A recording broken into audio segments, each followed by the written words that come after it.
Does that mean we're good? Looks like we got a thumbs up from Sam. All right. It looks like we are good. Perfect. All right. So we'll go ahead and call this meeting to order. It's 9:01, of course, a little late, but IT always puts us in the, not IT, but the actual IT, not the people. Put us in this position sometimes. First, as customary, we always conduct a moment of silence. Does anybody have a moment of silence? I did not come with one. No? No? And so, well, I do have one, actually. This week, Saturday on May 15th, will be, I want to say, the 172nd year anniversary since the Bloody Island Massacre. And so there'll be a sunrise ceremony on Saturday. And so we'll stand in a moment of silence to honor those folks and honor that.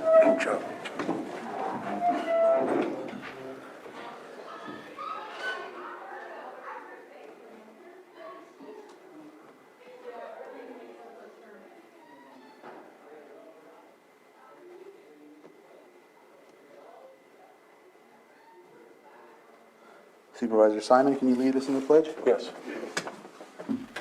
Pledge allegiance to the flag of the United States of America and to the republic for which it stands, one nation, under God, indivisible, with liberty and justice for all. Thank you. Item number 4, consideration of extra items not appearing on the posted agenda. Do we have anything as needed? Not seeing anybody. So with that, we'll close item 4, move on to approval of consent agenda. Consent agenda items are usually non-controversial, and they'll be passed all through one motion. However, if a supervisor or even someone from the public desires to pull it, we can pull it and discuss it at a later time or when it's most convenient according to the agenda times. Is there anyone that'd like to pull anything from the consent agenda from the board? I'll open it up to the public. Is there anything from anyone from the public that would like to look at an item on the consent agenda? Not seeing anyone in the chambers, and we will look online. No hands up. No hands up. So with that, I'll bring it back to the board, close public input for action. Mr. Chair, I move to approve consent agenda 5.1 through 5.11. Second. So I have a motion and a second. All in favor? Aye. Opposed? Motion carries. And so we are at 9:04. Let's see. What do we have? 30 seconds. 30 seconds. I go out there and I heard them. Well, for the... Was that what was yelping? That was what was yelping.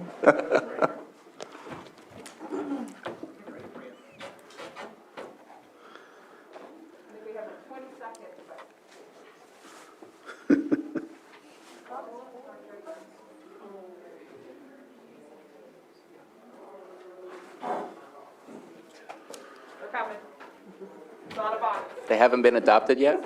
It's not a box. It's a shopping cart. Oh, great. Here we go. This is, oh my goodness. Oh, wow, really? So our 9:05 is the Lake County Animal Care and Control, and they brought the pets of the week who are definitely stealing this show and going to, I don't know, I don't want to go over there because I'll take one.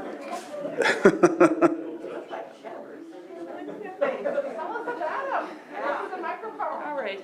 Good morning. Thank you for having us. I am Jessica, the Deputy Director of Animal Control. With me is Officer Gonzalez, and our furry friends is a litter of 6 puppies. They were stray. There's 3 males, 3 females, or 3 and 3. Best guess is they're probably shepherd mix. Who knows? It's a Lake County special.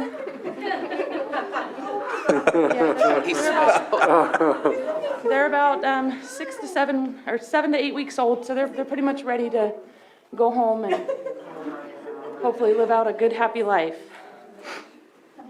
We also have 3 other litters of puppies right now. We have a litter of 8, a litter of 4, and another litter of 2. So anyone interested in adopting a puppy, please come. We have lots and lots.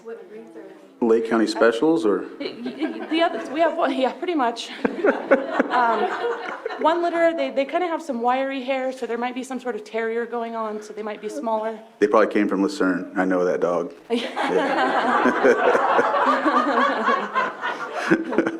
These are Kelseyville puppies, so they're on this end of the lake. Yeah, they're all pretty sweet. They still have puppy breath. They have big paws, so I know what that means. But yeah, you can, if you'd like to see them or any other dogs, we're at 4949 Hellbush Drive in Lakeport, 11 to 4, Monday through Friday, 11 to 3 on Saturday, 707-263-0278. If anybody would like to smell puppy breath.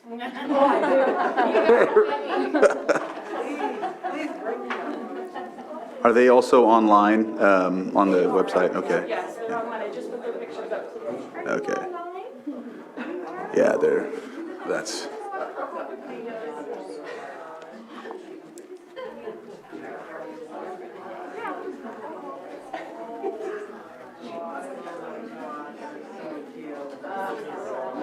I think it's very, it's just right for you, Jessica. I can't handle this. Okay, I guess we gotta get back to work. I want one of those. Walk away. Back.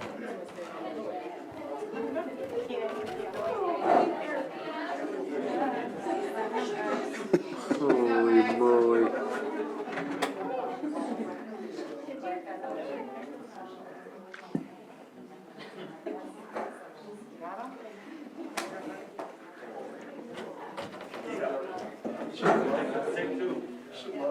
You need to start bringing the paperwork. So Oh, I know. They just, yeah, you guys gotta Pick them up have, the elevator and all. we need to do another file for paperwork with animal control adoption paperwork right underneath the agendas next time. Yep.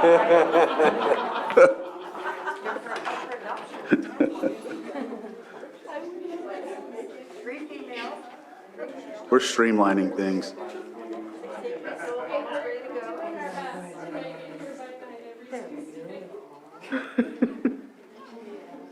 Dude.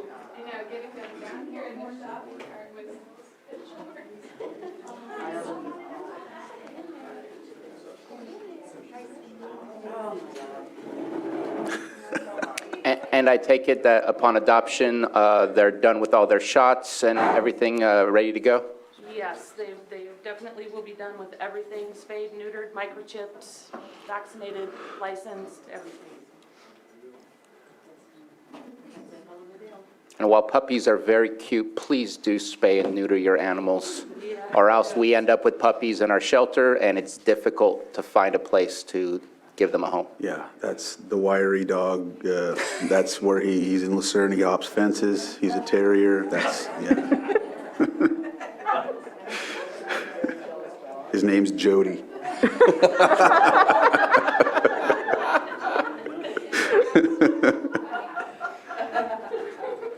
Poor Jody.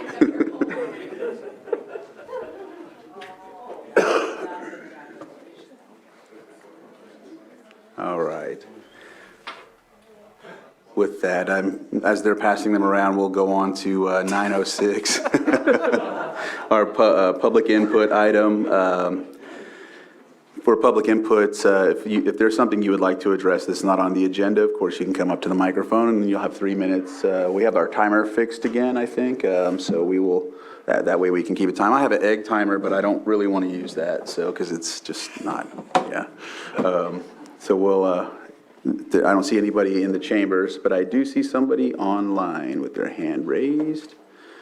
And B. Holiday, if you could state your name and unmute, and you have 3 minutes. As long as it's not something that's already covered on the agenda.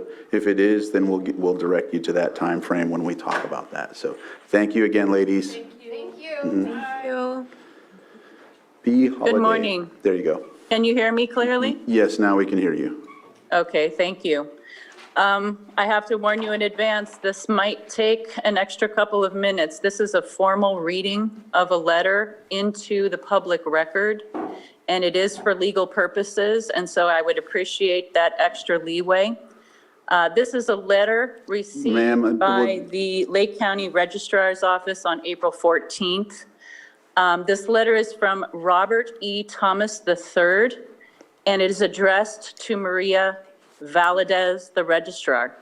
It is regarding a notice to preserve paper and electronic evidence from the New California State Movement. And again, it is a formal notification. Dear Ms. Valadez, I represent the New California State Movement and the statistical anomalies that we have found in ballot tabulations in the November 2020 general election and the recent 2021 recall election, in which your office is the repository of all ballots and electronic records of vote tabulations.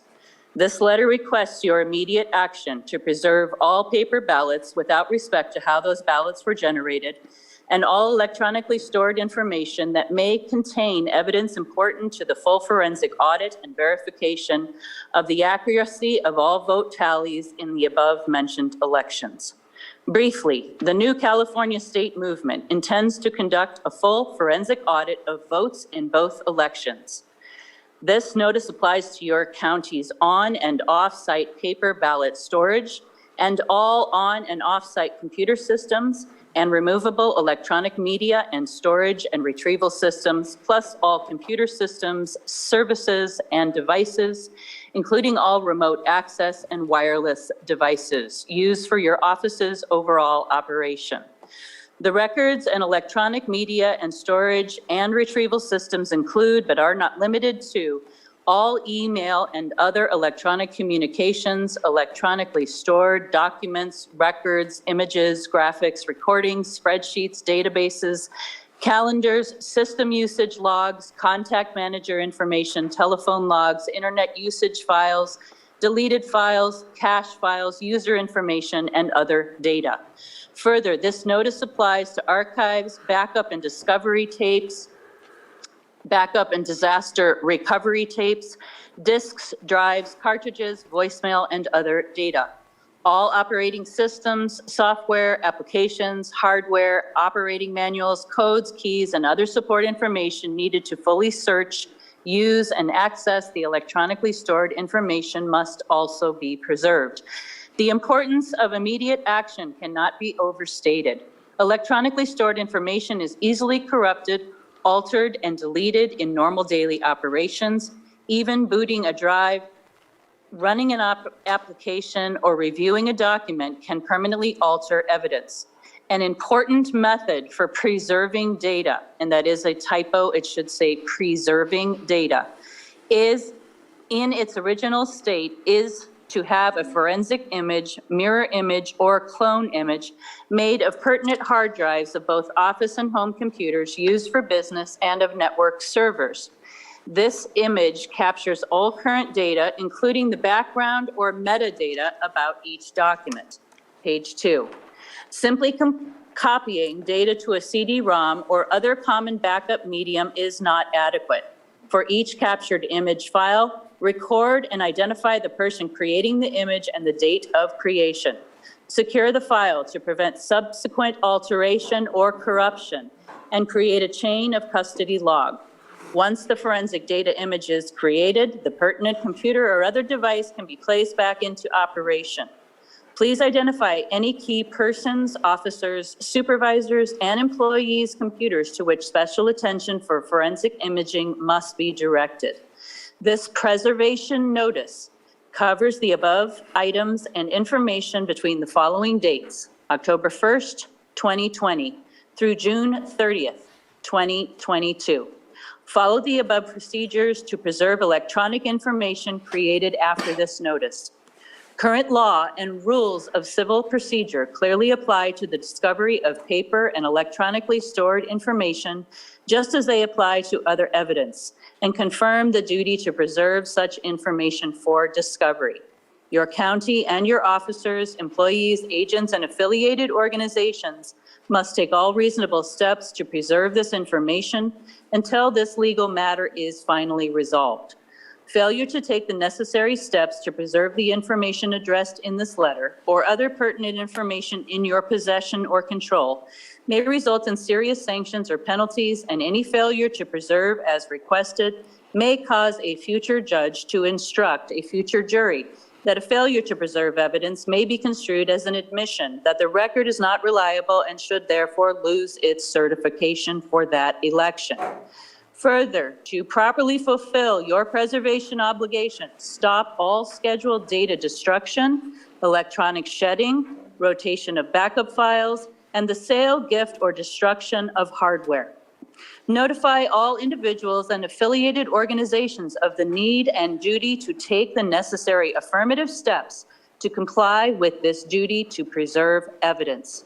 Your acknowledgement of the receipt of this letter and your concurrent duty to keep, preserve, safeguard, and disclose Ma'am, the you're- requested you're gonna have to information come is to appreciated. a closing point Sincerely, soon. Robert E. Thomas III, attorney for the New California State Movement.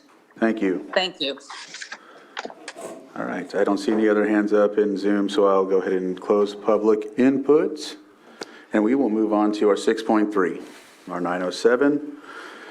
Consideration of resolution proclaiming the existence of a local emergency due to pervasive tree mortality. And this is Supervisor Pyska's and Supervisor Simon's. And so Supervisor Pyska, I'll go ahead and give the floor to you and Supervisor Simon. Yeah, we had a presentation on this last week, but we only had 3 of us here. I hope you had a chance to watch the videos. We don't have to rehash everything that we talked about. It was a long afternoon. But I do have Mike Jones on the call. He should be on via Zoom. He did prepare another report for us to look at as we're really examining the evidence and the data. We're lucky enough to have lots of subject matter experts weighing in on this for us. So Mike's got Jake has some slides for Mike to speak on. Do you see Mike in the room? Yeah, I see. Okay, great. Yeah, there he is. We don't hear you, Mike. Good morning, Supervisors. Thank you for having me again. Apologies for not being in person. I guess I'm here to answer questions. Supervisor Pyska, whatever you want me to do, let me know. And if we want to talk about the document I provided or just general questions about the current mortality issue and bark beetle outbreak, I'm here to answer those questions or talk about that. Okay, wonderful. Yeah, could you just speak a little bit about the report that you created for us? Sure. So what I tried to do was, unfortunately, not all the supervisors were there last week, so I tried to summarize my presentation into just a basic document highlighting the key aspects of the talk and kind of trying to frame where we are currently in this bark beetle outbreak and conifer mortality event. We are very much interested, as y'all supervisors of Lake County are very much interested in the mortality within your region, but I would like to emphasize that this is a North Coast regional issue, right? We're experiencing mortality across the entire North Coast, aside from Humboldt Del Norte. And the most recent kind of aerial surveys and information coming in is that the Northern Sierra is also starting to experience a significant increase in conifer mortality. So this is something that is not specific to the county. We're seeing landscape level mortality and bark beetle outbreak. So this is a pretty significant event and not something that's going to go away anytime soon or anything that's going to be very easily manageable in the short term. So I just tried to highlight those points in this document to provide some information for the supervisors who missed the presentation last week, but also as a way to summarize what was a visual presentation into a Word document. Are there any questions? I know I doubt y'all had a huge chance to go through the whole thing, but I guess basically the point is that we're at it's called the incipient stage of the outbreak, which is the initial stages, and frankly, it's just going to get worse from here. It'll exponentially increase as far as mortality decline, through the summer. My expectation, based on our knowledge of bark beetle outbreaks, is that this will probably persist for at least a few years. So there's lots of things that you have to think about as far as your management goals and objectives, short-term plans, what you're thinking long-term, and how you're going to deal with an abundance of dead trees in the landscape. Are there any questions? Yeah, did any of the other supervisors have questions for Mike? I don't have any questions. I think this is definitely something we need to be jumping on. You can see it driving from Kelseyville down to Lower Lake. Every time you go by, there's more trees that are dead. And it's frightening. One fire, that's going to go up. And if there's winds, how are we going to stop it? So we need to be making sure that we are doing the proper things here to protect our communities. Okay, do you have any? Yeah, I think just for me, Jessica, I know Supervisor Pyska has done a lot of work. Obviously, I think you just went on the trip last week too, the helicopter. I heard you flying right over the house, so I knew what was going on. So, you know, as we move forward, when we've been talking about this from the Lake County Risk Reduction Authority and all the opportunities moving forward, you know, we're updating the CWPP, we're moving in those directions to be proactive. And I think, just as Supervisor Scott said, you can see it. I just drove from Middletown up to here, and from South County all the way through. Every ridgetop you see, we're starting to see the trees dying off. I know, you know, this isn't an easy conversation, but it's a conversation we need to have. And being proactive, I think setting up the opportunity for federal and state opportunities for declarations, I think this is where it starts. I know that we've done a little bit of research in other counties previously, and previous years have done it the same way, and sometimes it just has to start at the county level. So I know we've had a lot of conversations. This is, like I said, you know, not an easy conversation, but it's the right conversation. So setting this up, obviously I'm in favor of it. I see it every day. I get up every morning. The only main, you know, there are a couple places in the county. You have the Rivieras, you have the South County area, Mount St. Helena, and other things coming over Napa from the Napa County line. I get up every morning looking at the tree death and the mortality just in the South County, and it's exponentially increased. I think some numbers I could probably talk about. I think at the beginning of the beginning of this year, there was about 220 trees on current property in South County. When we did our last evaluation, we were over 1,000 trees in our area. So we're working on, you know, some of those in my current area, but I know that's not all of them. Obviously, we have Jerusalem Grade, we have Spruce Grove Road, we have all of those, and trying to be proactive, I think, is the right way to do it. Not saying it's going to slow anything down. I clearly hear from Mike Jones it's going to be happening for years. But we've got to start the line somewhere, and I think it starts here with the Board of Supervisors in this declaration. So that's where I stand on this, and I'll continue to, you know, support Supervisor Pyska as we're moving through this process. But what we found out, even after the Valley Fire, you know, federal funding is going to be important, state funding is going to be important. We don't have the funds to do the heavy lifting on this, and this is, I think, the path that we need to do this for before the disaster gets here. And it is here now as far as the tree mortality, but when I'm talking about it is a prime example is what's happening in New Mexico right now and other regions that we really try and be proactive. So that's what I have, and thank you very much. And I wish I could have been here last week, believe me, but I was not in a good place to be here last week, so thank you. Thanks. I actually have another presentation too to kind of walk us through the disaster part of this. So maybe Joanna can put those slides up. Or Jake has that. Okay. All right, Jake. Thank you, Mike. Yeah, my pleasure. And feel free to reach out, anybody, if you have questions. Thanks. So looking at what a local emergency means for us and looking at the tree mortality issue that we're facing, this is a health and safety issue, wildfire risk, forest health, watershed degradation, loss of wildlife, and we have our economic impacts too, and that's tourism and commercial timber harvest, and those are just two examples of how this impacts our economy. Next slide. So the history of how the state dealt with tree mortality really was between 2015 and 2018. And 2015 is when the Sierra counties declared their local emergencies. And as I mentioned before, I have been in contact with those supervisors, or one supervisor for sure. We've spoken several times, and then I have another meeting in 2 weeks with one of the supervisors from Tuolumne County, who is now their CAO, picking their brains, trying to figure out exactly what they did all through those steps. The very first thing that they did was gather their evidence, gather their data, and declare their local emergencies to get the state to realize what was going on. So the next thing that happened was Governor Brown declared a state of emergency for tree mortality. That state of emergency is still active.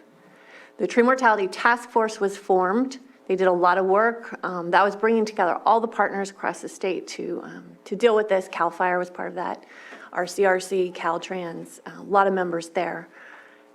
That task force has been disbanded because they felt like they had done the work that was necessary in those 3 years. So they also created the tree mortality designation list, and all 10 of those Sierra counties were designated high hazard and put on that list. That list is also inactive. That list hasn't been updated since that time because, again, this has fallen off everybody's radar. The California Disaster Assistance Act funding, that's still active under Governor Brown's declaration. We talked about that last week. That provides funding to help with the hazard trees along infrastructure. So that's our roadways, our county infrastructure, parks. That program has a 25% local match. And I have another slide on that in a minute. We can get into that. So during this active time, when the Tree Mortality Task Force was active, when that list was active, one of the things that CAL FIRE did was provide that 25% local match through the California Climate Initiative funds. So that's not available right now, but that is something that we can ask for again. So next slide.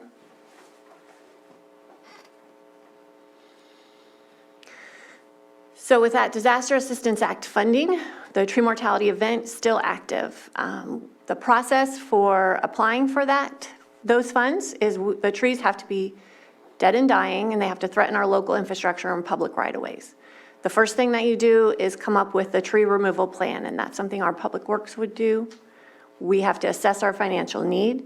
Then all of those trees have to be certified dead and dying by an arborist or some other expert, and then we submit our request. And that does not require a local emergency with an asterisk, because I spoke to quite a few people in the OES office, and it's open to interpretation. So there's no reason not to declare the emergency. It's just whether or not whoever's monitoring that program thinks you do need a local emergency, but because there's a state emergency, most people think you don't need the local emergency, but you declare the local emergency for yourself, for us to identify this as an emergency and a path that we're going to be moving forward on. I'm sorry, Supervisor Yes. Pyska, it appears that your presentation is not being shared on Zoom. I see it on Zoom. Because Yeah, I see I'm it not too. getting it, I'm not able to publish it on the broadcast.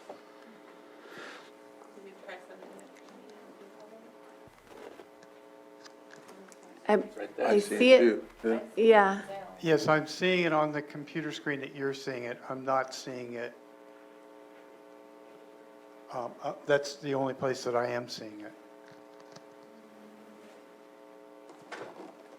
Can we take a can I- 5-minute break? Do you mind if I check with county council? Yeah. I mean, what's broadcasted on Facebook is a one-way feed, and so, I mean, yes, I want everyone in the public to be able to see it, but it's a one-way feed. At the very least, those on Zoom and those here in the public chamber are able to see the presentation and provide comments and remarks.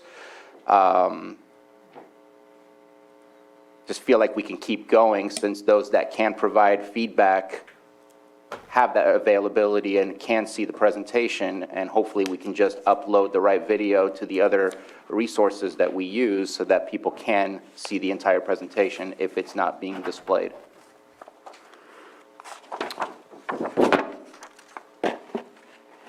Zoom is what's listed on the agenda as providing public access. No other social media is listed as being an official avenue. Facebook, as you said, is available for people to listen in, but it doesn't allow for public comment, which is the heart of the Brown Act. They do have this available by Zoom. I think it's up to your board whether you wish to continue. I'm not aware of a legal prohibition here. Well, and if anybody out there trying to watch through social media, they can check back on our video on Granicus too. So I'll just move forward. So again. Okay with that? Yes. All right. Okay. All right. Yeah, so again, this funding is available, but does require that match. And the conversations I had is, your county is going to need to figure out if this project is going to bankrupt you. How are you going to come up with that match? And that's one of the questions we have to ask ourselves. So next slide.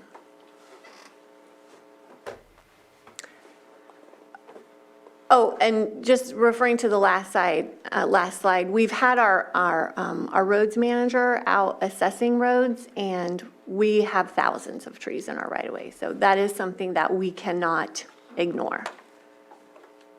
Okay, so when we're looking at why would we declare an emergency? Because we have public health and safety to protect.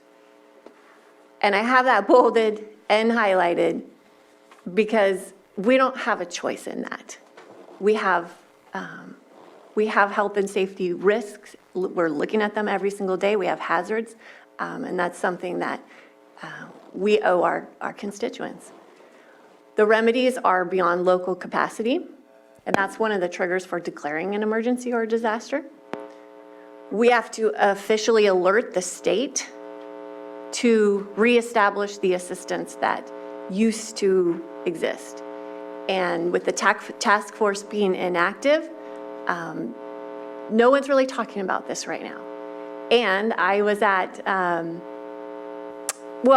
say this is just starting to come on people's radars. As Mike mentioned, we're starting to see this in the Sierras a little bit here and there, but it's not happening in the ways that it's happening here yet. So at the Wildfire and Forest Resiliency Task Force I was at last week, not one word in the 4-hour presentation on tree mortality. So that tells you that no one's thinking about this, or very few people are thinking about this in the way that we need them to be. So we have to re-engage those task force strategies, and one of those is the CAL FIRE match. And then we need to update that designation list, and we need to make sure that Lake County is designated as high hazard. So in my conversations, there's not one reason to not declare this local emergency, and that comes from Cal OES, Cal Fire, RCRC, and Caltrans. So next slide.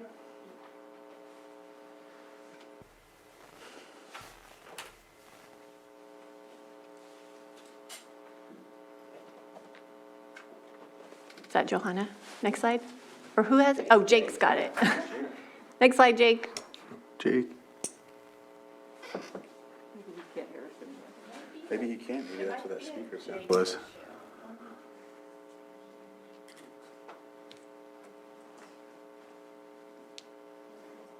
Oh, I see something happening, but I don't know. No, No. it's an apparition. You know what, it's on Google Docs, I think that might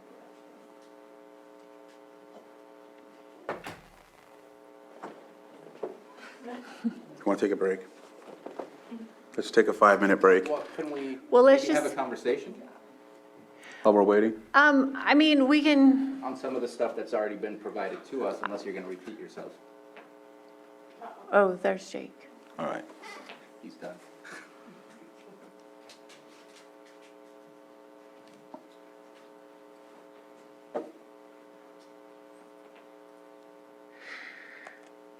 So the next slide that I was going to show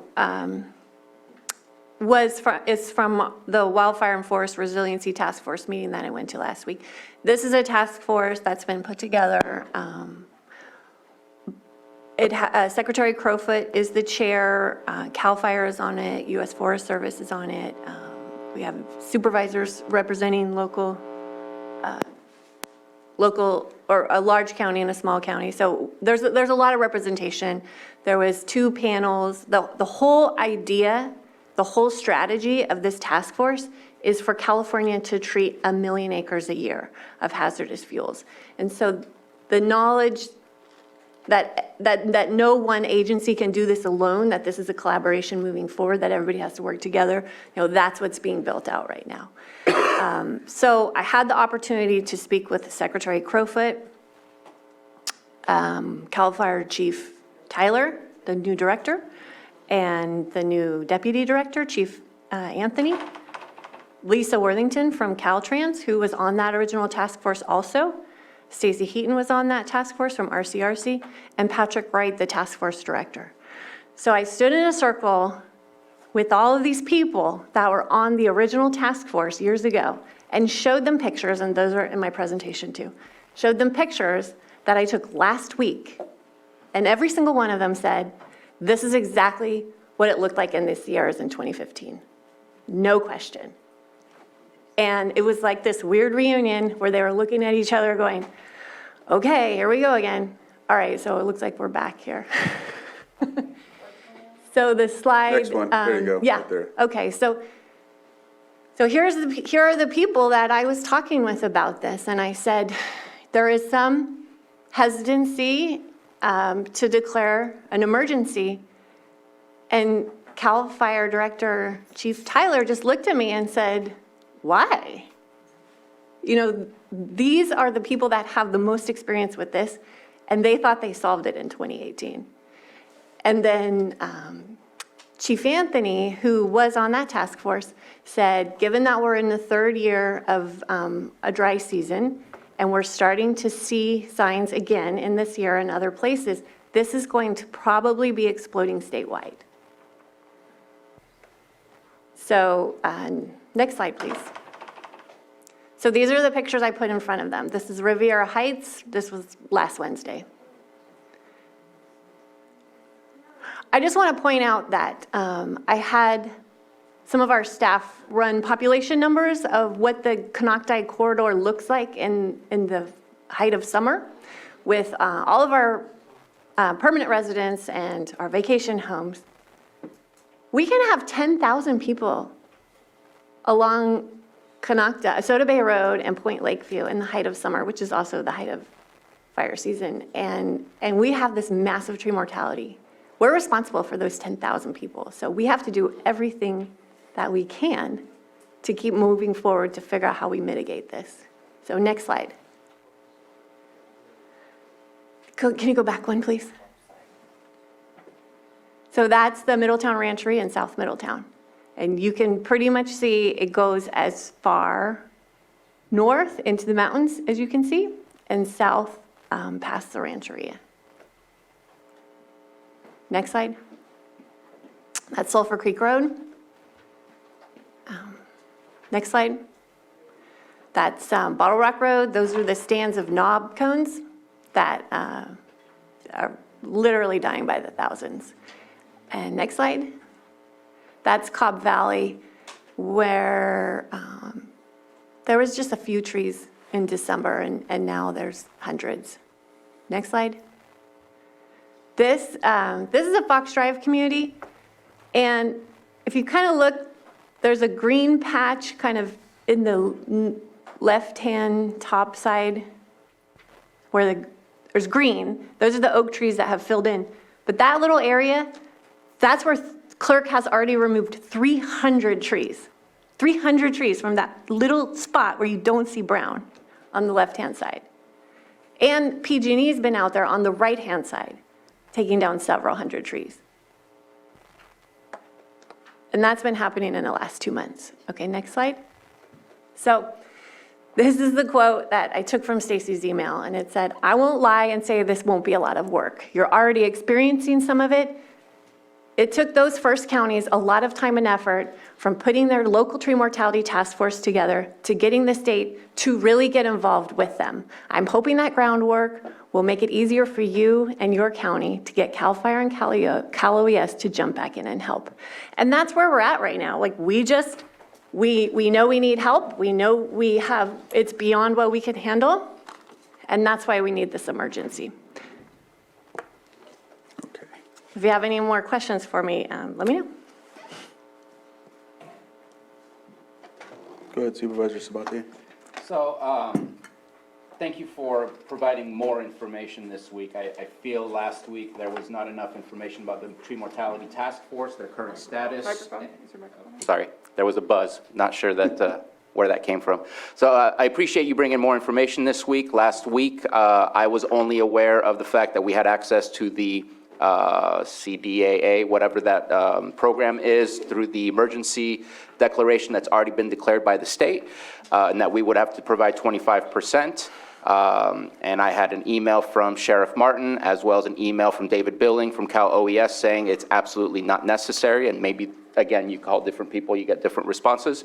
But every email that I received was not about necessarily, I think some people hinted at it, was not necessarily about our road infrastructure, which that would be specifically used for. It was about people's properties. And I started really doing a lot of research around a lot of different areas that did declare these emergencies, that did get some of the funding from the state to deal with their roads. And just about every single one of them in their tree mortality plan. There's no audio on Zoom. Well, that's a problem. Yeah. So let's definitely take a 5-minute break from this point. So 9:45, we'll come back together at 9:50. That way our audio problems will be solved by then, and Bruno, you'll be able to move forward. All right, so were we okay, Sam? All right, I think we are okay. Yes. With that, we will come back to order. We apologize for that delay. We will not be broadcasting on Facebook as of right now, but you can look for it later online. They'll post it later. And so right now, it's just YouTube, Granicus, and Zoom, of course, and I think Zoom is tied into Granicus. So with that, we'll move on. I think we were at a stopping point. We had to stop Bruno in the middle of his point, but if you wanted to keep going and start from where you started off, you remember exactly where you're at, go ahead. So due to time restraints, I will give a brief summary of my comments. Yes, I'm going to approve this declaration of emergency, but I think that the public needs to recognize the hardest part is to help private property owners.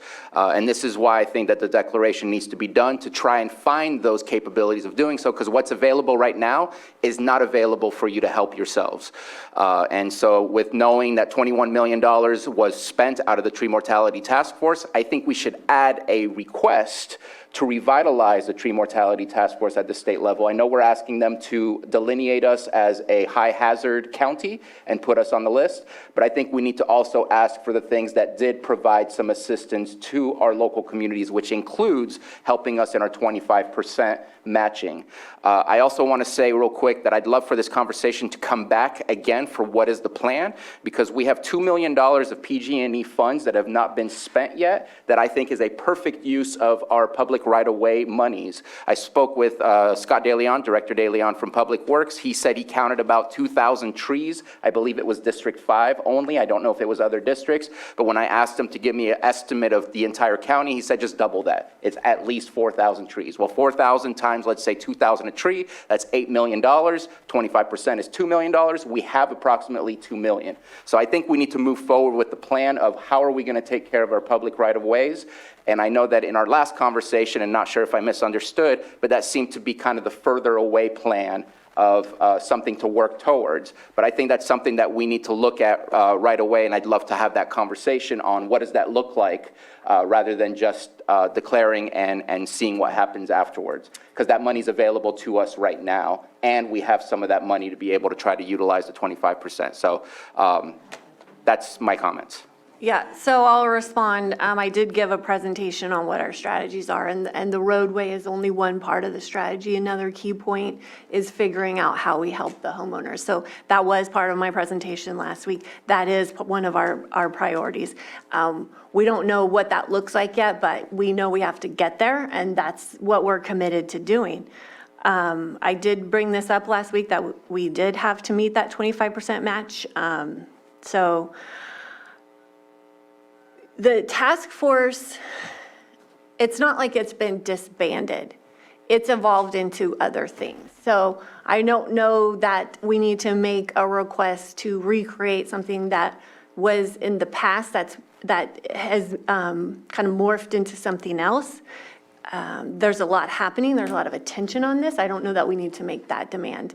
But I'm not just putting this emergency out there and waiting to see what happens. I'm in constant contact with all of these people and building this strategy.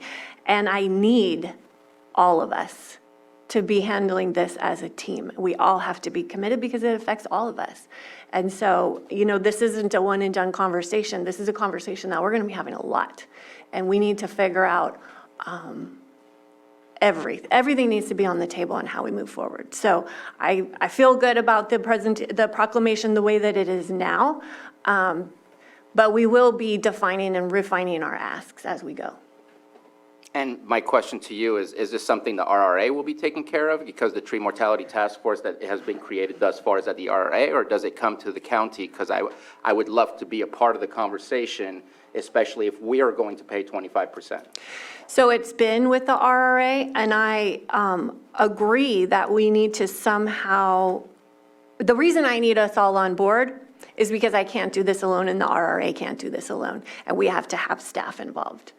And so we have to be able to direct staff to help in all the ways and be involved in every way possible. We have the grant out right now for a chief climate resiliency officer. We don't have that yet. We don't even know if that grant, if we'll get that. So if, one step forward, if we don't get that grant, we have to make that hire anyway. We have to build the capacity within our staff to handle this. All our staff is really, really busy on other priorities. And so how do we pull together and get this work done? So that's the work that we have to do. And yes, the county has to play a much bigger role in this than they have. All right, so with that, is there any other comments from the board? Hearing none, I'll open up to public comment. So if you want to come up and say something, you have 3 minutes, and let's keep it to 3 minutes.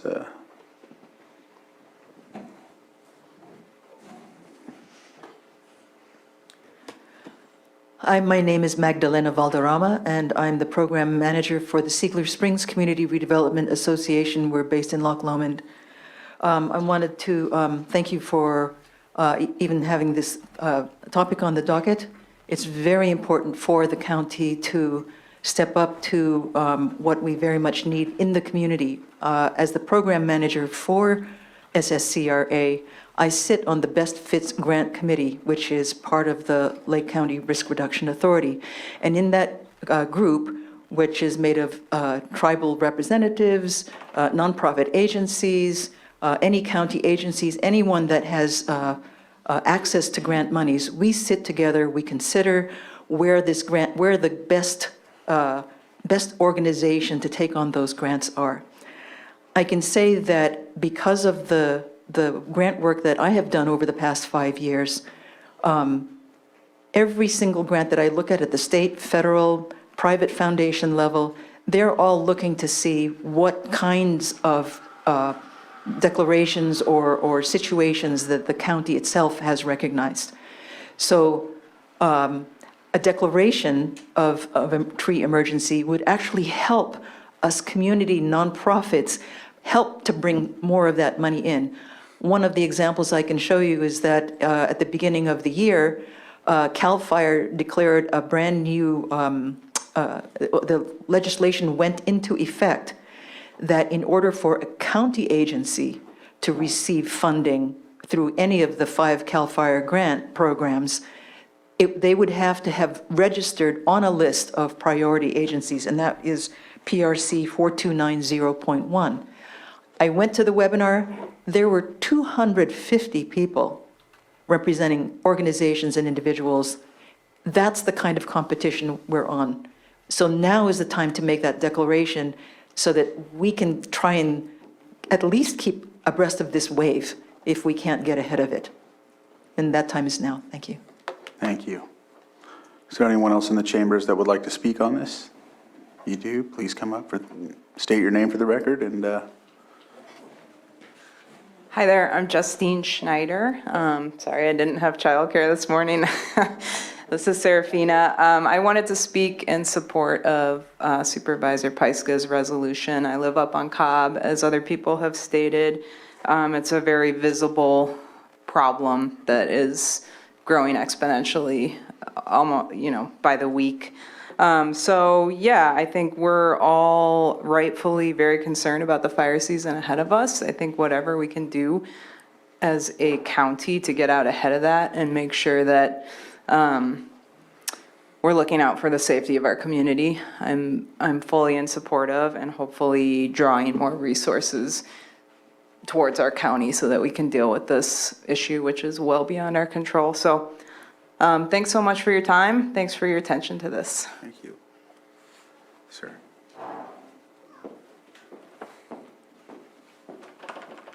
Yeah, good morning, Supervisors. Jim Comiskey. I'm a lifelong resident of Cobb, and I'm on the Board of Directors for South Lake County Fire District. I'm the president of Fire Districts Association of California, and 43 years as a career fire chief, retired now. I can't tell you how important this is that we declare the state of emergency to access to federal and state funds. It's going to help us mitigate some of these problems. And it is, just like stated, the corridors are just as important as the single-family dwellings, but we got to get on top of this now and get out in front of it. We all went through the Valley Fire. We lived through that. It's going to happen again. 2 years ago, there was a fire off Live Oak Drive that crossed Highway 29. I don't know if you all recall that. I was coming back from Lakeport, and I'm very familiar with the Rivieras as well. So I went Soda Bay Road to try to get to Red Hills Road. By the time I got to Riviera West, it was bumper-to-bumper traffic. And if we don't think we're going to have a big problem, take a look at Paradise. And when the loss of life up in Paradise when they were trying to evacuate, do you know what one of the contributing factors to the death on the roads was? A stoplight in Chico. People got out of the area. Oh, I'm not in the fire zone anymore. The light turns red, they'd stop. So we don't want to have that. And it's not just a Cobb problem. It's not just a Middletown. It's not just Hidden Valley. It's not the Rivieras. It's this entire county. And I strongly urge you to support the declaration of emergency. Thank you.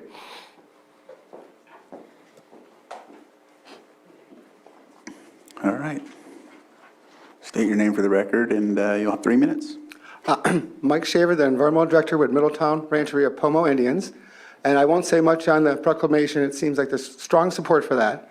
But the tribe has been dealing with the same issues at our rancheria. As the chairman and supervisor described, we have over 1,000 trees in our small area of land. But I do want to draw to your attention the need and a continued support of working together as a group.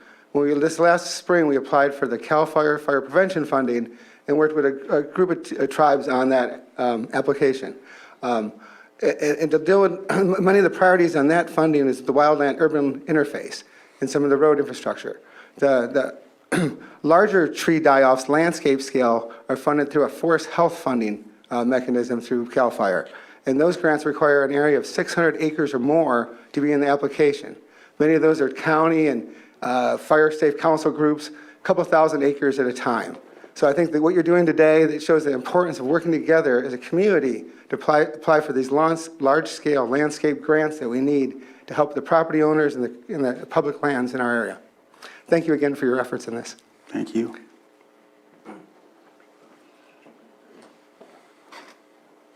Good morning. I'm Elliot Hurwitz. I'm the chair of the Cobb Area Council's Forest Stewardship Committee. And I just want to put a little bit of larger context. At its April meeting, the Cobb Council adopted our first kind of community-wide resilience and development strategy, which was kind of a summary of all the things we we're learning from having gone through that fire. And it was a comprehensive look at the entire community, including not just the environment, but as our economy, our local health, the local culture. And I mention this because of all the 25 goals that we came out of, the top one, number one thing that influences everything in our lives here is the health of the forest. That is, not just our timber, not just our tourism, but every area of our life up there depends on the health of the forest. So this is just to call out, how critical the forests are for us. So I sent a letter, it didn't get into the formal record that I'll read briefly. I'm urging you to please declare a county emergency due to the epidemic of infested, dead and dying trees here on Cobb Mountain and county-wide. With fire season fast approaching and drought conditions persisting, the massive and accelerating spread of dead and dying trees now underway is creating tinderbox conditions here. This plague has to be stopped. We know that removing infested trees is expensive, but if we formally declare this emergency, we'll be much more able to access funding to address this issue effectively. Thank you very much. Thank you, Elliot.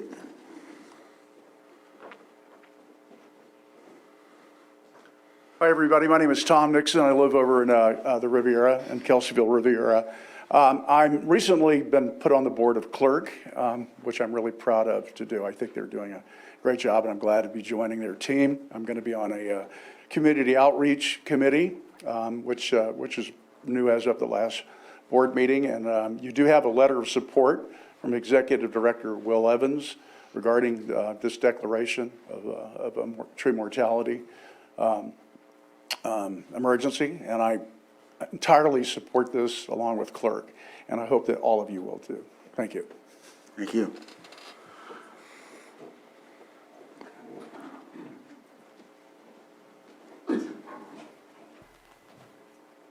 Good morning. I'm Bill Grudy. I'm the president of the Buckingham Homeowners Association. I want to come here to voice my support and our community's support for the resolution that you are contemplating.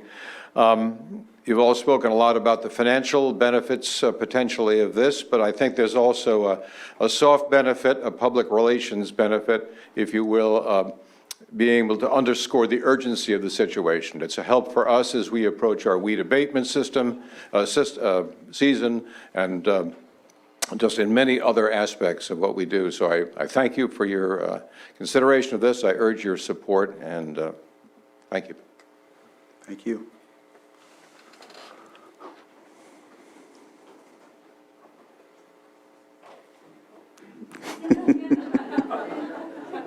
It's just a flyby. Yeah. Hello, I'm Liz Black, and I'm representing myself as a realtor, and I'm representing South Lake Fire Safe Council. I've been with them for 11 years. As a realtor, what I know is that people are moving to this county. A lot of people are moving to this county because of economics. Where are these people going to go if they can't come to a place that's going to be safe for them? I've sold a lot of land.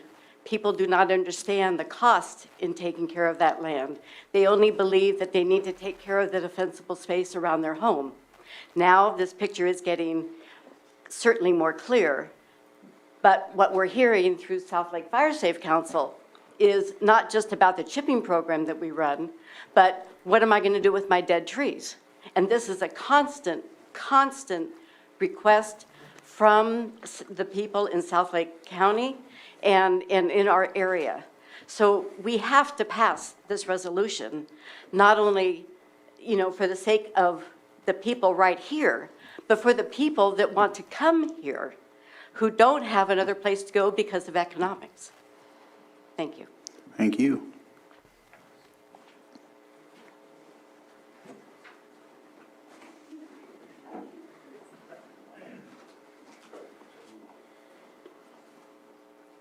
Good morning. My name is Briar O'Brien, and I'm a new resident of the Riviera Heights HOA. And I'm not used to public speaking, so I wrote down my thoughts, and I'd like to just read them to you. I'm very impressed with the fire safety consciousness I've seen exhibited in the Riviera Heights Homeowners Association by the administration and my neighbors. I have cleared dead and dying trees on my property, and when I'm finished, will have spent about $7,000. And little good that will do me when there are dead standing trees on the private land behind me, right on my property line. I know I am just one person, and yes, I am worried about the safety of my individual home, but if this is true for me, surely in Lake County, it must be true for others. I can't be the only one in this situation. I live on the last street of the HOA going up the north face of Mount Konocti. The HOA owns land behind me, and there is a trail going up the mountain. I went halfway up the other day, got to a place called the Cliff Walk, and I passed through to get there many areas of standing dead trees. At your last meeting, Mike Jones talked about the problem of slash left behind after clearing. Well, this isn't slash, but it is debris from fallen trees and broken branches laying stacked on top of each other, looking like a giant fire laid in a fireplace just waiting to be lit. It's exactly what it looks like. And these areas of dead trees, as Supervisor Pyska has pointed out, are not just on Mount Konocti, but they are all around us. In the proclamation, it says, and I quote, "Whereas California Government Code Section 8630 empowers the Board of Supervisors to proclaim the existence of a local emergency when the county is threatened or likely to be threatened by the conditions of extreme peril to the safety of persons and property that are or are likely to be beyond the control of the services, personnel, equipment, and facilities of this county." Surely that is the case now.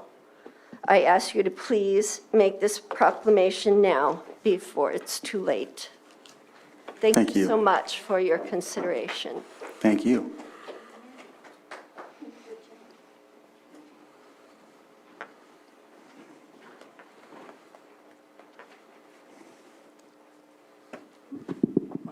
Hi, my name is Mariette Peters, and I am the volunteer coordinator for SSCRA, and I live on Cobb.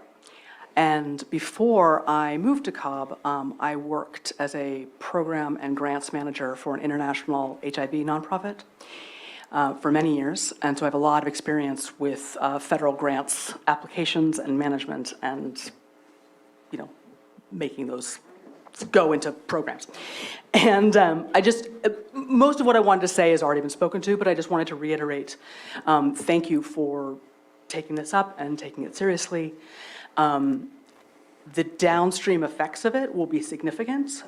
When these grant review boards are reviewing the thousands of applications that come in from all over the state or the country, to consider who are we going to give our limited fuel reduction resources to. This proclamation, the fact that this county is taking the tree mortality seriously enough to declare it as an emergency, will weigh our applications more heavily than they would be otherwise. So it's really important to increase our eligibility and consideration for these larger grants that will be able to help with fuel mitigation on private lands. Yeah, thank you. Thank you.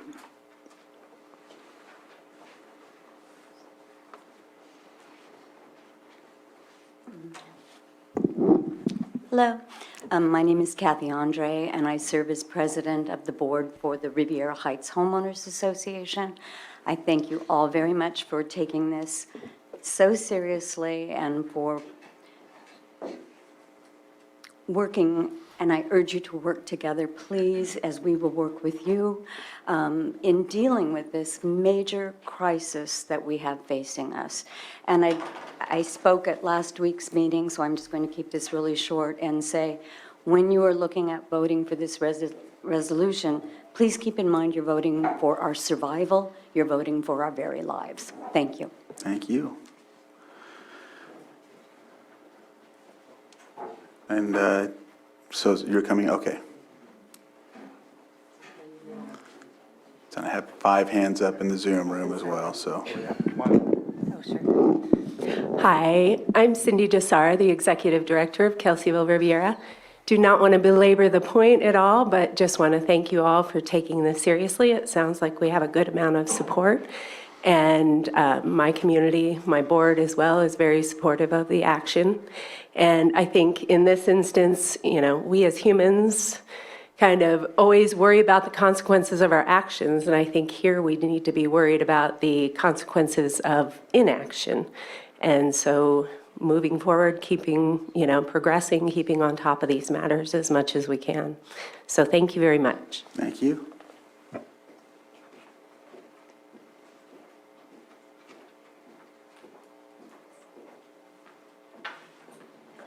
Good morning. My name is Christopher Nettles. I'm the Secretary of the Cobb Area Council. And I'm delighted to hear from most of you that it sounds like this is a supported proclamation. So hats off to you. I want to say that also as the proud steward of 160 acres right on the county line on the south side of Cobb Mountain, I look out over my landscape every day and see more trees dying. And, sort of overlaid on top of that, those are trees that survived the Valley Fire. And I can see in my mind's eye them going up in flames. So thank you for supporting this proclamation. Thank you.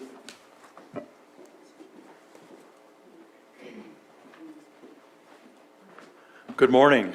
John Knoll here with my wife Karen, a fairly recent transplants to the area, 35 years on the Los Angeles City Fire Department, and working throughout the state of California as part of our California statewide Master Mutual Aid program. So I've been to an unimaginable number of these incidents that we talk about and moved right smack dab in the middle of the wildland urban interface. What were we thinking?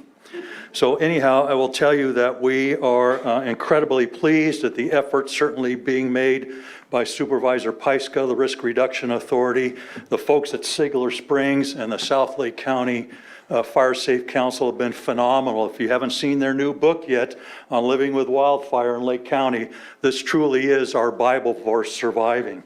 We also, in our efforts, we've spent thousands of dollars and countless hours trying to prepare our properties, not just for defensible space, because having come from that lifestyle, my biggest challenge has always been defensible by whom. So we truly work on survivable space, and that's what we've been doing for the last several years.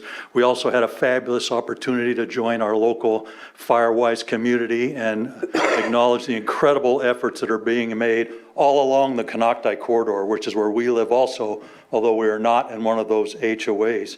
So we have historically, we've gone through your documents. You had a fabulous document that was adopted by you in 2009 with your CWPP that specifically identified some critical issues, especially along that Canocti corridor. And so I tell you that just as a historical perspective, and then just when we thought it couldn't get any worse, I suspected that you, like us, would be driving down the road last fall, and we were seeing what we hoped had been an incredible array of fall color. And as we watched, that fall color kept marching down the hillsides until we realized, uh-oh, that's not fall color. That is truly a massive die-off that's occurring because of the bark beetle and the drought that we're in. So there is nothing more critical than you can do right now than declare this local emergency. You know, if you look at your revision that you're currently doing under your CWPP, it very specifically talks about those roles and talks about the roles that OES has, and it talks about zone haven. And I will tell you that having come from the fire service and having been in those initial action hyperdynamic phases of trying to get people out of an area while simultaneously trying to figure out how big is big and how bad is a nightmare. And Zone Haven is a fabulous program implemented by our Sheriff's Department last year to assist with that process. But I got to tell you that Zone Haven is potentially at a point where it's going to be compromised, and you don't have to go too far to look at Paradise or Santa Rosa or any of the major incidents that occurred that to realize that if we potentially implemented Zone Haven, you would find yourself on a corridor on an access or egress route that is truly deadly, and that was before even the trees occurred. To an end. You're at your 3 minutes. So keep in mind that, you know, there is a Soda Bay Corridor Route Grant that was established, Sir, you're at your started 3 months minutes. ago. You're at your 3 minutes. And this would go greatly towards increasing our opportunity to be successful with that grant. I beg you, give us the opportunity to prepare for wildfires if our lives and property depend on it, because they do. Thank you.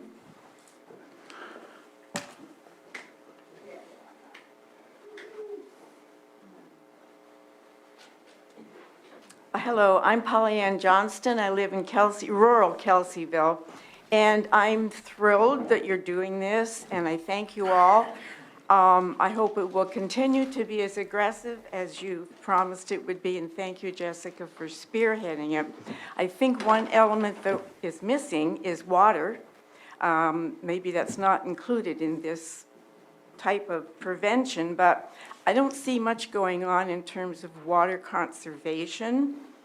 I'm not sure, maybe you are really seriously considering new ag adventures, wine growing, cannabis, anything that sucks up our precious water we're going to need. I urge you to consider that also. Thank you so much. Thank you.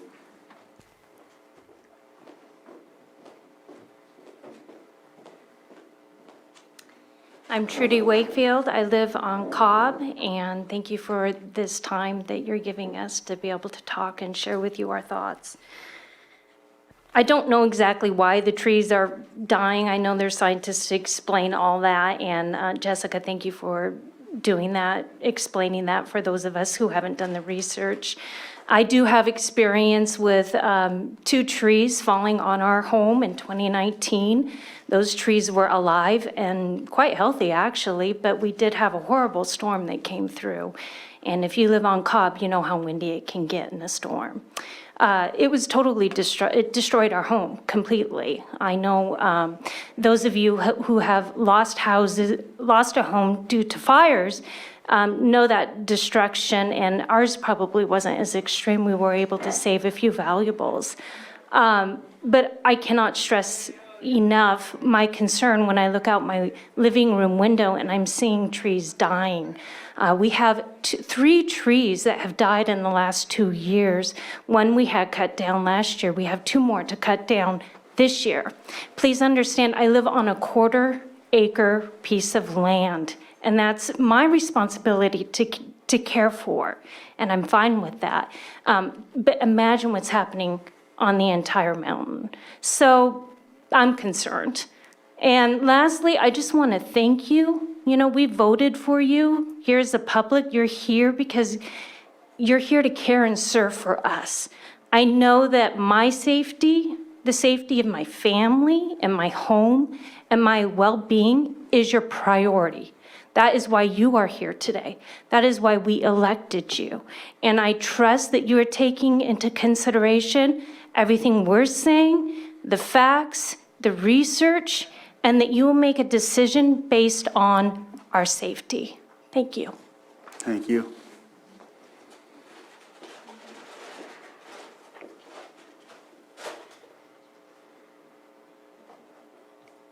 Here comes the Win Carey. Win Carey, Spring Valley, Wolf Creek Firewise representative. Thank you for doing this. Please follow through with it. I just wanted to say, Wolf Creek Firewise started in 2019. We have taken close to 3 to 4 tons of fire fuel out of our subdivision every year. We're putting in 30,000 man-hours to help make our area safer. And I know that the other Firewise groups are doing the same. A few years ago, I asked a tree service what it would cost to make a clear pathway on Long Valley Road so the 600 homes could evacuate. $80,000. Needless to say, we don't have that money. So please follow through on this, and thank you very much. Thank you, Win. And so we'll go to the Zoom room. It looks like we have a hand up, 707-928-4627. Please unmute and state your name for the record, and you have 3 minutes. Morning, this is Tom Slade. Can you hear me okay? Yes. Slade and Cobb. I emailed the supervisors yesterday. I hope you all got it and read We it. did. A lot has been said already. And all the people that are very concerned about it. But I don't know that this has been raised. To take this opportunity for prevention, now I wonder and question if any help or support get for future disaster. Tom, I think you're breaking up. Oh, no, not again. Yeah, no, you want to figure out, and we'll come to you anyway. after, because I want to be able to hear you, and I want you to be able to be heard, so. Okay, so we'll move on. If we need to come back, we will. April Marie, please unmute. You have 3 minutes. Hello, can you hear me? Yes, yes. Very good, very good. Hi. I hope it's not too loud Yeah, or it was, too but soft. we're okay now. I am hoping that you will pass the declaration of tree mortality. I'm a homeowner in the Pine Grove Cobb area that was not burnt. Our community has worked really hard at trying to, just our individual neighbors, cleaning up, clearing debris and even trees too. 3 years ago, we spent $4,000 on only 8 trees for, fire prevention and giving away wood as much as we could. We also were grateful to participate in the grant that was the SSCRA grant, which helped us out a little bit last year in clearing our property. We only have 3/4 of an acre, but we have 55 plus trees. And last year, one was dead. So we're trying to find, ways to get that one down. One bid was $5,000. This year, I look up, there's another huge tree that is dead just in 1 year. And this is in the removal of the wood after it's taken down is a big deal. And it's really hard. Nobody really needs firewood around here to give away. It would be wonderful if we could. But the grant helped. And I'm so glad to see that there's so many people who are really concerned about this. It's not just me.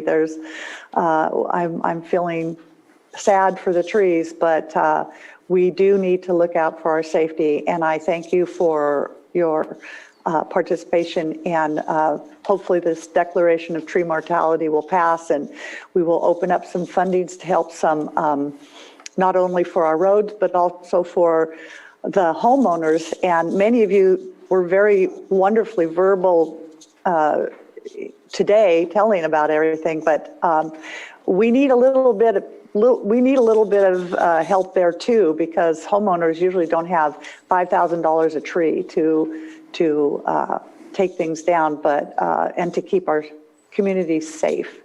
I just wanted to add my voice out there, and thank you very much for your time. Thank you. Betsy Kahn, if you can unmute, you have 3 minutes.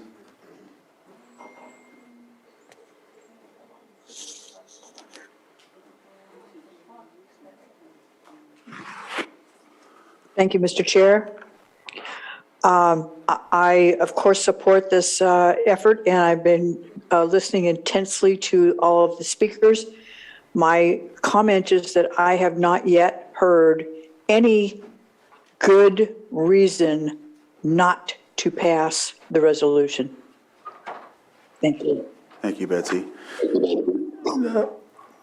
Phone 7257.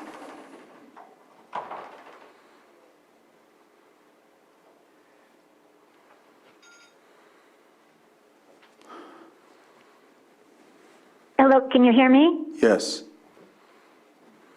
Good morning. Thank you. This is Bart Levinson. A few days ago, I drove from Kitts Corner to Lower Lake and down to Middletown. I have been seeing over the last year so many trees dying along that pathway. Many are hanging over the road. They're already hanging over the road. And in a fire, we are all going to depend on these routes. We have to know that we will be safe along these routes. And at the moment, it doesn't look at all safe. I just beg you, please, to do a survey of the main evacuation route corridors and see what trees urgently have to come down to prevent a major disaster like Paradise. Thank you. Thank you. Patty Lanier, Noble Gardens, if you can unmute and state your name for the record, and you have 3 minutes. Hi there, can you hear me okay? Yes. Excellent. Hi, my name is Patty Lanier, and I am a local, one of your local cannabis farm licensees and a landowner. I own 45 acres split between 2 parcels in South Lake County in Simon Moak's district. And I just want to thank you for taking this item up. Our little district here that is nestled between the 2 entrances of Spruce Grove Road on that 9-mile loop, this area hasn't burned, I think, since 1995. And myself and Julianne Lewis and another woman, Carol Littlefield, worked feverishly over the last 2 years to create and bring our small little sector on Noble Ranch Road into being a fire-wise community. And as part of that, we have brought together all of the residents here to start a chipping program to give better access on the only access road that is serviceable for our residents in this little area to be able to escape in the event of a fire. We have one that goes through a vineyard that we hope the vineyard will unlock the gate on the backside, on the southeast side of the community. But truly, the only real escape route is through Noble Ranch Road and down Spruce Grove Road. Some people have 4.5, 5 miles to travel on a dirt road in order to escape a fire. This area is an absolute tinderbox. On my 5-acre parcel around my home this last winter, I have felled 16 trees on a 5-acre parcel, and there are still more that I could really take down, but they're not in the immediate area right around my home. On my 40-acre parcel around the occupied area that we utilize for cannabis, which is the fairly small sliver of land, I have 26 trees to cut down. Throughout the entire mountainside here, it's countless. It's absolutely horrifying when I stand up on the perch on the rocks to get a vantage point to look over the Jerusalem grade area. We are southeast facing.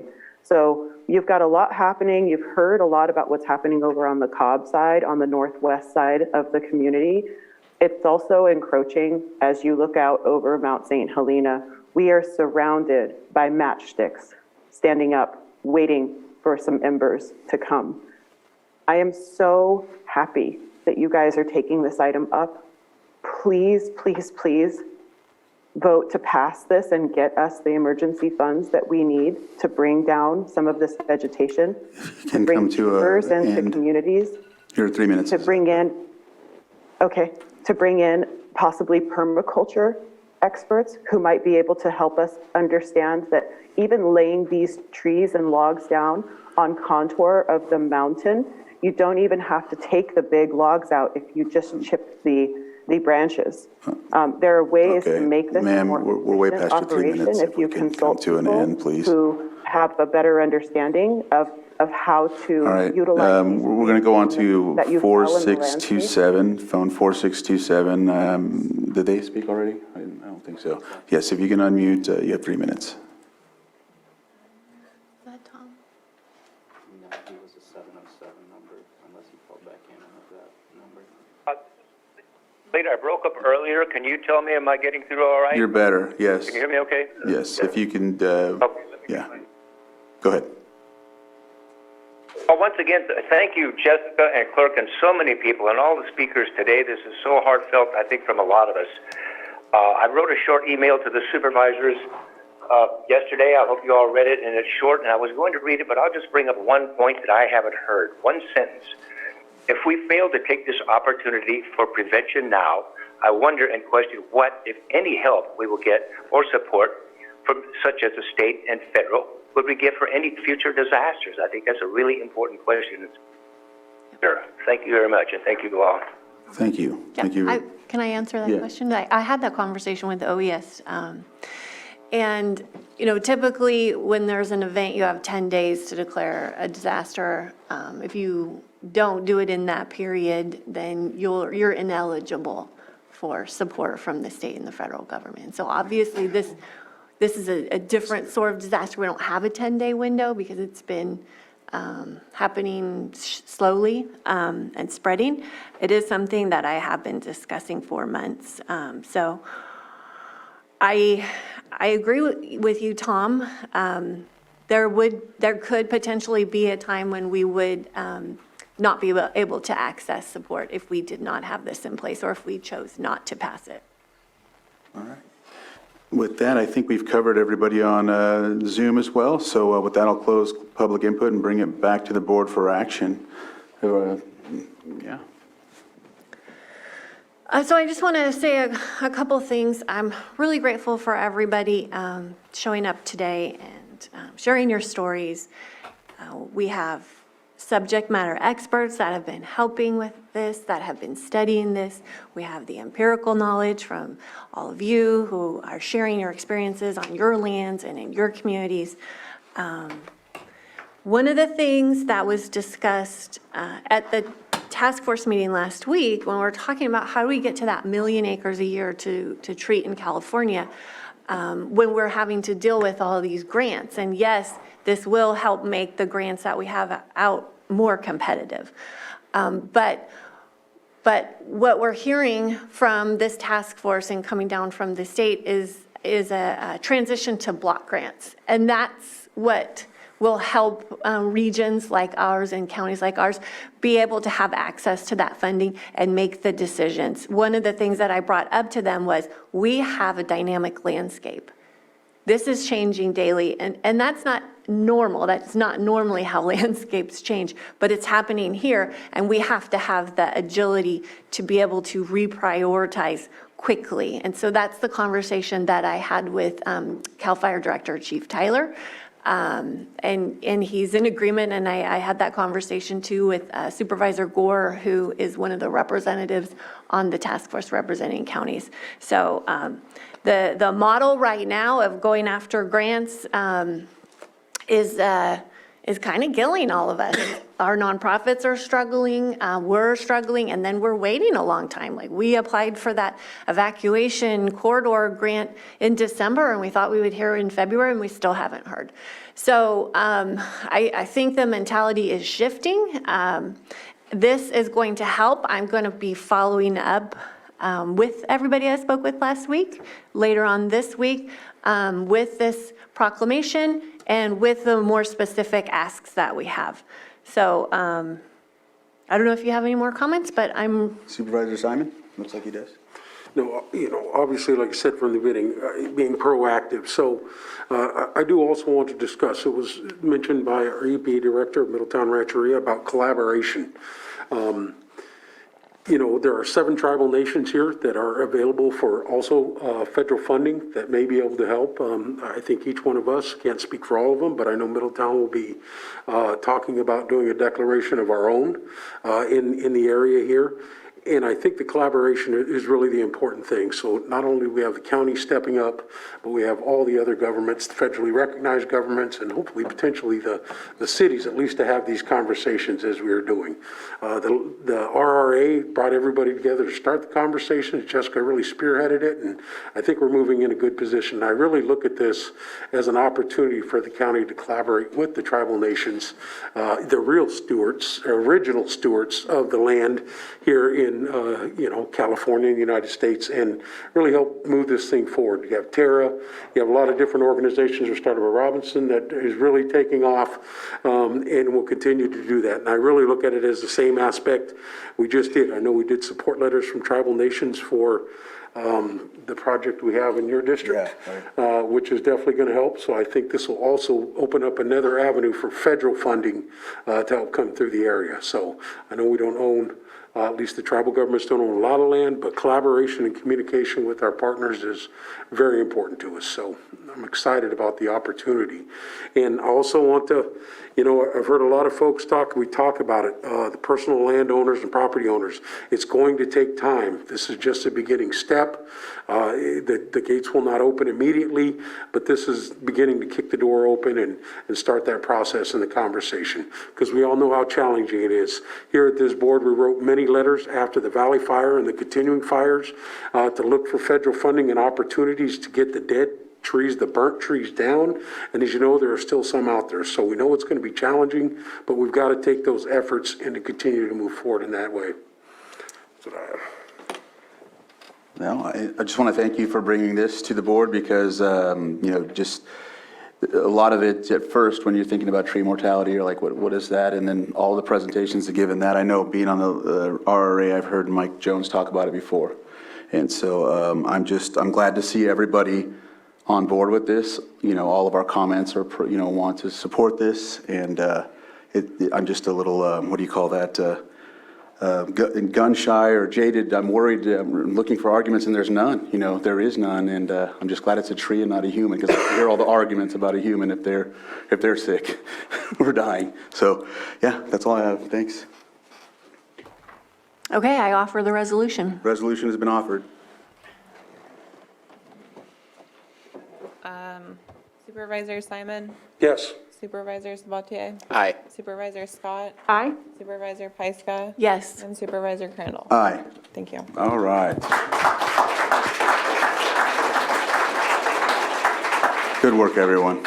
So we'll move on to our 6.4, consideration of acceptance of the March 31st, 2022 report of Lake County pooled investments. And this item is brought to us. We'll let our interim CAO, Susan Parker, introduce it and give who she needs to give the baton to from there. Yeah. I'll just wait.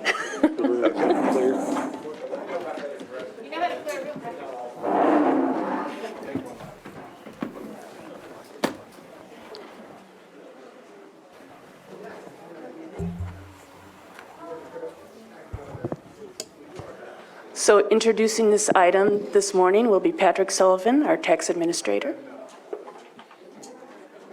Good morning. If it would please the board, I'm going to go ahead and turn it over to Carlos Oblitas from Chandler Asset Management. He's here to present a report on the pooled investments for the county. Good morning, supervisors, and thank you very much for inviting me over to update you on the investments. I want to just give you some highlights on what's happening on the economy, which is driving the investments, and then I want to highlight the investment. I won't take more than 5 minutes of your time. This will be quick and brief. If we can turn to page 5 on the presentation that's up on the board right now, there's a couple of charts that show you what's going on with inflation in the United States right now. I think everybody in this room is familiar with what's happening with inflation. We're all paying more for food and energy, for gasoline at the pump, for goods and services. Prices are going up. There are a number of reasons why this is happening. The chart on the left-hand side will show you Consumer Price Index, which is a commonly used measure for inflation. It's the highest that it's been since 1981. That's the early Reagan era. We're now at about 8.5%. So very high, very elevated. A number of reasons why. You remember that coronavirus shut the economy down. To restart it, the government pumped a lot of money into the economy in the form of the CARES Act, about $5.5 trillion. That in and of itself is inflationary. It increases the money supply. Additionally, we had monetary stimulus from the Federal Reserve.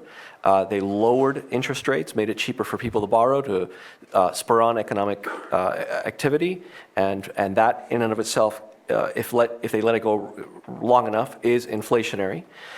We also had labor dislocations, people quitting and moving. That causes costs for businesses, which raises prices, they get passed on to us. We've had supply chain disruptions, which we talked about the last time I came. Very difficult to get chips right now, cars, things like that. We have a war going on in Eastern Europe, regrettably, which is putting price pressure on energy supplies, on wheat, on minerals. So all these things are pushing prices up in the United States. So why am I going on all about that? If we turn down to page number 12, the net result of this for the bond markets is that this pushes interest rates higher. Obviously, as rates go up, existing investments lose their value on paper, and that loss in value you don't realize unless you sell the investment. And for the most part, the majority of the portfolio is held to maturity. So even though it's losing value as rates rise, you're not going to realize that. It's an accounting adjustment. But the good news, of course, is that every time that we have a maturity in the portfolio, this is a portfolio of fixed income securities, they're bonds, and every time that we have a maturity, that maturity will get reinvested, and it'll get reinvested at a higher yield. And that's the message for today. If we turn to pages 15 and just 15 very briefly, followed by 16, it is a summary of your investment policy and the requirements of California Government Code. I want to remind you that this investment program is required to maintain safety, followed by liquidity, then followed by return. California Government Code severely restricts what you're able to invest in. You can only buy bonds. These are interest-bearing instruments. They're debt securities. You're lending money out and you're getting paid interest, and essentially is what's happening. Everything is in compliance, and that's good news. It's important that you follow the law, and you do. If you turn to the next page, page number 17, you'll see an overview of the consolidated portfolio. As your investment advisor, we manage about two-thirds of this, maybe a little bit more than two-thirds of it. The remainder is in the bank, and it's also in investment pools like the state pool, local agency investment fund. But right now, your investment program is valued as of quarter end, not right now, but as of quarter end, at around $430 million. It's definitely elevated because that's right after property tax collections. As you're aware, they came in December, and then of course they came back in April, the month after this. Some of that money will go back out again. They're pass-through payments that go back to the schools for expenditures that the county has and any other needs that the participants of the pool have. If we turn to page 18, we can see the makeup of the portfolio. The key here is this: it's very well diversified. We take advantage of every asset class that's allowed for us to take advantage of in California code. And the reason for that is because we don't want to be overweighted in one asset class and be negatively impacted by a shift. If you turn to the page 19, this is a breakout of the maturity structure of the portfolio. You're in the green. The gray is 3 months prior, as of December 31st. So the green is March 31st. You can see that you still carry considerable liquidity. There's a lot of money coming due quickly, and that's good for you because that money, the money that doesn't get spent out or taken out by participants, will get reinvested, and it'll get reinvested at higher yields. It will end up moving your average yield up.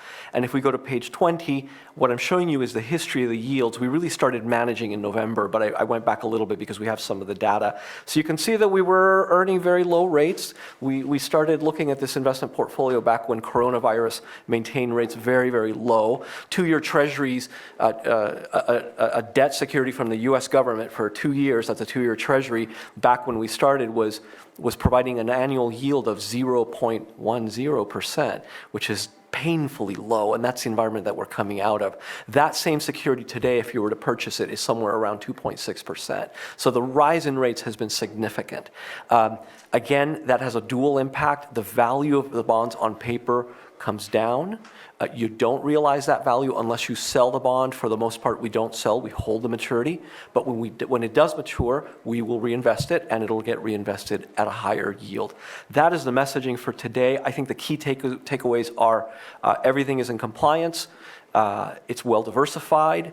We maintain constant communication with the county in terms of its needs, and I think that we're on our way to seeing higher interest income coming into the portfolio. I'll pause with that and take any questions you may have. Supervisor Sabatier? Thank you very much for giving us another quarterly, and good to see that we're still increasing. You're doing exactly as what we discussed in our ad hoc committee to slowly make the maturity time frame expand, but not go full bore to the 3-year or 5-year, I forget what our maximum was that we had discussed. But I'm seeing exactly the strategy that we had dictated and approved here, and that it's happening.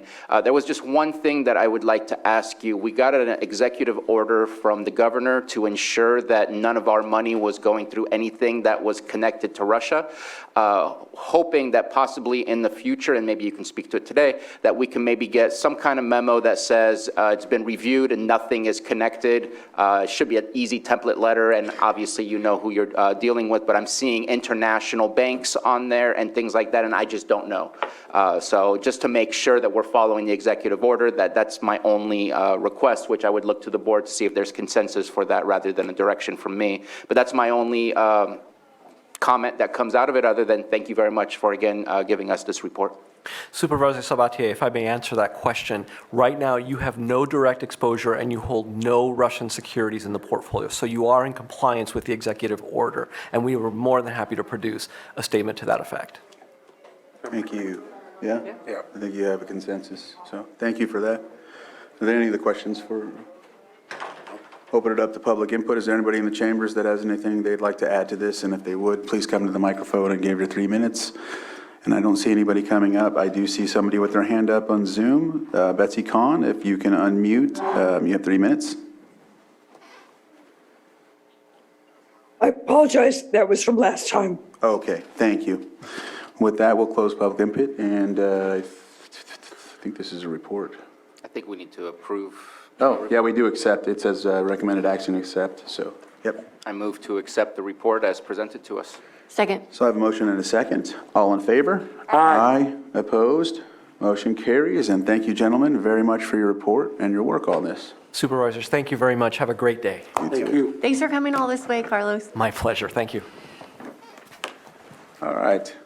Our item 6.5, public hearing on account and proposed assessment for 2853 Merced Street in Nice, California, 95464. And we have Code Enforcement Norman Valdez and Code Enforcement Manager Marcus Beltramo. They will be presenting this.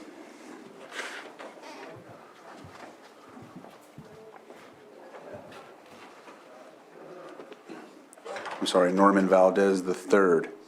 Have to make sure. The shoes just got bigger. Yes, I'm just gonna go ahead and start that. If there's anybody that's party to this, please, especially in Zoom, is there anybody here that's party to this item on the agenda? Okay, and if you are on Zoom, please turn your camera on and raise your right hand so you can be sworn in. Johanna, when you're ready, go ahead. All right. Do you solemnly swear that the testimony you are about to give will be the truth, the whole truth, and nothing but the truth, so help you God? I do. Thank you. All right, thank you, gentlemen.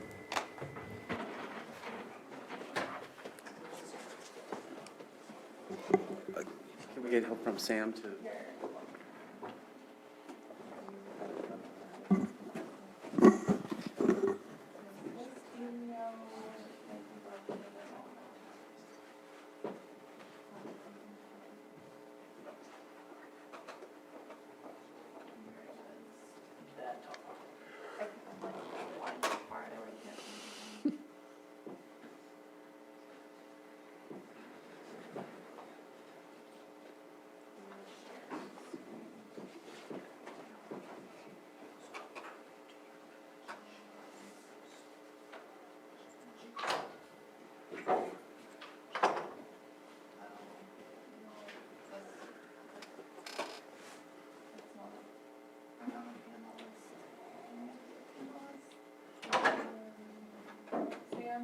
Can you make this computer? a panelist, please? Yeah. I'm a co-host too, I guess. There we go.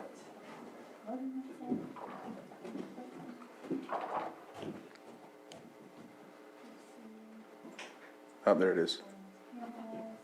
Bam.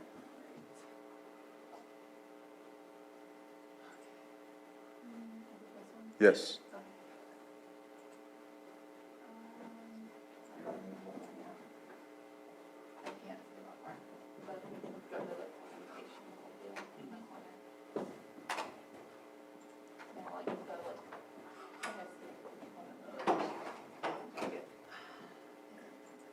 Yeah, there you go. Thank you, Johanna. Thank you for the help. So good morning. My name's Marcus Beltramo. I'm the manager for the Code Enforcement Division. And upon a completion of an abatement, we come before the board to give an account and a proposed lien for the work that was done. That being said, I'm going to hand it over to Joey Valdez III to provide a presentation. Hello, thank you for having us today. Again, the property that we're going to be looking at today is 2853 Merced Street in Nice. So this property is located on Merced Street. The property owner on record is Pete William Seleznov. This property is zoned R1. It's tax default and has over $27,000 in owed taxes. The county currently has power to sell over the property, and but it's not currently listed on the land sales on the tax collector's list. So on May 3rd, 2021, a notice of nuisance in order to abate a non-OTA was posted on the property by a former code enforcement officer, Sean Crackbon. On October 12th, 2021, the case was reassigned and a site inspection was conducted. When I was out there, I observed numerous violations on the property that were already listed on the previous non-OTA. So on October 26th, a second non-OTA was issued against the property, citing the following violations: conditions hazardous to human life, the existence of garbage, and then anything causing an unsightly appearance on the property. Here's some of the photos that, again, were documented between October 21st and February 2nd, 2022.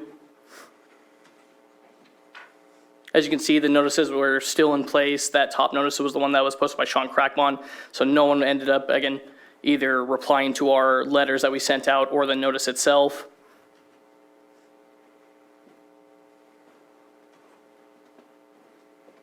But this was all, again, it seemed like it was like illegal dumping that was done on the property.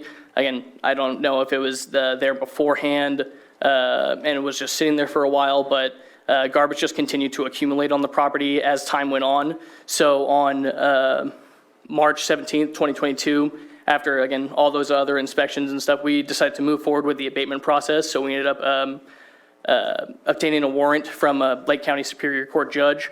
So on March 22nd, 2022, the abatement started. So here are the posting of the notices of the warrant and the 24-hour notice. And then on the 17th, when I was out there posting it, a new pile of garbage was there that was not there previously on those other days. This is the work that was completed afterwards. All the garbage was cleaned up. Several tires and mattresses were removed from the property, and they ended up cleaning out that shed as well. That was just filled with trash bags and all other sorts of types of garbage. On March 23rd, 2022, compliance with the non-OTA was attained. The cost of abatement totaled to end up being $2,145.61. Leonard's hauling totaled to be $1,464.93, and the abatement or administration cost was $680.68. So at this time, I'm asking for the board to approve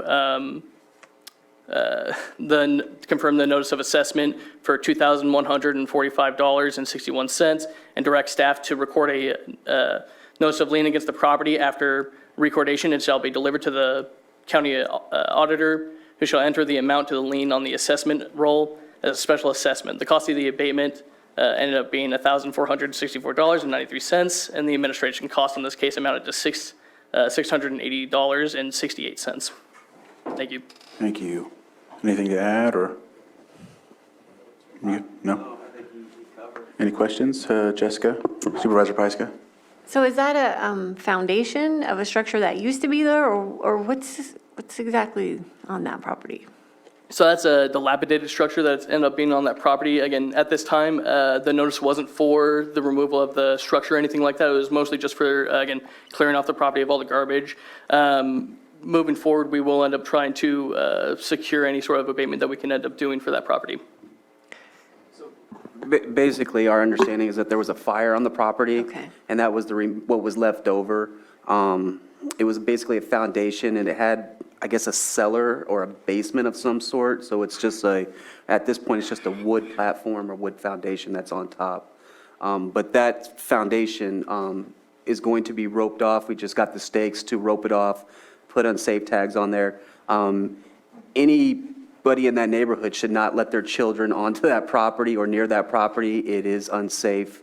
But yeah, that's the leftover foundation. Yeah, that's what it looked like. And then there's a shed also, or some kind of, Yeah, that secondary shed is like down the hill. It's not on that upper level of the property. Again, the parcel goes all the way down to the adjacent street.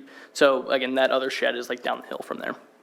so vacant parcel with structures or things that need to be demoed, and there's already $27,000 in fines or back fees. So I think, it's definitely an investment for us and for our county and for our communities, and we may not see that come back to us, but I'm fine with that.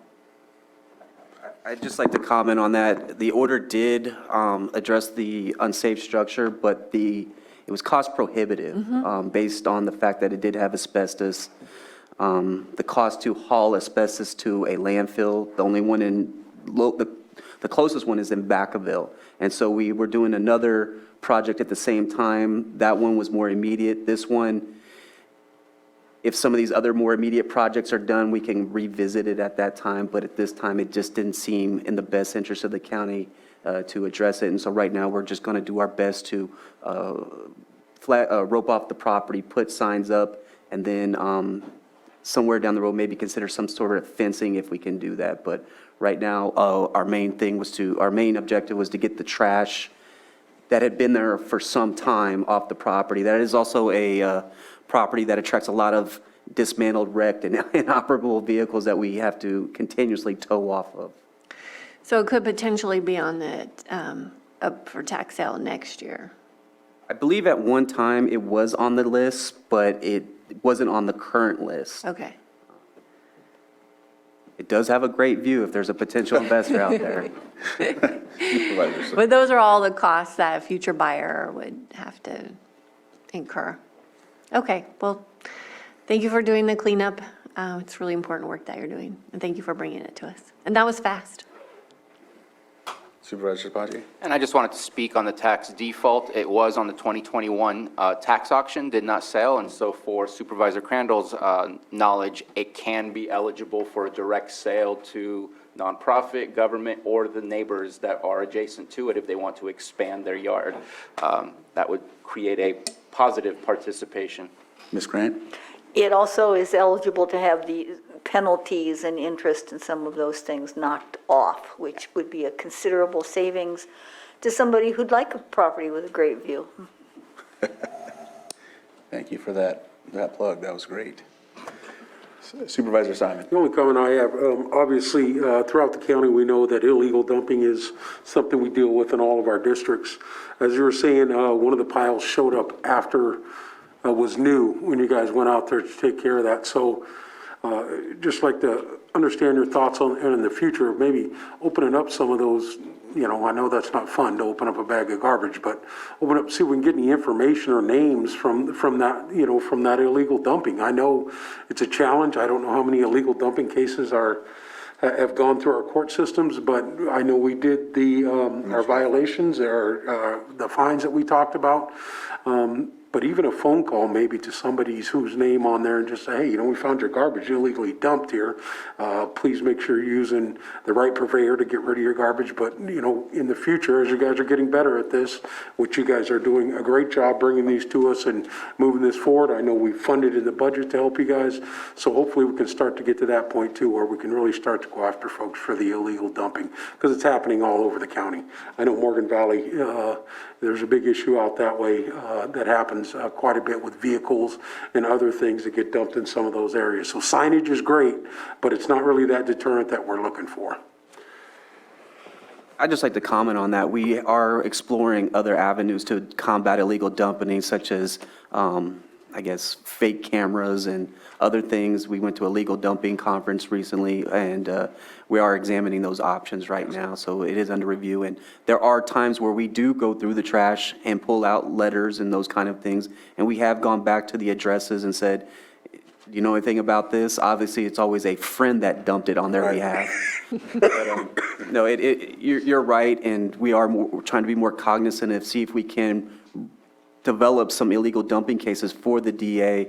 I'm not sure what the appetite is, but we are starting to develop and look into that further. Because as you said, illegal dumping is a major issue that we deal with. Yeah. Supervisor Sabatier? And just to, I know that Supervisor Crandall and myself are on the Solid Waste Management Task Force. We have talked about that. It kind of stalled at one point because who was going to enforce the illegal dumping ordinance if we brought the ordinance? And I think it's something to bring up with CDD to see how we can implement that, especially since you're finding so much of it. And I know that with our Director Darby starting last October, it wasn't something I wanted to automatically jump on and say this is what we need, because there was a lot of changes that needed to be done in the department, but maybe it's about that time to bring it back up. All right. Any other questions from the board? I'll open it up for public input. I don't see anybody in the chambers. Anybody online? All right, I'll bring it back to the board for action. And it's in my district, but I'll welcome anybody to make the motion. I don't know what the amount is anymore.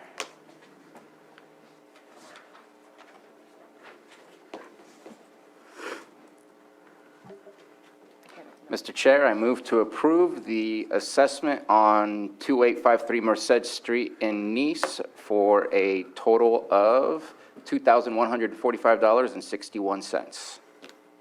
Second. So I have a motion and a second. All in favor? Aye. Opposed? Motion carries. Thank you, gentlemen. Thank you. All right. I'm just going to tell Sam something, but you can I know we've been waiting a long time, but Ken, do you want to take a break before this one? Mm-hmm. Yes. So we will, 5 minute break before we start on our 6.6. Yeah, sorry.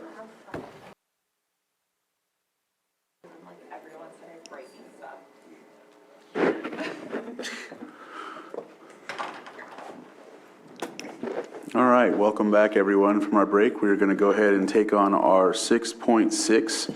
Now, this just before I read it off, I just want to state that we've addressed this last week. Of course, we didn't have everyone here, so we wanted to continue it. So everyone had the opportunity to look at a lot of the things that have been said in last meeting and the previous meeting. So if at all possible, we can keep on to new tasks or items, or if there's something that you missed a point on, that's fine too. I'm not going to try to silence anybody or anything like that. I just want to make sure everybody is cognizant of others' times.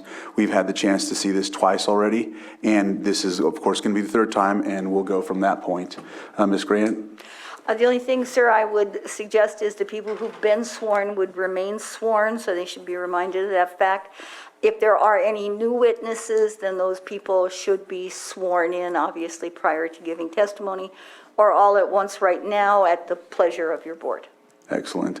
Well, I'll read it off, and then we'll do the swear-in one more time. So we have our 6.6, continued from May 3rd, public hearing, discussion of and consideration of appeal AB 21-05 of Planning Commission approval of major use permit 19-36 and IS MND, which is initial study and mitigated negative declaration 19-56, Lake Vista Farms LLC, Clear Lake APNs 010-05301 and 010-05302. With that, if there's anyone that needs to swear in that's new to this testimony, or if there's others that are coming to the, please stand and raise your right hand and let Johanna do the swear-in for you. We'll go from there. Swear in, I said, not swearing. Okay. So do you solemnly swear that the testimony you're about to give will be the truth, the whole truth, and nothing but the truth, so help you God? Thank you. Thank you. And with that, sir, Mr. McGinnis, it's all you. Well, thank you, Supervisors. Good afternoon. The very end of our discussion in the last hearing for the appeal was some discussion about the nature of the violation. in May of 2020. During the last week, I was successful in getting some photographs from Janice Luke, who is a staff member with the Department of Agriculture here in the county. Whoops. Oh, okay. Let me go back. And she is here in the room today to testify if necessary regarding the fact that she was on the site on May 7th and took some photographs, which I'm going to show in a very brief PowerPoint presentation to you to hopefully supplement the discussion of the violation that we had last week during the appeal. And I also have some handouts for members of the board that document the violation in terms of photographs. That material also includes the entries that were made into Acela, the 2 entries from our division in code enforcement, and some correspondence between the Department of Agriculture, Janice Luke in particular, and the state, California Cannabis at the time, and California Department of Fish and Wildlife that was notified of the violation. And I also have another handout to the board, which includes the Streambed Alteration Agreement, which was entered in between the California Department of Fish and Wildlife and Mr. Brian Pensack, who is the owner of the property. That issue was also discussed at the tail end of the last week's hearing for the appeal. So as you look at those handouts, I wanted to give you just a very brief overview of the nature of the violation. Photographs were taken by Janice Luke, as I mentioned, at the County Department of Agriculture on May 7th, 2020. The location of the site was 2050 Augulin Canyon Road. And as I noted, Ms. Luke is in the room today to testify that she was present and took the photographs. I also handed out the 2 entries that were made on Acela on May 7th and May 14th by A.W. Fernand, who was one of our code enforcement agents in the division under the CDD. I have you may remember there was a notice of violation and stop order on May 13th, 2020, which was approximately 6 days after these photographs were taken. And then you should have in your packets a letter from the applicant's attorney that was sent in, to all of you by email on May 9th, 2020, that includes images that were taken on May 7th, a few days ago, of the grading area and the abatement. So it shows that the recovery in some respects of the site, at least in terms of the non-native grasses and the like that you'll find on the site. If I may get a clarification, you just said 2020 in their last statement about the email we just received. The email you just received, I think you received it on May 9th, 2022. Okay, just wanted to check in on it. Yes. The photographs on that attachment from the applicant's attorney were taken May 7th, 2022. Okay. So let me, if you'd like, to show you some of the images that we have from Janice Luke from the Department of Agriculture here in the county.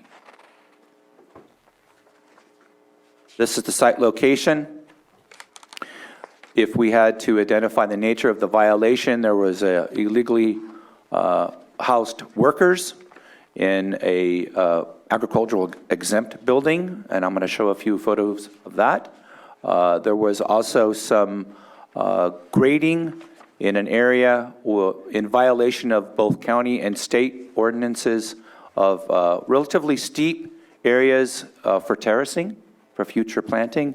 And then there are hoop houses, irrigation, and plants on site. These are hoop houses that are in the process of being built or that have been built at the location on the 7th of May 2020. Again, some more hoop houses with plastic on-graded areas. And it should be noted that the relatively flat areas were likely areas that were used for the hops. So they were disturbed sites. at least in this general area. More photographs with materials in the background. You see some plants on the left and some preparation of the hoop houses for plants in these hoop houses. Some plants, and as I noted in the last presentation, there is indication that approximately 40,000 plants were found on site. It is clear from at least these images that one might surmise that the plants were not planted in the ground, but we're waiting for future action. That shows the extent to grading to some degree up into a relatively steep area. Now, one of the things that we discussed last time was the amount of grading, and there was an estimate on the site plan submitted by the applicant after the violation, and in hope of clearing up the site and abating the site, that there was roughly, I think, a little over 1,300 cubic yards. That is questionable. It's unknown. It could be a much greater amount of area that was graded. This is a agriculturally exempt building that was used for housing by the workers on site. You see some mattresses or air mattresses in the back. And a generator with a porta toilet. And according to this photograph, this was some water used for personal hygiene of the workers on site. That's a sample of the photographs that you have in the handout. But I do want to provide the community with a sample of those photographs. If need be, and per legal counsel's advice in the county, we do have, as I mentioned, Janice Luke in the room if you'd like to ask her particular questions about her visit and her inspection. But that's all I have in terms of the photographs. Ms. Grant? The person who took the photographs can authenticate and inform your board that if indeed the person took them, when they were taken, what they depict. I'd like to Yeah, get that I was just going to say authentication. that, yeah, Ms. Luke, if you can come up.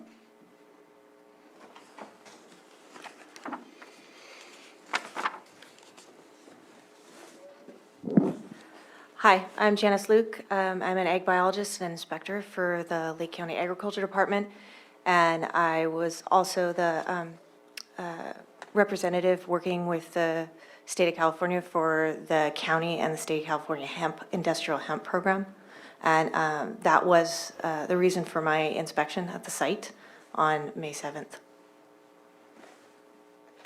Supervisor Sabatier? So you brought up hemp. What was the purpose of your visit for hemp? So this site had been previously registered as an industrial hemp site, although during the year that it had industrial hemp registration with the state of California, there was no legal industrial hemp grown on the site because we did not have noticed that they had hemp, or we did not make official sampling. So therefore, it had a registration, but there was no legal crop grown on the site.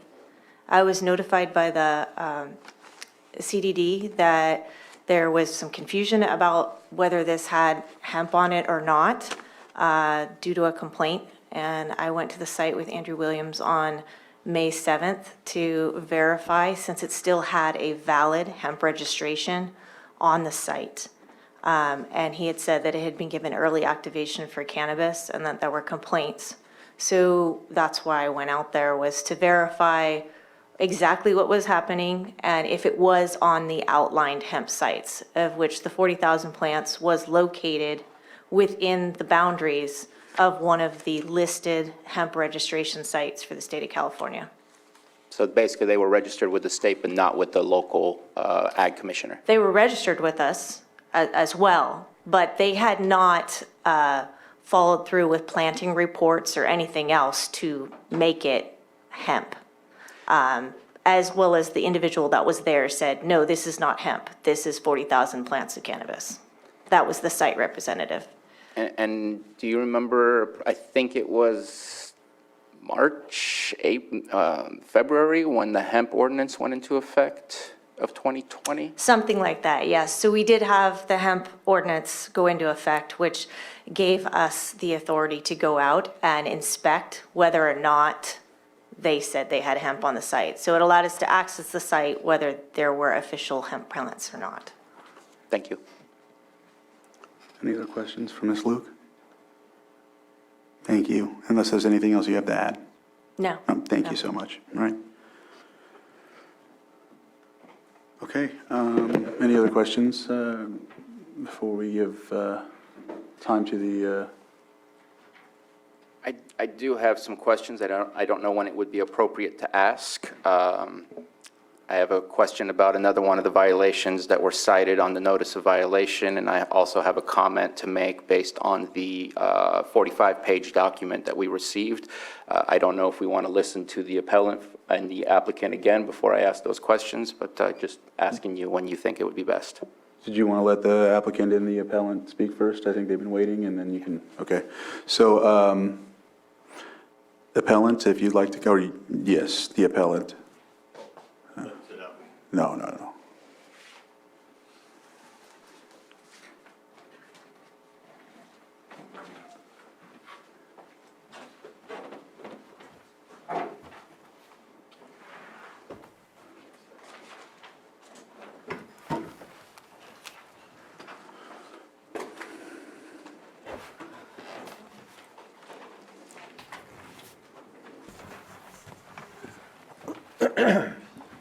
Thank you, Chair Chandler and Supervisors.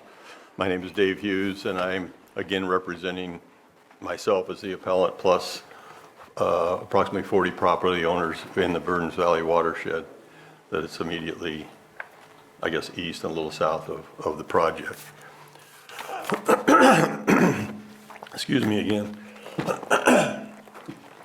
Before I speak, well, we're still going to have some public input because I think there are a few people out in the public that still wanted to speak on this. I know I had a few people speak prior to my presentation, but not everybody had the opportunity that necessarily wanted to do one. And I think we already have lost one or two people that wanted to speak that had to go on to other things, including my So what I'll do is, if you are here to speak on behalf of this in the Zoom room, can you raise your hand and leave it raised so I know how many? And then, If any. Yeah, if any. Okay, I see a couple people doing that. So go ahead and continue, and and I'll call on them when you're ready, and we'll go. Okay. I think I wanted to try to briefly summarize where we're at. But I do have, after some discussions with an attorney and a few other people, I do have kind of a question on CEQA. Obviously, this initial study was started in 2019, I think it's 19-56, and subsequent to the initial study beginning, I guess, the early activation was allowed, and then there were notices of violations, and it appears that the existing condition of the property when the initial study was started would have changed because of the violations. And I'm just curious if the CEQA process should have likewise been started again because of the changes in the condition to the property. And I mean, it's a question I have if we can. Right, and so Ms. Grant, I don't know if you had any. I thought there was testimony at the last hearing that the environmental documents occurred after those violations, so they took it into account, not before. Is that incorrect?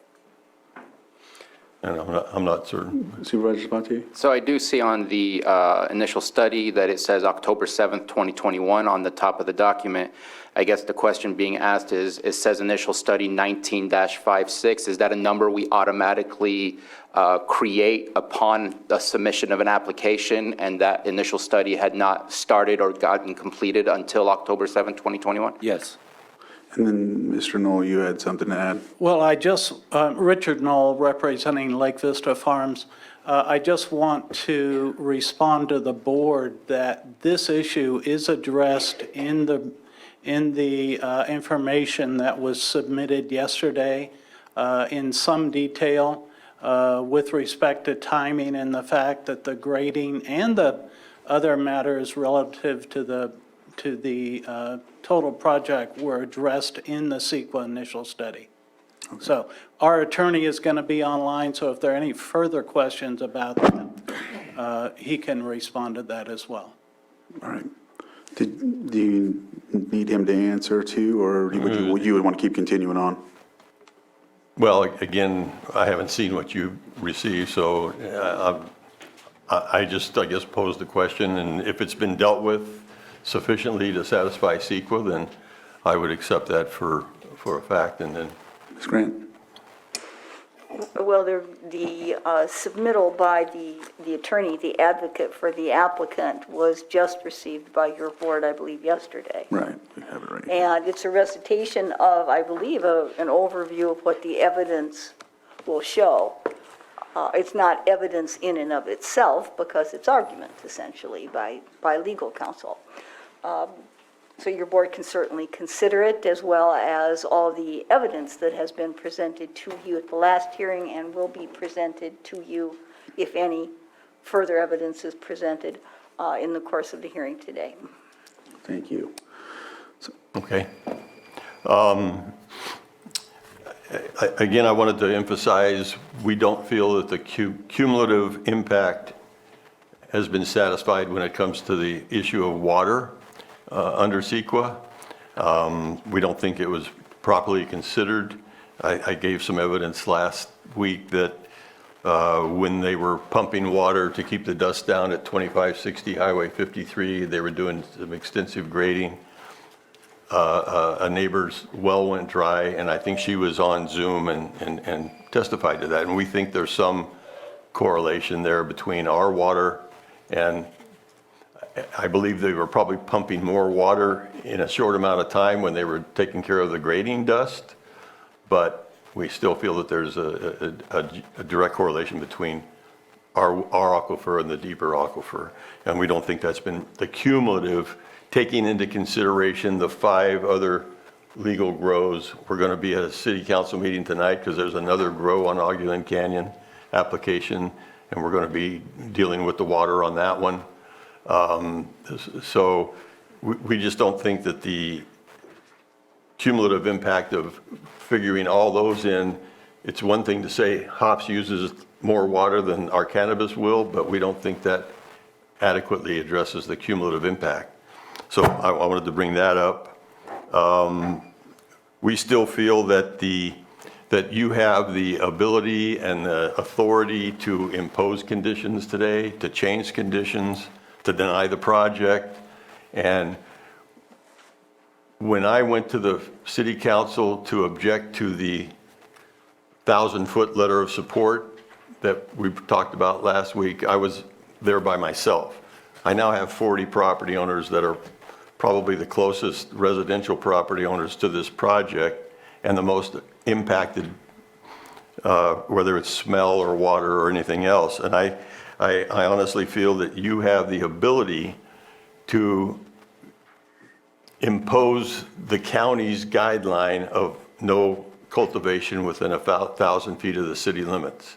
As I mentioned, we already lost a kennel that was in business for 25 or 30 years, and it was adjacent to this property. That was, to me, a direct result of the odor and the ability for them to grow closer to the property line than, or the city boundary than your code allows. I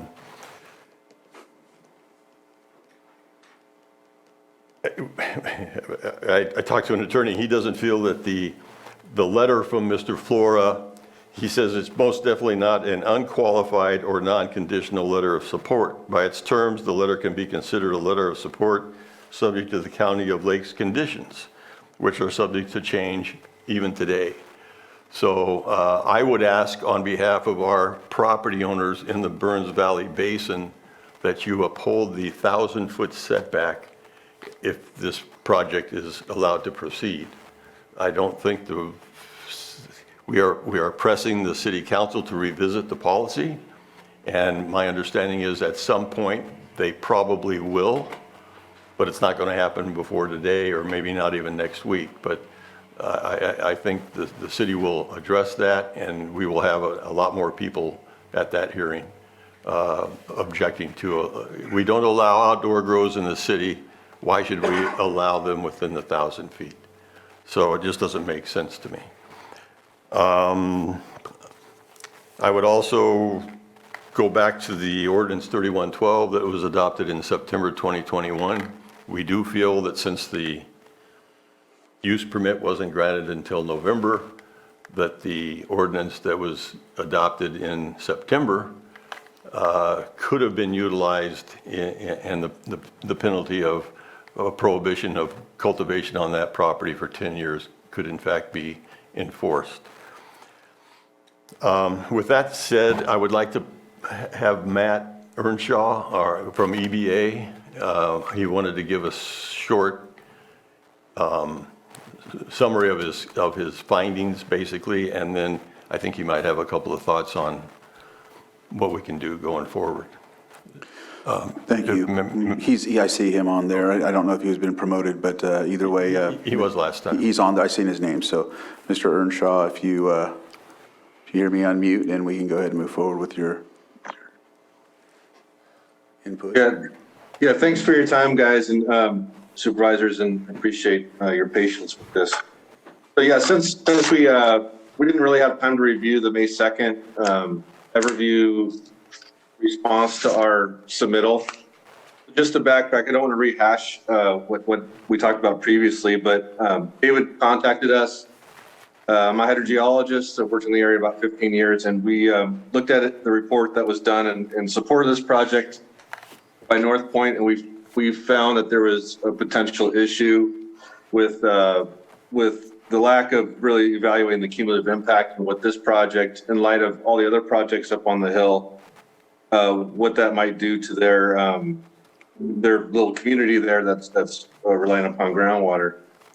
So as you all aware, we wrote a memo back that had several conclusions. The conclusions, suggested that there could be impacts to nearby wells, and that to me would be considered a significant condition and something that wasn't adequately addressed in the previous report. And then what we kind of asked for as a conclusion was to do some more aquifer testing on. We recommended that they would do more aquifer testing on their wells. It looks like in their review, they came back and in part did some pump testing. The pump testing that was done, looks like it was done in February of 2022. And I just want to make note that the pump testing, while it provides some information about static water level and recharge, it doesn't provide the level of detail that you would need in order to get the properties that would be required to understand what cumulative impacts would be over time. It's just not a long enough duration, and it doesn't really tell you when they stopped the pumping and when the pumping, didn't tell you what the drawdown is at the time where they stopped pumping necessarily.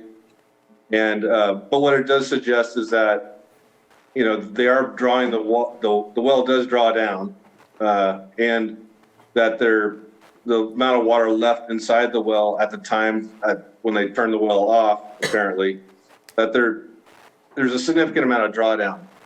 Whether or not that's enough for their project, that's one thing. My bigger concern is long-term how that's going to affect that aquifer, which again, I want to reiterate, it's well understood that the aquifer, that these alluvial valleys that Burns Valley is pulling their water from, the recharge of that, yes, it comes from rainfall in part, but it also comes from surface discharge through aquifers that are up in the highlands up there. So that's pretty well understood, and it is a a volcanic and it's not the lower lake formation. So in any event, those are my main points.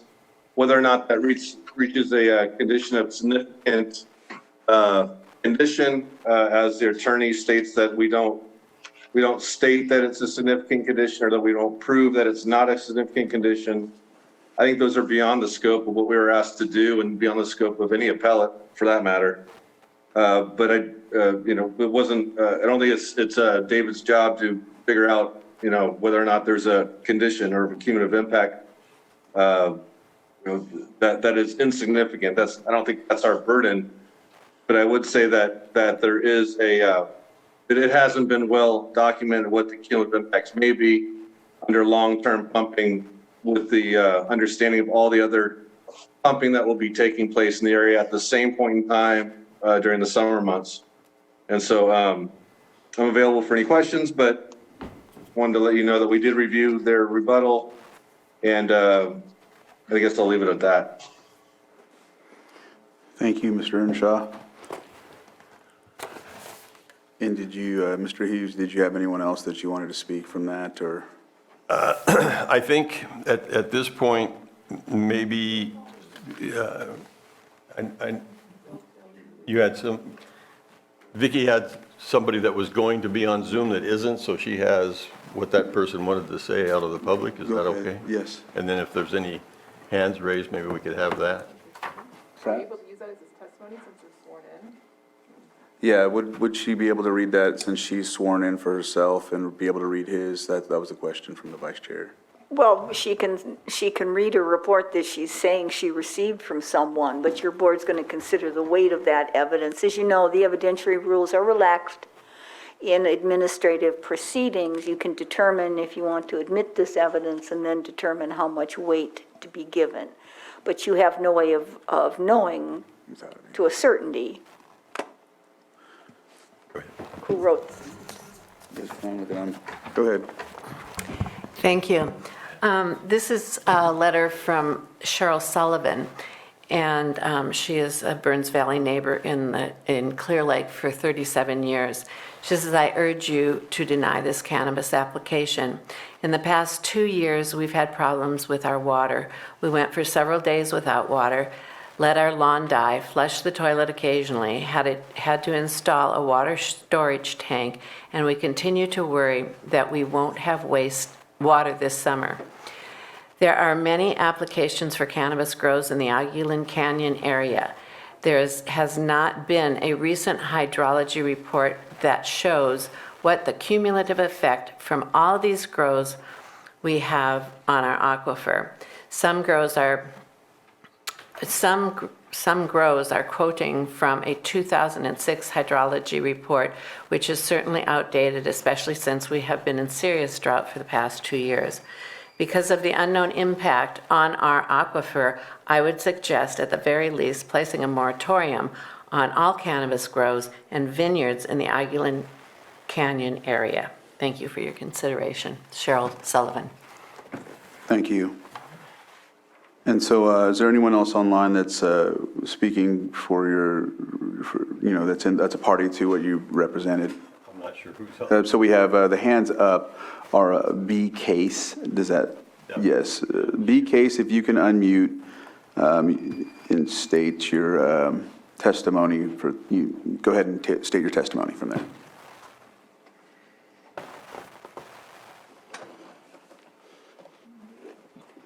Hello, can you hear me? Yes.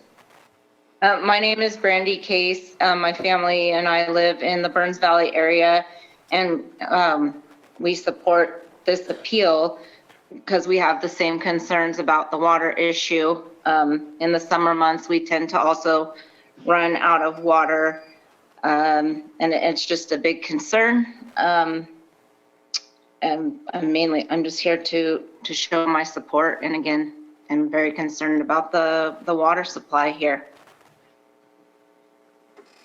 Okay, thank you. And is Barbara Christwitz, would she be? Okay, Barbara Christwitz, if you can unmute and state your testimony. Can you hear me? Yes. Okay. Just that I am, I too want this cannabis application denied. And I live in Clear Lake on Vista Street. I figure that we need our limited water for personal use of citizens rather than for marijuana and vineyard grows, which are not necessary for sustaining life. So that's what I have to say. Thank you. Okay. And then Mr. Flora, is he a neutral party? Should I wait until the other group has it? Yeah. Mr. Flora, we'll wait until the other party has, the applicant has a chance to discuss, so. And we may have one person. Come on up, sir. You can come on up and state your name for the record, and then if there's anyone else in the chambers, please come up as well. My name's Nick Labakis, and I'm a direct neighbor of the project. I live on Rose Lane. And there's the last 3 years, our well has been pretty iffy. We've run out of water a couple times, like other neighbors just east of me have. And I had to put in a water tank, 3,000 gallons to help out. But that well usually runs around, it's 75 feet deep. And it runs about 40 feet of water on a good year. The last 3 years it's gone down as much as 10 feet. And that gets pretty iffy. Everybody starts punching holes up on a hill there, we're gonna be out of water.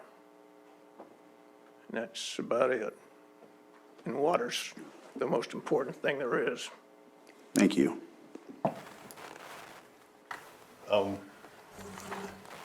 I guess I could close at this point with just, we think there's a need for additional testing. And I think Matt Earnshaw kind of touched on that. I know he's mentioned to me they should be pumping more like 72 hours at whatever rate they would probably be drawing or over when they're planting. And you know, that helps establish a model.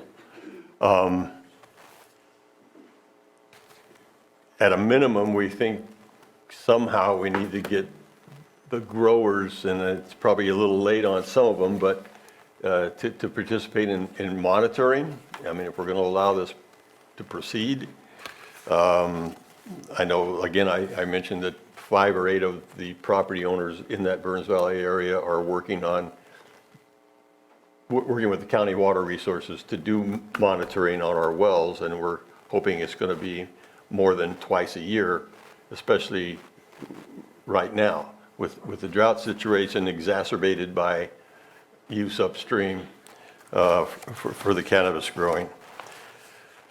Somehow the applicant has to be held accountable if, in fact, the applicant's use does start impacting our water supply. And I'm not sure how you do that. Again, I realize we're in a drought, that's going to affect things, but we also feel that with the number of grows, legal and illegal, in the Ogden Canyon area, the vineyards. I know there was a lady that spoke at the prior hearing, talked about cannabis growing in agriculture, and what your motion wasn't going to deal with was water. So it's not just a local problem in Burns Valley, but we just are really concerned about the future of our water, the more uses that happen up there. So I guess I can leave it at that at this point. Thank you, Mr. Hughes. Oh, did you want to? Well, yeah, I would just reiterate that the applicant's hydrologist indicated if they develop out the entire area there in Ogden Canyon, and then you add the existing ag wells to that, and then the minimal water that is used by domestic wells, that would amount to using over half of the water available in the Burns Valley aquifer. over the course of a summer, the growing season. I don't know, how a hydrologist can suggest that they can, even if you could recharge that over the winter, it's not going to keep our water that's in that first 100 feet from our wells going dry. It just can't happen. And real quick, again, Scott Brown at Caltech Pump had talked about wells working as a conduit to allow the water to go from one aquifer to the other. And he also feels there's a zone of influence. In other words, all these wells influence ours. He called it a zone of influence, and I think that's a very valid point. So we'll leave it at that for now. Thank you. Supervisor Sabatier? Yeah, I just want to add that any use permits that has been approved for cannabis, there is in the ordinance to do monitoring of water. So if this is approved, that is already in there to make sure to monitor. With that, we'll invite the applicant up and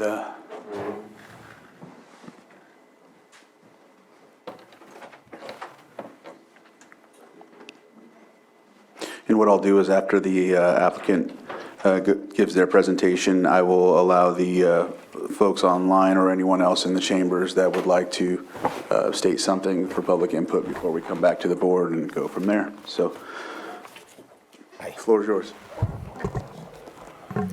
Go ahead. Yep. Okay, thank you. Richard Knoll, Lakeport, representing Lake Vista Farms. And I just want to mention that we have our team here, a number of comments that we'd like to present in response to the appeal. And we also have our attorney online, Brad Johnson, and our groundwater hydrologist, Dr. Angie Dodd, is also online, and they would both like to make a few comments. Yesterday, a packet was emailed to the board. I also have some hard copies that I'd like to pass out to the board, and I have one extra copy for county staff. Also have a set of site plans that if there's any need for anyone to review those site plans, have copies of those available.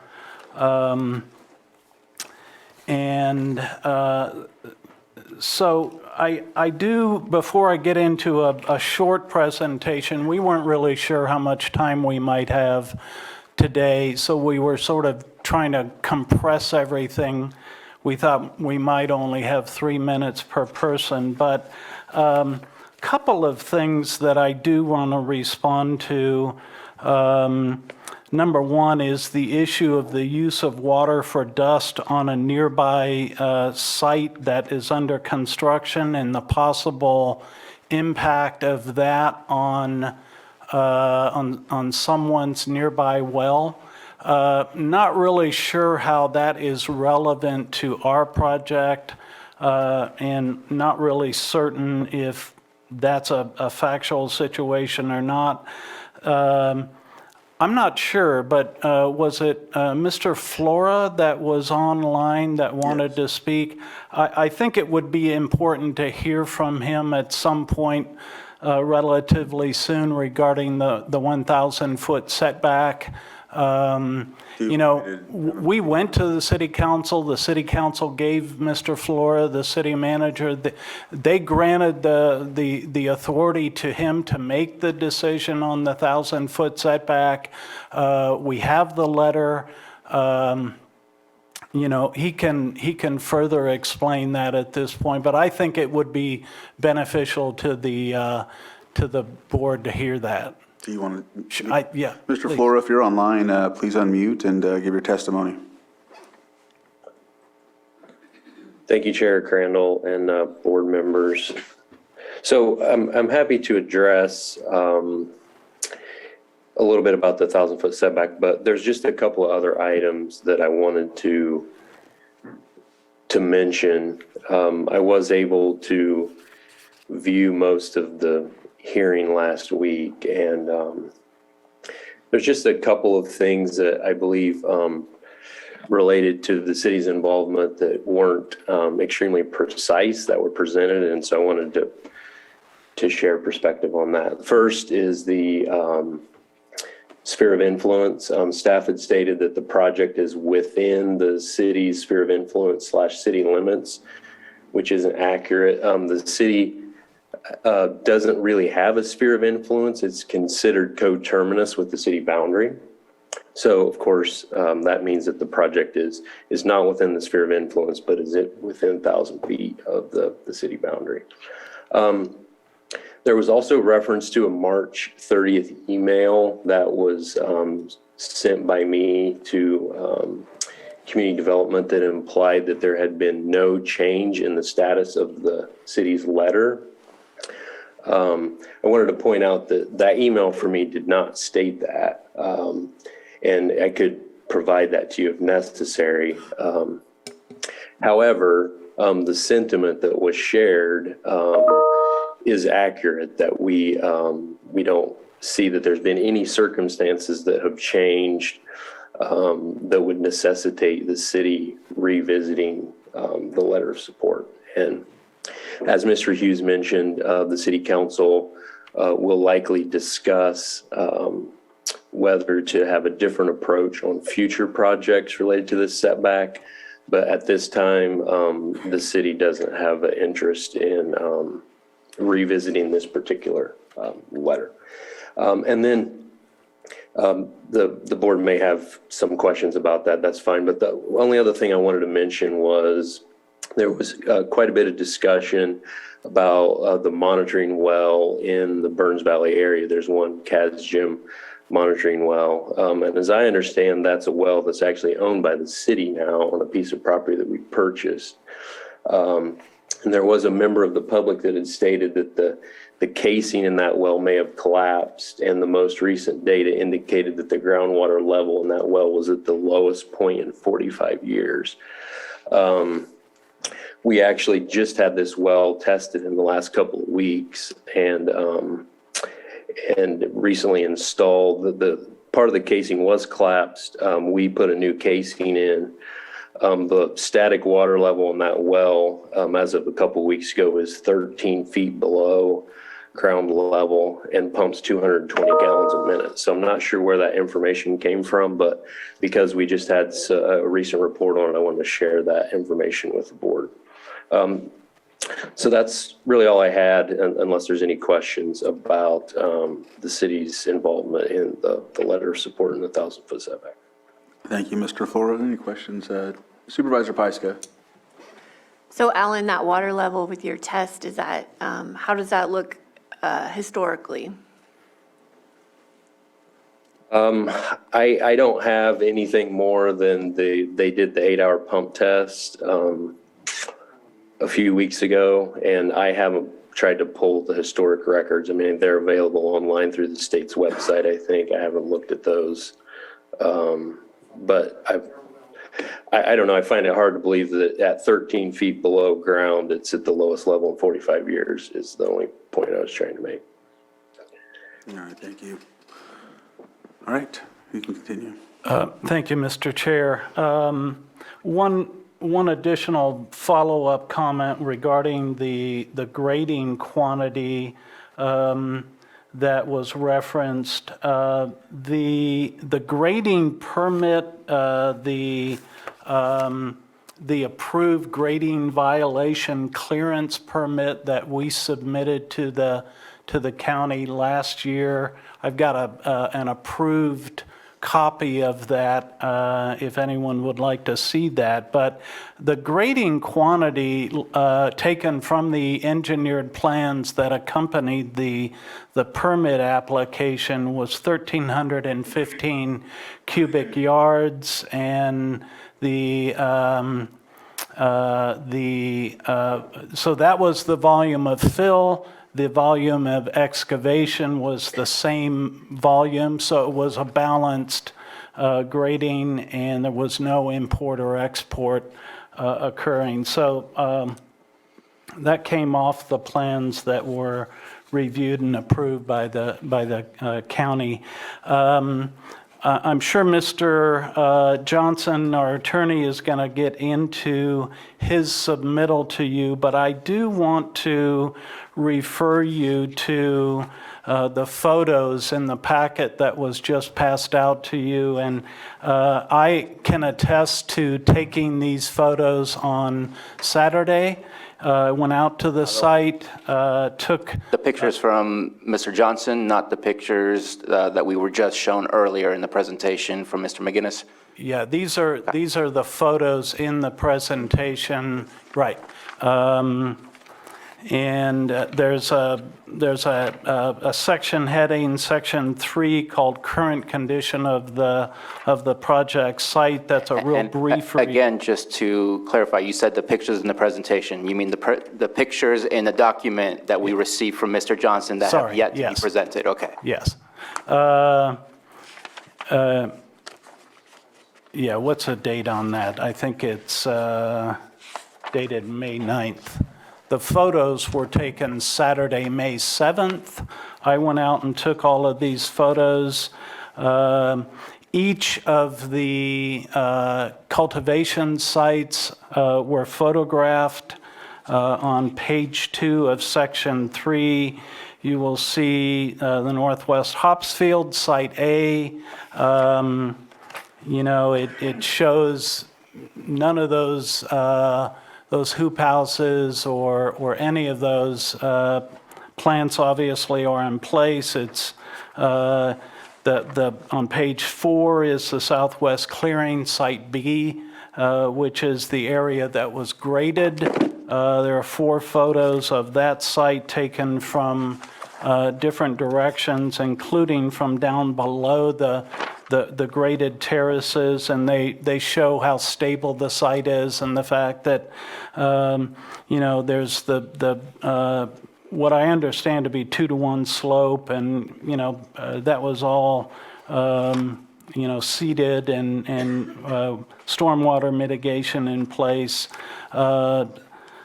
On page 6, the Northeast Hops Field, site C, which is the location of where that evidently some people were living. That's that barn. It was locked up. I couldn't get inside, but I did take a photo of the barn itself as well as the proposed cultivation areas.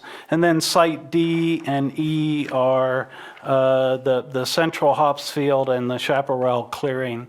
But I think these photos reflect how buttoned up and secure the site is. I mean, there's really not much going on there right now. So be happy to further explain any of that if need be. So with that, I just want to get into some short comments, you know, and I do have a handout about this, but I want to talk about 2 and possibly three things. And before I do that, I'm remiss. I wanted to introduce Brian Pensack. He's the one of the owners of the project, and he's here to answer any questions and make a short presentation himself. So the 2 or possibly 3 things that I'd like to talk about is the conformance with the county ordinances and regulations, the public benefit issues, and possibly public water policy. Almost 4 years ago, I was asked to assist in putting together the use permit application for this project. I reviewed the plans. I did a tour of the site. I looked at the various cultivation sites. I could tell fairly quickly that this project fit pretty well what I understood the county was looking for with respect to the cannabis cultivation ordinance. We then put together the application, all of the forms and the property management plan and the cultural resources report and the engineered site plans and the biological reports and all of that, submitted it to the county. We followed up on the incomplete letter that we got with additional documentation. We got the early activation. When we became aware of the notice of violation, we responded quickly with multiple remediation actions, and we made that situation right. When the county adopted the urgency drought ordinance, we complied with what your principal planner has described as one of the best cumulative impact reports on groundwater he's seen. We believe strongly that this application conforms to county requirements. The county set this process in motion by adopting the cannabis ordinance. The applicant filed the use permit application in accordance with county ordinances. County staff has consistently recommended approval of the project. The project is consistent with the general plan. It's also consistent with Article 51 of your zoning ordinance, the use permit criteria.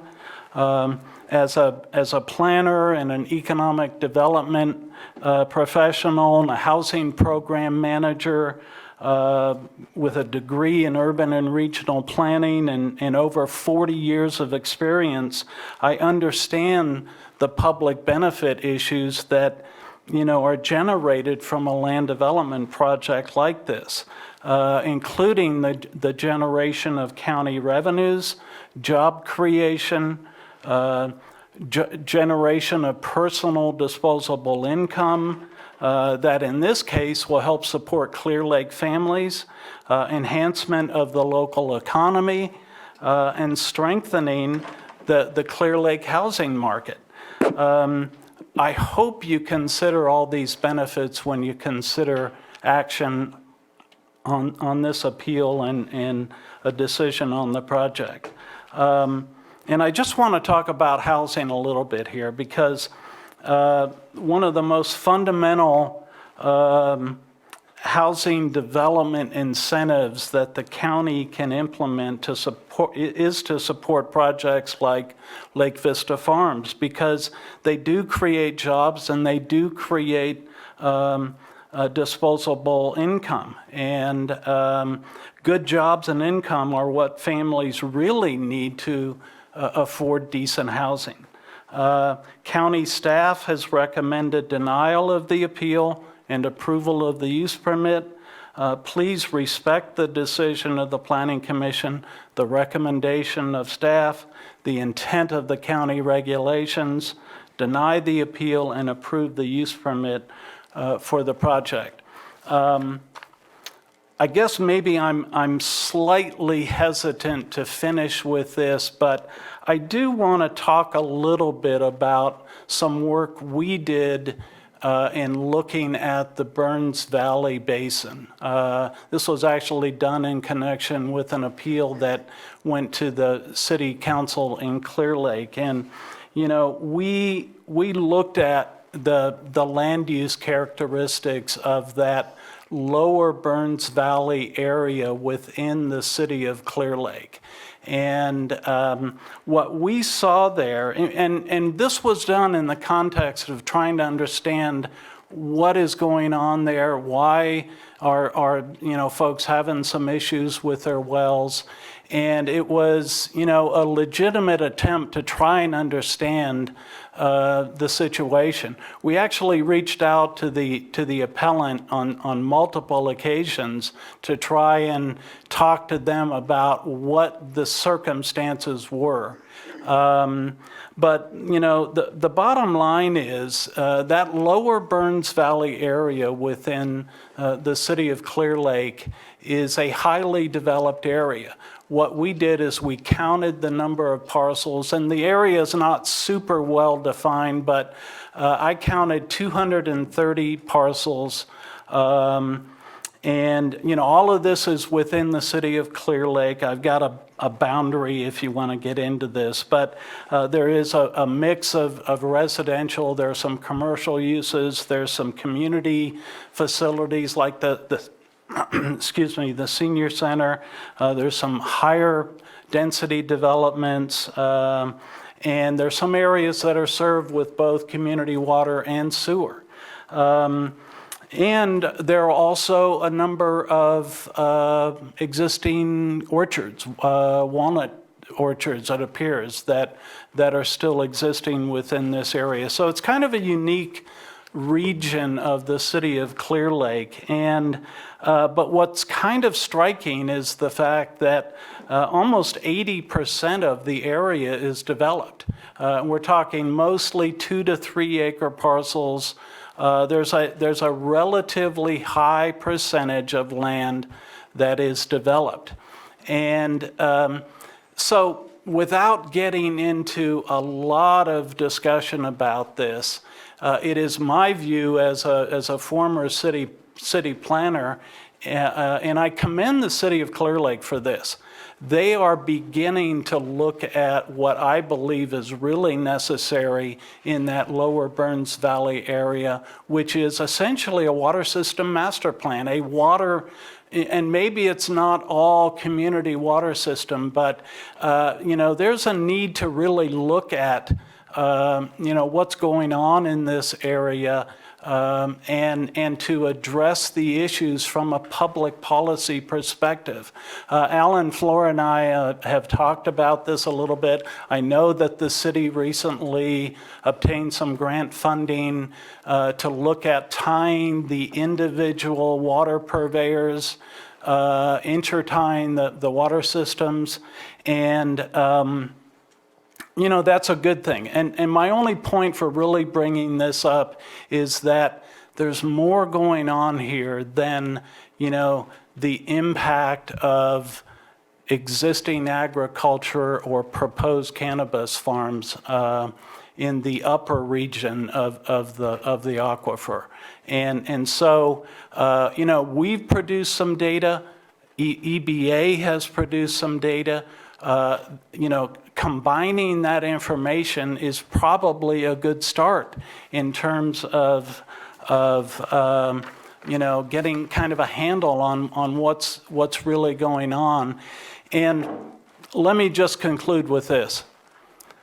Dealing with these kinds of matters on an appeal where there's conflict and so forth isn't really the answer, in my opinion. Getting together, trying to solve issues, much like the earlier discussion regarding the Firewise, the wildland fire issue. Getting people together to try and address these issues is really ultimately what needs to happen here. So with that, I'm going to conclude my comments. I do want to ask our attorney, Mr. Johnson, to come online. Also want to ask Angie Dodd to make any comments that they feel appropriate at this point. But thank you for your time. Thank you. And if you're named, if you can raise your hand and unmute, you'd have your time to give your testimonial.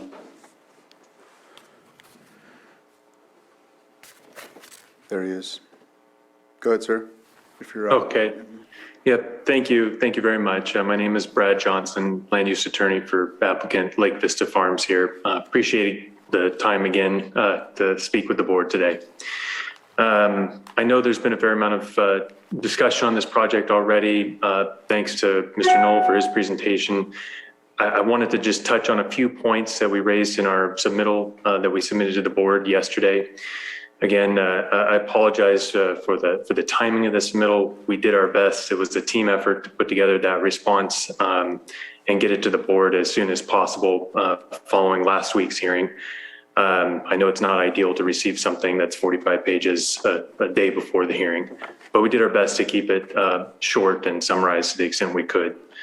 The purpose of the document that we submitted yesterday was to show the board that we had looked at and considered seriously each of the concerns and questions that the board raised at the last hearing.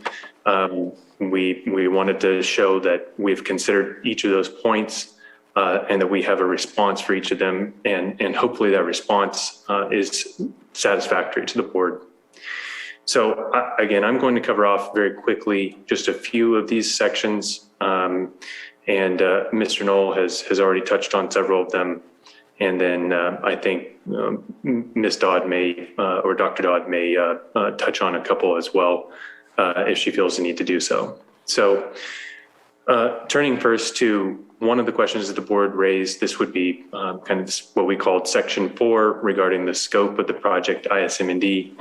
I know that Council Grant stated that this was attorney argument.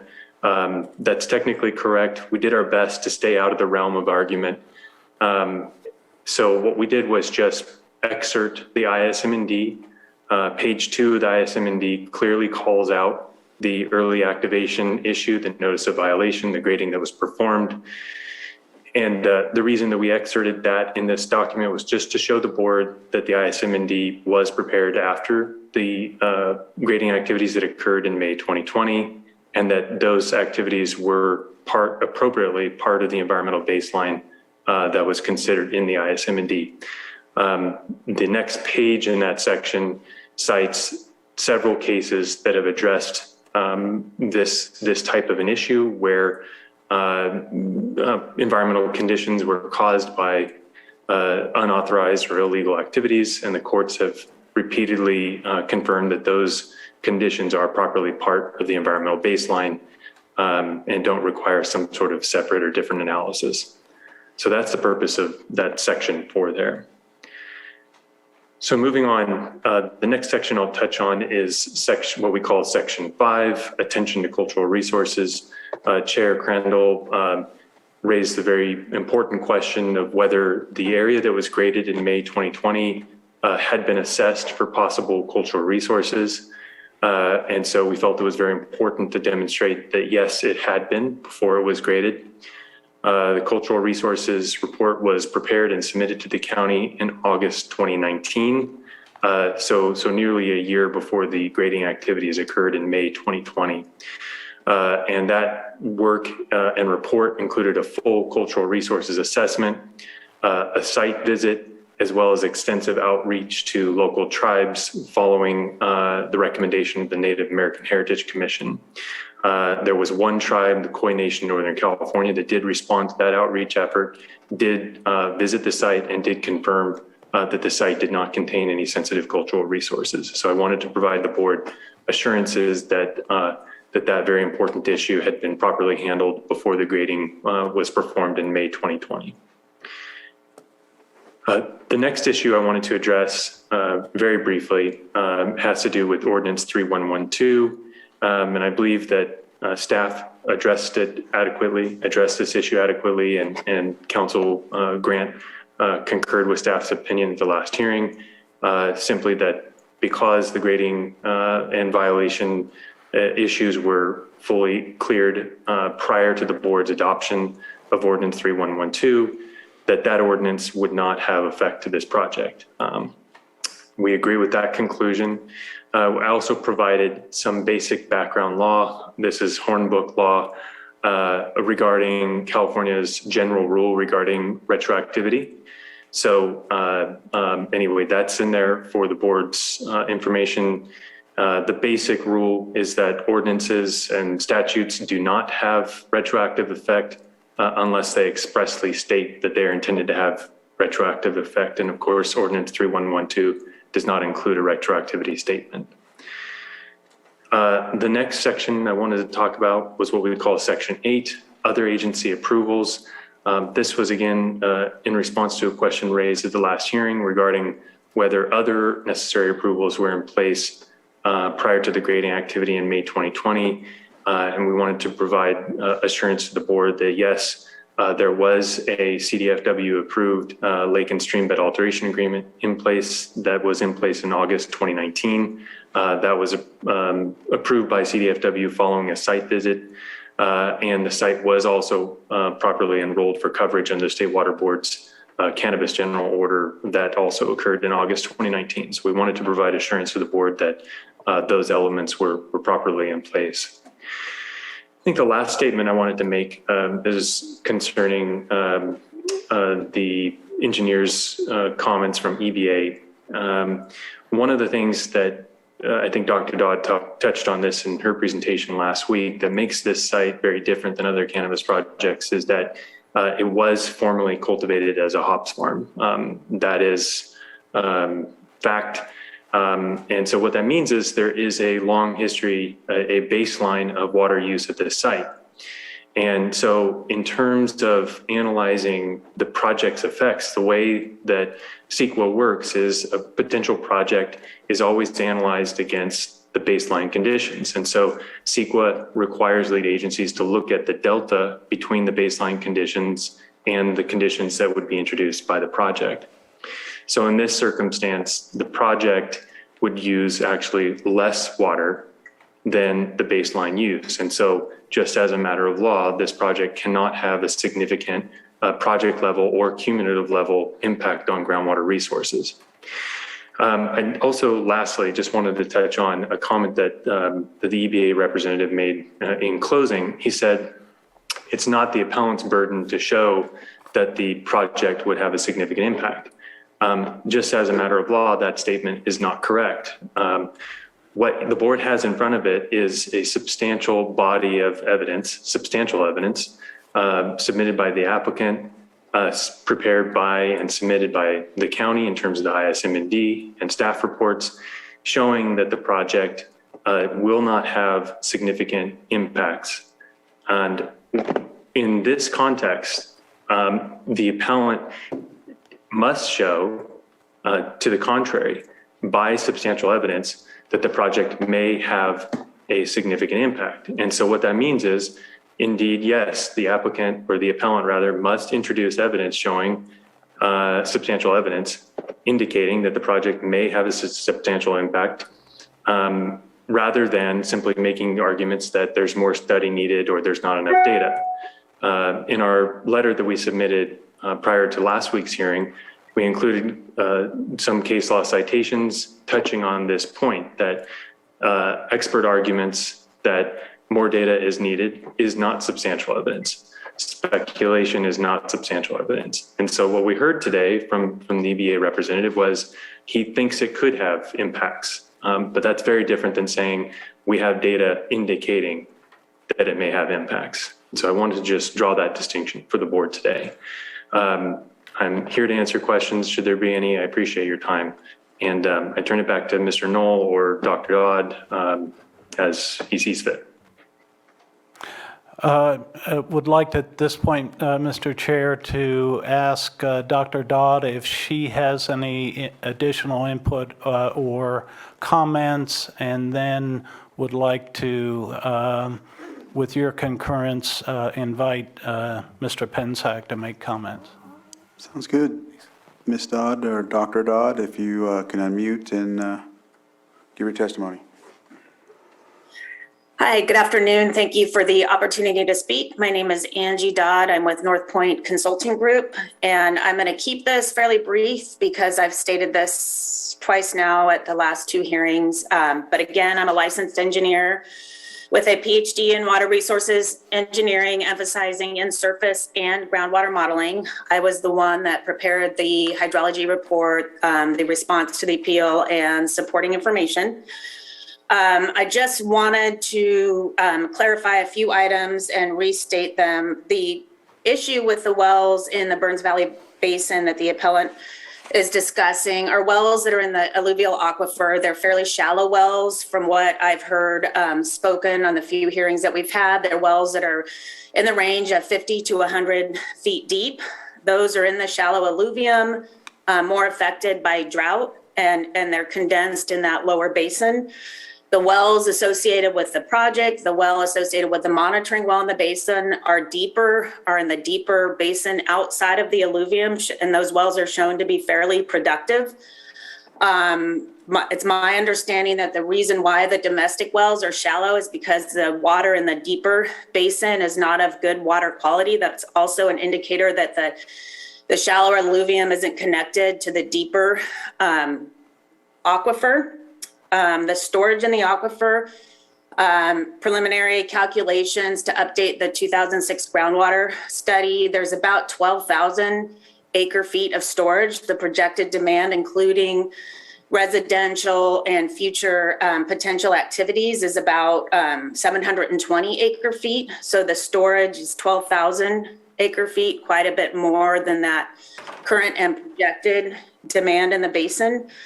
The recent well tests that were conducted in February confirmed the productivity of the wells on site. So that's just another indicator that the water is available. In addition, the long-term monitoring in the basin has shown consistent recharge, and the project proposes monitoring and a reporting plan to identify potential drawdown and impacts to the surrounding area and any adjustments as necessary. So again, in trying to keep it brief, I'm here if anybody has further questions. Thank you very much. Thank you. Mr. Pensack? Oh, thank you. Members of the board, I want to thank you for hearing our case again, and it's a pleasure for me to kind of give you my perspective of things, because a lot of stuff was thrown out.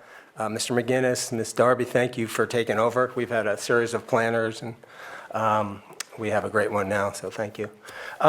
So one of the things it's obvious, at least from what's been shown, that we've complied with all the county and ordinances, so I don't need to talk about that. But I want to talk a little bit about our intention and what happened with the leases in our property. So as you know, we were granted early activation in February of 2020, and at that point we were searching for a leasee, someone to lease our property. And we found a group that was quite reputable, we thought, and we entered into a lease agreement with them. Now, before we did this, though, we talked with our council and we said, what are all the possibilities of things that could happen? And we didn't come up with this, but Canocti Farm Management helped us. Some of the issues around cannabis that we should be prepared for and put into our contract. And I think it's important that you understand that we were very serious about this. We've paid attention to everything. We've tried to mitigate as much of the problems that actually occurred. But I just wanted to give you just a couple of clauses that we had in our lease that I think will help to show at least our intention.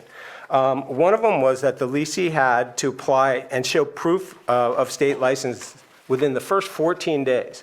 Now, things happened so quickly. By the time they were supposed to even show proof of this, they had practically already breached this contract. Another clause that we had in there is that the leasees had to apply for a grading permit within 5 calendar days after the county issues our cultivation permit and provide the landlord with evidence, et cetera. We had a compliance agreement that we were going to have a bi-monthly, 2 times a month compliance meeting. Our first one was supposed to happen within 14 days of signing the contract, and timing-wise, it's never happened because they just went, it was ready, fire, aim. And by the time we even knew that there was an issue, we had pretty much gotten this violation notice. So we tried, and we did the best we can. But yes, it is our responsibility as the landlord. But what we did right afterwards is within 7 days of receiving the notice of violation, we had pretty much everything taken care of in terms of remediation. We reached out to the county numerous times. And again, COVID was just starting, so it wasn't that easy to get in touch with the county, but we did our best. We hired our counsel. The hoop houses were removed within 7 days of the notice. The stabilizing earthwork performed to the grading area was done within 7 days. Stormwater management. And we even had 2 engineering proposals within 7 days of the violation. And those were full proposals by Vanderwall Engineering. So we submitted all of this to the county, and then it was almost 2 years until it came to a head and we ended up sitting in front of the board. So I think we've paid a dear price for what happened. I think we took it head on. We dealt with it. We saw what happened. We reached out to the county. We said, what can we do? You know, let us know. What can we do? And that was our attitude, and it helped us. But that was, I just want you to understand kind of where we're coming from and how we've gotten to where we are today. So thank you again for your time and attention. Thank you.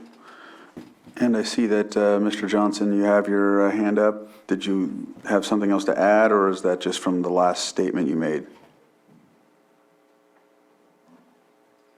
Sorry, I will lower it now. I apologize. Okay. Garrett, did you want to? Yeah. Can, Come on up. can Garrett? Did he swear in? I think it's open. It's for the 3-minute comment. It's a letter from Bobby Ducher. I would think you want that. Right, so, yeah, if you want to come up and, when I open it up for the 3-minute comments, we'll do that. You're right, sir. Okay, thank All right, is there anything else to add, Mr. Knoll, or? I don't think so at this point.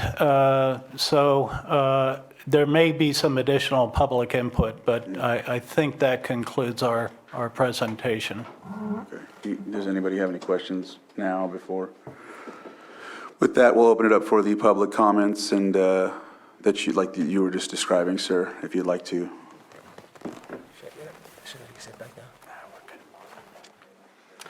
Hello, my name is Garrett Burdick. I'm one of the owners of Lake Vista Farms. And we received a letter from Bobby Ducher. He unfortunately wasn't able to make it today because of a prior engagement, but he wanted me to read this. And that's what I'm going to do today. Bobby Ducher, president of the Lake County Chamber of Commerce. The chamber not only represents the view of Lake County business community, but on the community at large. He says, I was the listing and selling agent when the current owners bought the property. They were looking for a ranch to do a cannabis farm.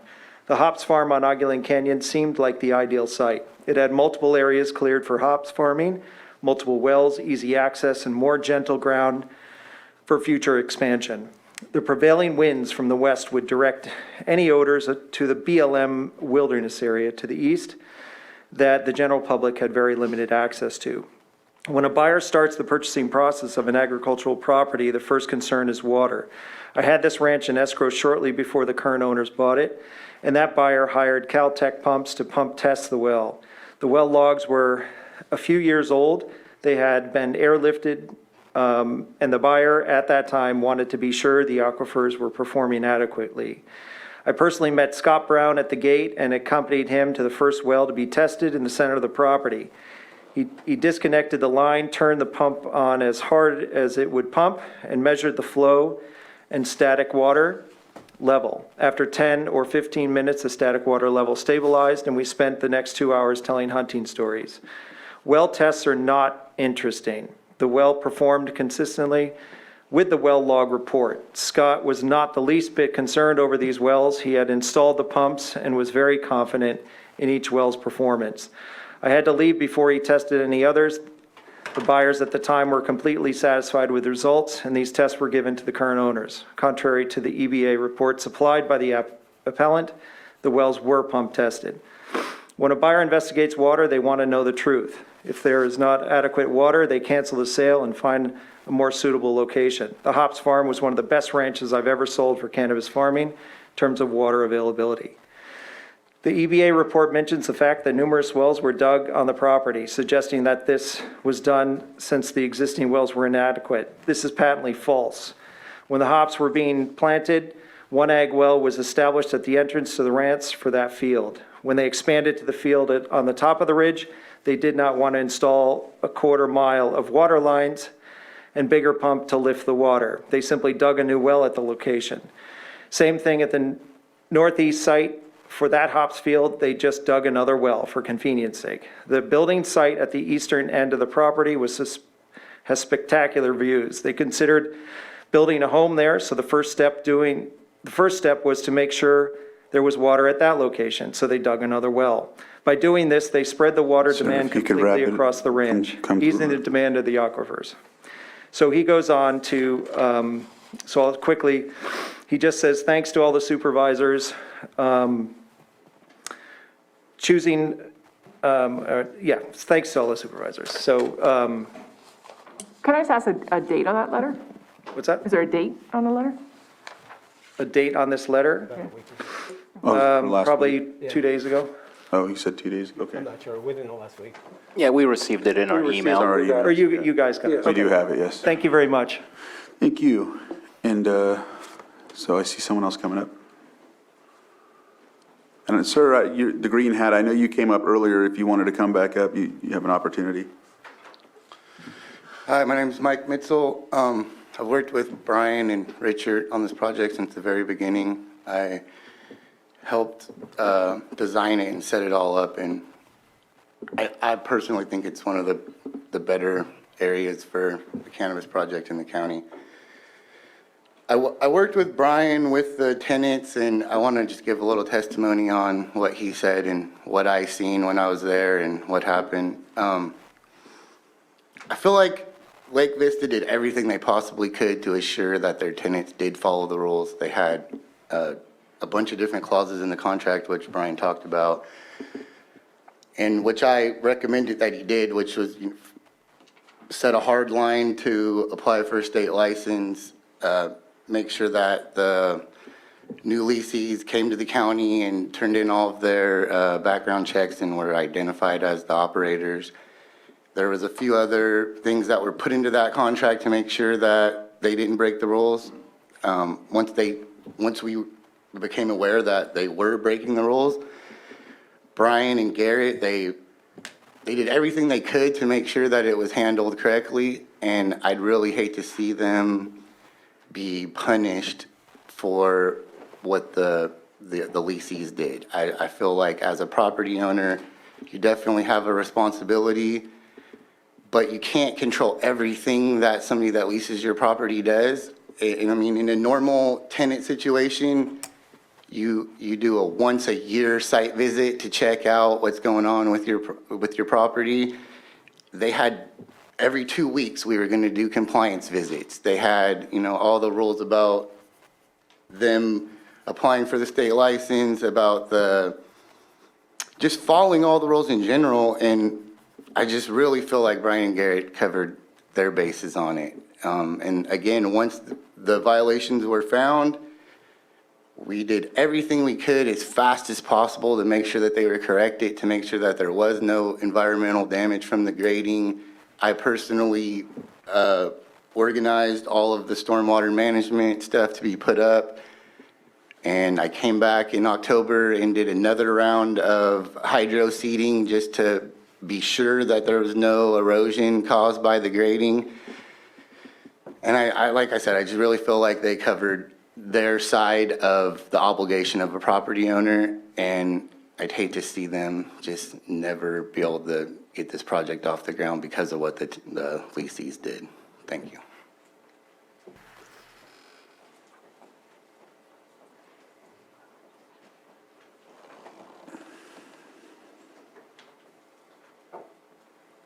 Yeah, just David Gouldsby, and live in the Burns Valley area. I just wanted to clarify something that Alan Flora said about the well. It's the only well that is monitored in the Burns Valley district. The data that I referenced came from the Lake County Water Resources Department. And that's where we got the information regarding that the well was, as of 10/5/21, which was the most current well testing there, it was the lowest it had been in 45 years. And I'm not surprised that it's come back up, since we're now at a point where they'll probably be monitoring it again here in, after the rains stop. So just wanted to clarify that. And then, did you have something? Mr. Earnshaw, if you would like to, I see you have your hand up, and if you'd like to unmute, you have 3 minutes. Yeah, hi, thanks. Wanted to add a couple more items in response to some of the comments that have been made. I guess the first one is with respect to the report itself. And I guess there was a comment made that staff said it was one of the better reports that they've seen. I don't doubt that that was said, but I just wanted to bear in mind, I don't know if I can share my screen or not, but if I could, I'd like to do that for a second. But in any event, the report that we were asked to review back in August did not have a geologic map. It didn't have any pump testing data. And if there was a pump test that was done upon sale that was provided to the new owner, that should have been in this report and provided rationale as to what that information should have been in there.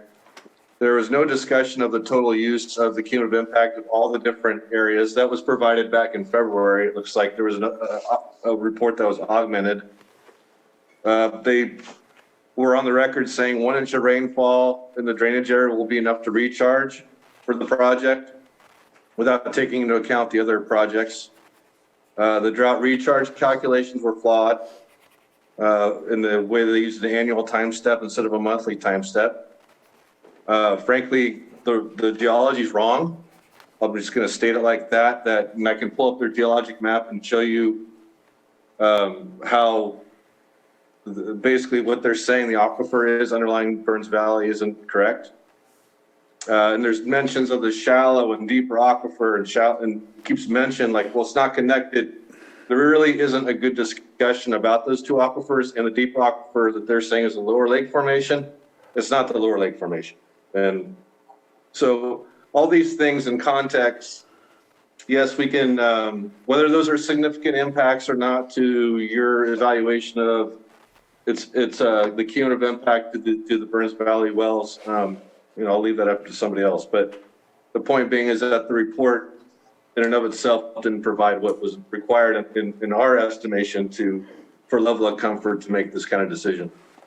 That's all I have to say. And so if we can let him share a screen briefly and get straight to the point so we can allow him to do that, because I know you wanted to share something. If you can do that briefly so we can get through that.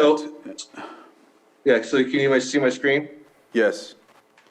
Okay, so this is the figure that was provided in the February 3rd, 2022 response to appeal comments by North Point. The wells up here in the blue and the red, the primary water that's coming out of there is coming out of this brown unit. See the brown unit here? Yes. The brown unit underlies this unit over here, this kind of mauve color to the east. The brown unit underlies it. The brown unit is described as a non-marine terrace deposit. So it's a volcanic. It's non-marine. The lower lake formation, which is down here, which is called the deeper aquifer in all the reports, the lower lake formation is a marine, it's a lacustrine deposit. It has fossils in it. It's like a chalk. It's commonly found out in the Thurston Lake area. You'll see it around the rhyolites out in the Thurston Lake area. This is thought to underlie maybe part of this, but it's definitely not the water that Burns Valley is getting. This is a flow that can, undifferentiated flow or an erosional volcanic. So you can see these are all tied together. Here's the highway, and here's where most of the homes are. So to say the shallow alluvium's not tied to the same aquifer is not, in my mind, accurate. So I just wanted to share that. Thank you. And I didn't know if you had a statement for that or anything like that, or do you want to wait till after we finish public input, or? Yeah, I'll defer to Dr. Dodd.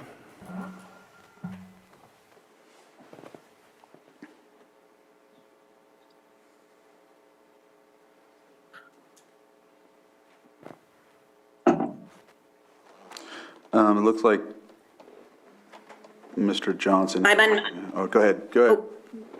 Yep, I'm unmuted if this is Angie Dodd with North Point Consulting. If you look at the hydrology reports that are prepared for Lake County, there's a variety of analytical methods that are conducted. I think there's evidence based on the fact, I mean, if we talk about geology, the geology map was produced in our February 2nd or 3rd report. But if you talk about connectivity, again, you see the geology, but it is a matter of opinion, especially when you have these deeper wells that have been shown time and again to be very prolific, as well as the water quality not matching that of the shallower alluvium. So again, this water, there's demonstrated sufficient water for this project.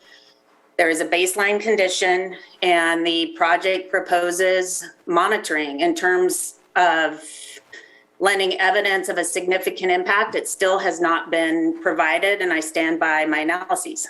So if you have any questions, I'm here, and I appreciate your time. Thank you. Thank you. And so I don't see any other hands. Well, I see the same hands up with Mr. Earnshaw. However, I think that's from the last one. And let's see over here. We have Sarah.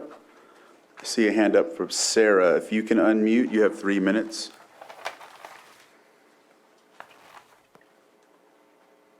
Can you guys hear me? Yes. Yes, hello.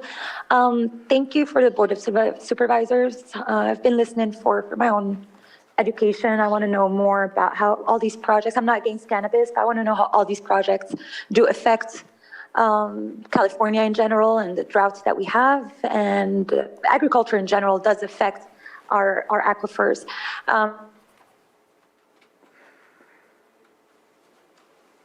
Okay, I think we lost the person. So with that, we'll go ahead and, doesn't look like we have any other public input. We'll bring it back. And Ms. Grant, did you have something to add? I'm just asking if your board's going to close the public hearing now for purposes of deliberation, or if you're going to leave it open for board. We were going to close it. Did you have something else, sir? You have your hand up. I just had a couple of comments. If you would like to come up and make your last comments, then we'll move forward from there. Also, Mr. Chair, if your board has any further questions, you should leave the hearing open to entertain. Is there questions from anyone for the appellant or the applicant before we make a deliberation? I guess I do have some questions. Okay. Do you want to let him make his statement first and then go ahead? All right. I just had a couple of comments. I know Mr. Noel mentioned touring the neighborhood. Certainly down by the Safeway Shopping Center, there's an Orchard Park. That area has now Highlands of water and sewer. There's some apartments there. They have water and sewer. They're not using the Burns Valley wells. Our area is, again, kind of uphill and east towards the project. And again, we feel that there is a tie-in between the two aquifers. Yes, the upper aquifer is going to be better quality. But that doesn't mean that our aquifer doesn't flow down into the lower aquifer and then it changes the quality of the water. The area in Burns Valley is mostly 1.25 acres. I know Mr. Noel said 2 to 3 acres. It's more like 1.25 acre parcels, 2.5 acre parcels. I have no idea how many are developed with homes. I know there's probably not anybody that irrigates walnuts if you still have walnuts on your property. And then there was some discussion about the lessee. To me, it would take a while to build 5 or 6 acres of hoop houses and bring in plants and put the plants in place. And it just seems to me, they're making it sound like, boy, we had all these things in our lease and we were keeping an eye out. And, I don't know how long it takes to build that many hoop houses. I mean, there were pictures, I guess some of them were still under construction.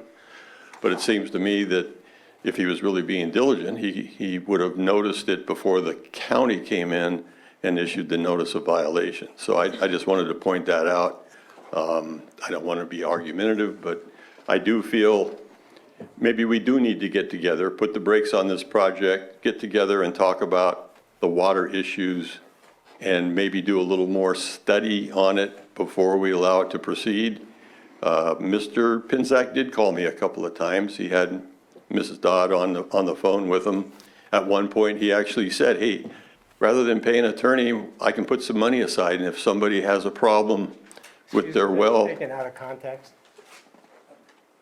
Can I respond to this? Yeah, when he finishes, let him finish briefly. Well, I'm just relaying a phone conversation, and Ms. Dodd did ask, hey, can we get information on wells? And a number of the people that live in Burns Valley didn't want to give that information up necessarily at that time, because they thought that information might be used against them. I mean, that's what they told me. I don't want to give them my information. They might use it against me. So again, it's not that they wanted to be uncooperative. They were just uncertain as to what kind of results might come out of that. So, I mean, he did offer, I'll put some money aside. We never talked about an amount, but the first reaction to someone, he's going to drill a new well for me and my neighbor and another neighbor. We didn't feel that much money would be put up. So anyway, I'm not saying he was trying to bribe us or anything. He just offered to put some money aside to help people that were having problems with their well.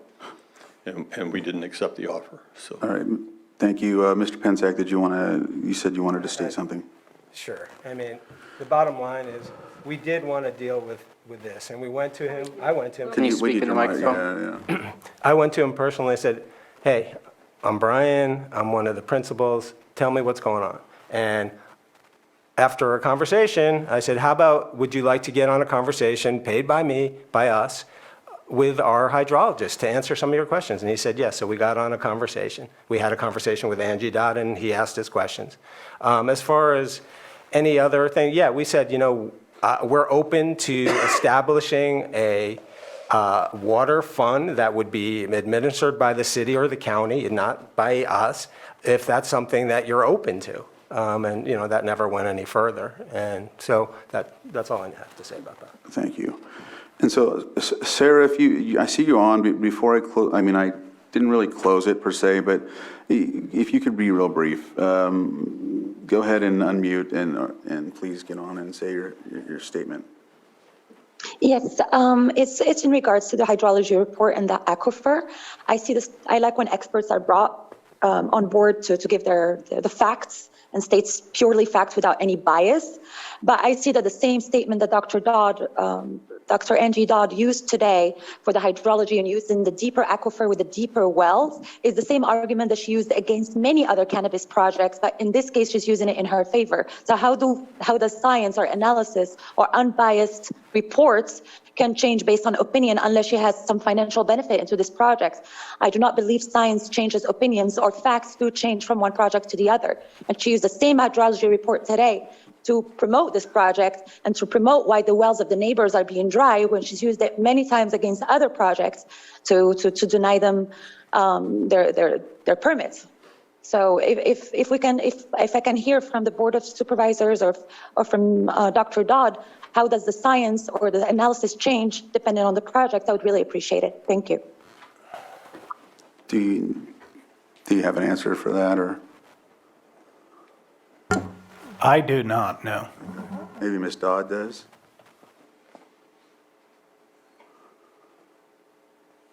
This is Angie Dodd with North Point. I don't have a response to that or hearsay. I don't have a financial interest in this project. I just really don't know what to say to that. I just state the facts. I don't use something against a project. I may comment similar to Matthew's comments on another project. But I have no financial gain on this project. I've just been hired as a licensed civil engineer in water resources engineering, and I disagree with those statements that were made. Thank you. Thank you. So with that, your question, Supervisor Sabatier? Well, I don't know how long the deliberations would go. I don't know if anybody on this board is looking for a lunch or staff is looking for a lunch, so I definitely want to put that out there. Well, I'm hoping that we can come to a close soon and then do 7.4 briefly and go to a lunch or, something like that. But, yeah. Ms. Grant, did you have a statement? I was just going to say, if you're leaving it open to allow for your board's questions, you may want to finish with that when you get to deliberations. It's up to you if you want to continue on to deliberations, but that'd be a cleaner line to stop. I like that. Go ahead and ask your questions briefly, and then, or however long it needs to take, basically. But. Okay. There's a violation on the notice of violation that nobody seems to be talking about. I haven't brought it up, and I just was reviewing the notice of violation, and that's an issue of fencing. It says in there, conditions of approval, section 9, I want to say. I'm going to open it up so I know that I'm saying it properly. So I'm opening up the attachment for conditions of approval. And I'm also opening up the violations attachment that was on our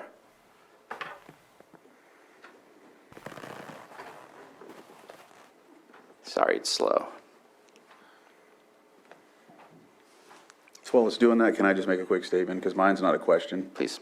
So there was a discussion and a portion in the handout that was given to us on section 5 about cultural resources, and I do appreciate that being provided.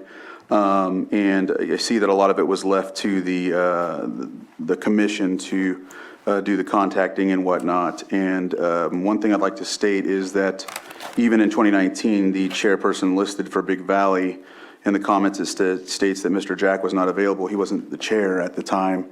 There's a new chair at that time.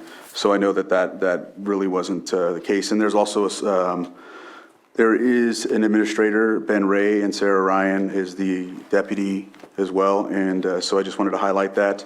The Elam Indian Colony, I see Mr. Garcia was not available. However, Batsul Brown, who's our planning commissioner for District 3, is a member of Elam and could have been probably utilized for that as well, or and whatnot. And I see that Dino Beltran, he is part of the Koi Nation, and that area is actually, that's pretty accurate to the area that would be adjacent to the Elam Indian Colony. So I see that was done, but it wouldn't, but there could be a little more. And I don't fault anyone per se. I just think this is the way it's been, and we need to evolve in this process as AB 52 has come forward and cultural resources and whatnot. And so, another thing to add is that the Michelle Wapo tribe, I'm not sure why they're listed, but that's weird. Yeah. And if they were to be listed, I don't see why Yocha Dehe wasn't, listed as well. But I know that this has to do with the commission that was, that stated their outreach to that. So I don't put any fault per se. But I do say that many of you have been in a lot of these hearings and a lot of the cultivation discussions, things of that nature. And I think, I could say that there could be done a little more outreach in that. I have to do it when it comes to a project in my district.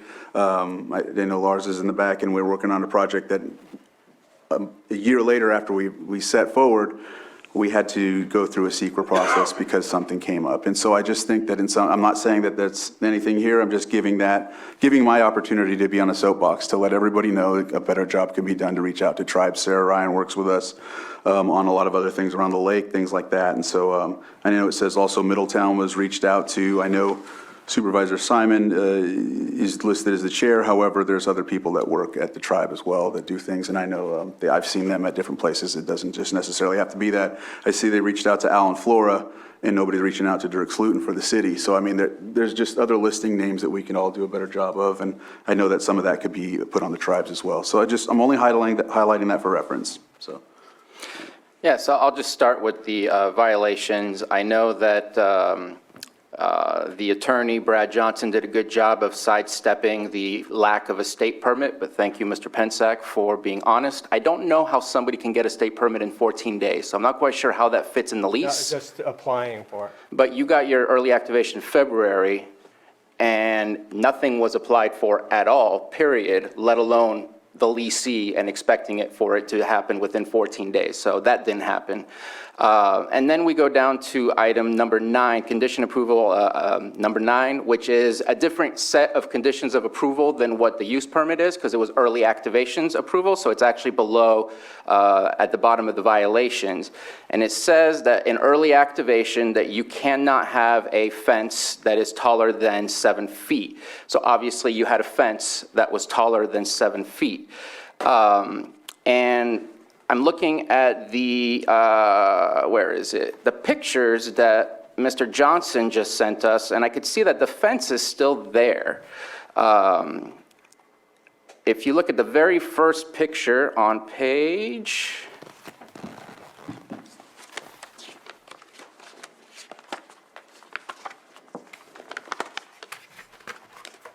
little small. On my computer, I can blow it up a little bit more.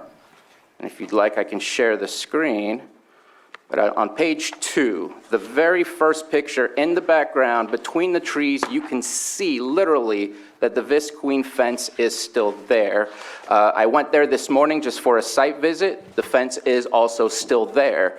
And so I've consistently heard of the remediations, but I've never heard of remediation for the fence violation, which is a condition of approval number 9.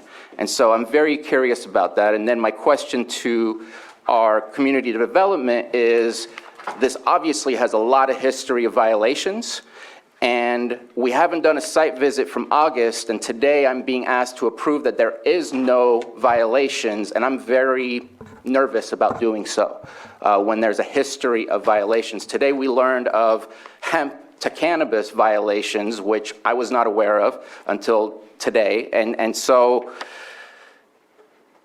I'm confused as to, I would like to see a site visit. I would like to see if the fence is in violation or not in violation, because I can't tell from that picture, but the fence is there originally from when this was brought to us.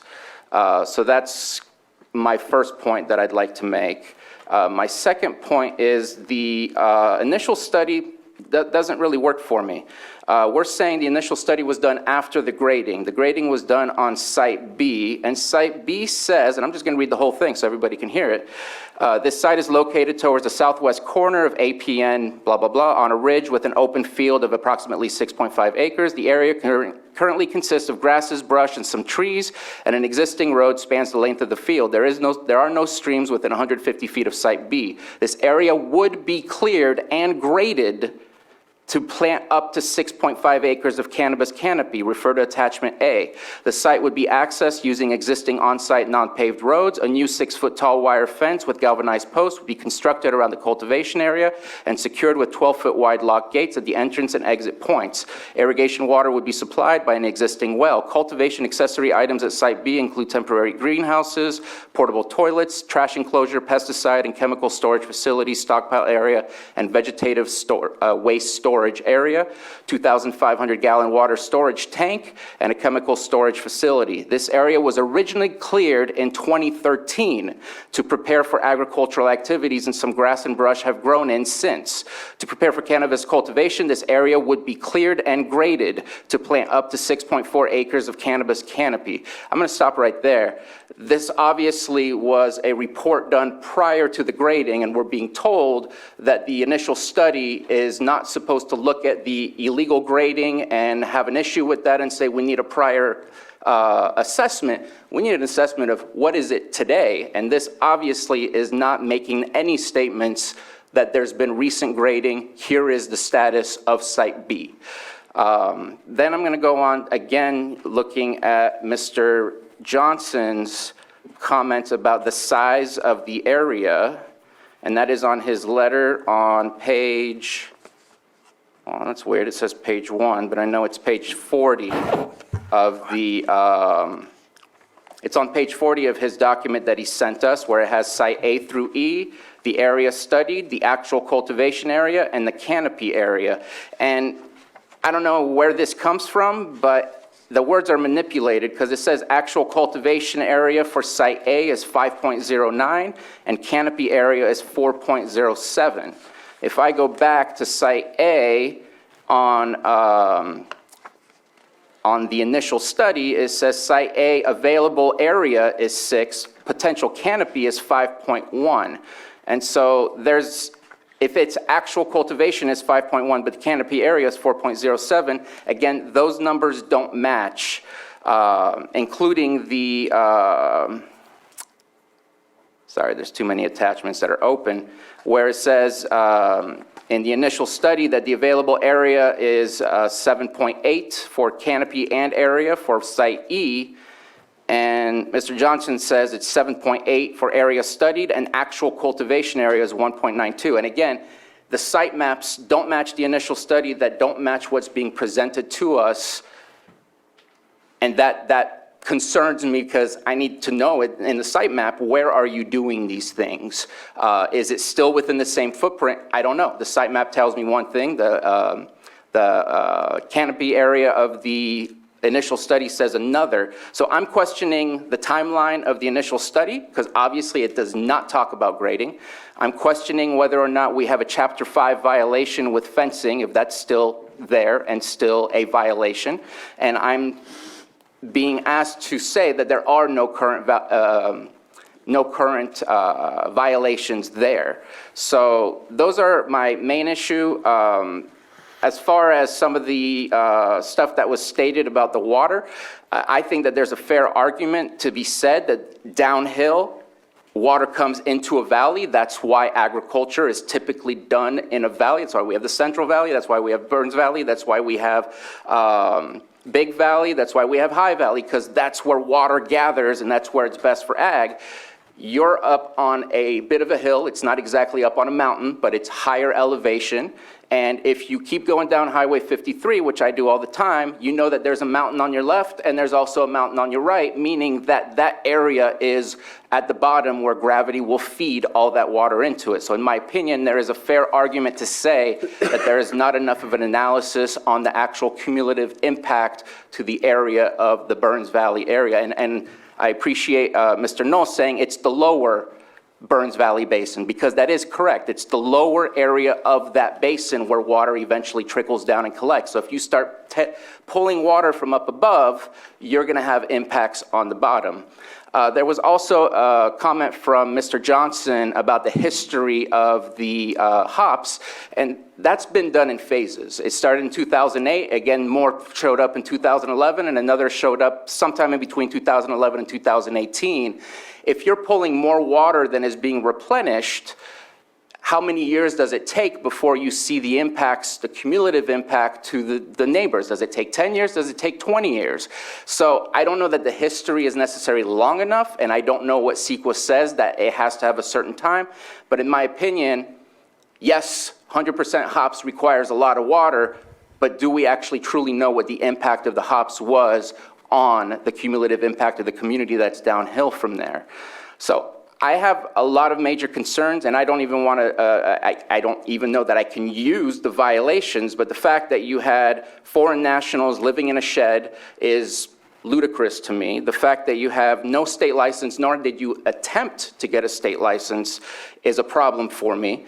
And then all of these other issues, at this moment in time, I think there's enough information to tell me that this is not a complete packet and that this needs to either restart again or whatever your decision is. But at this moment in time, I'm aiming towards approving the appeal.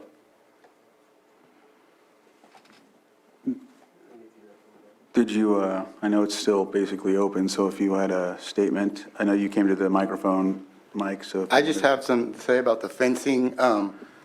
Fencing was existing for the hops farm. The violation that was the fencing was they extended the fencing up with the black, with like some black shade cloth. That was what was noted in the violation, and that was taken down within that 7 days. So the fence is still there. The bottom part of the fence has the shade cloth, but it's not extended up past the height requirement, which that was what was the violation. Thank you. And so I see Brad has his hands up. Would you like to unmute briefly? Thank you again. I would like, if the board would allow me to address some of the important concerns that Supervisor Sabatier raised. So concerning the Site B grading, the date of the ISM&D is stated on that document. It was circulated to the state clearinghouse.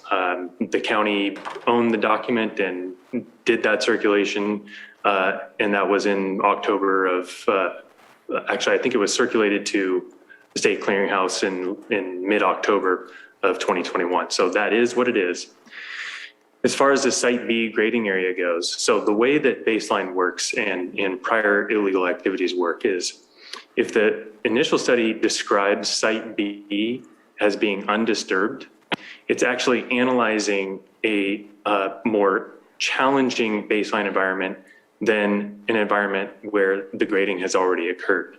So as I said earlier, CEQA asks lead agencies to analyze the delta between existing baseline conditions and what the project would, and the project's potential impacts. So if the initial study described Site B as being undisturbed except for grading that happened in 2013, grading and clearing that happened in 2013, then the impact arguably would be greater with the project calling for or proposing grading and clearing that site again. So the fact that the project, the grading had already occurred in May of 2020 means that the delta between the existing conditions and the project are less still. So it's actually punitive to the project to have the initial study not describe that existing grading. So I wanted to just clarify that point, although it is confusing, I understand. But having the initial study describe a cleaner site or an undisturbed site is not a defect under CEQA. Again, CEQA asks lead agencies to analyze the full envelope of project impacts, and if projects result in less impacts than analyzed within that full envelope, that is compliant with CEQA. So that's the Site B grading issue. As far as the state licensing issue goes, so the way that state licensing works is only owners and authorized individuals can apply for state licenses. So in this case, Mr. Pensack and Mr. Burdick were not the owners of the operation. The lessees were the owners of the operation. The lessees were the only party that were authorized to apply for state licenses. If Mr. Pensack and Mr. Burdick had applied for licenses, they would not have been able to transfer those licenses to the lessees. So that's why they didn't apply for licenses once the EA was granted in February. They needed to find a lessee who would then be the owner of the operation and that would apply for state licenses as required by CDD. So that's not a misstep by Mr. Pensack or Mr. Burdick. That's the way it's done in the landowner lessee situation. That's just the way the law works. The lessees had to apply for their own licenses. Mr. Pensack and Mr. Burdick could not do anything in furtherance of that other than contractually obligate them to do so, which was done. In terms of water, again, we're looking at what is substantial evidence. In my letter that I submitted to the board prior to last week's hearing, we know what substantial evidence is. CEQA is very clear on that. Simply stating that, it's hard to believe, that's not substantial evidence, or it seems like that's not substantial evidence. So I just wanted to, again, clarify what the applicable legal standard here. It is a very clear legal standard. In terms of the hops, prior hops farm, so that is the recognized baseline use. The baseline is full build out of the hops. Hops didn't require a discretionary permit, so there's no requirement, obviously, that the impacts of that hops cultivation be analyzed on the community. But the way that CEQA reads, it is what it is, not disputed. This is settled CEQA law.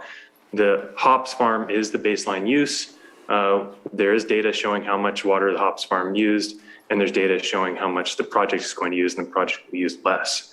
So those are just settled legal points. I don't want to, there's just not uncertainty around those things.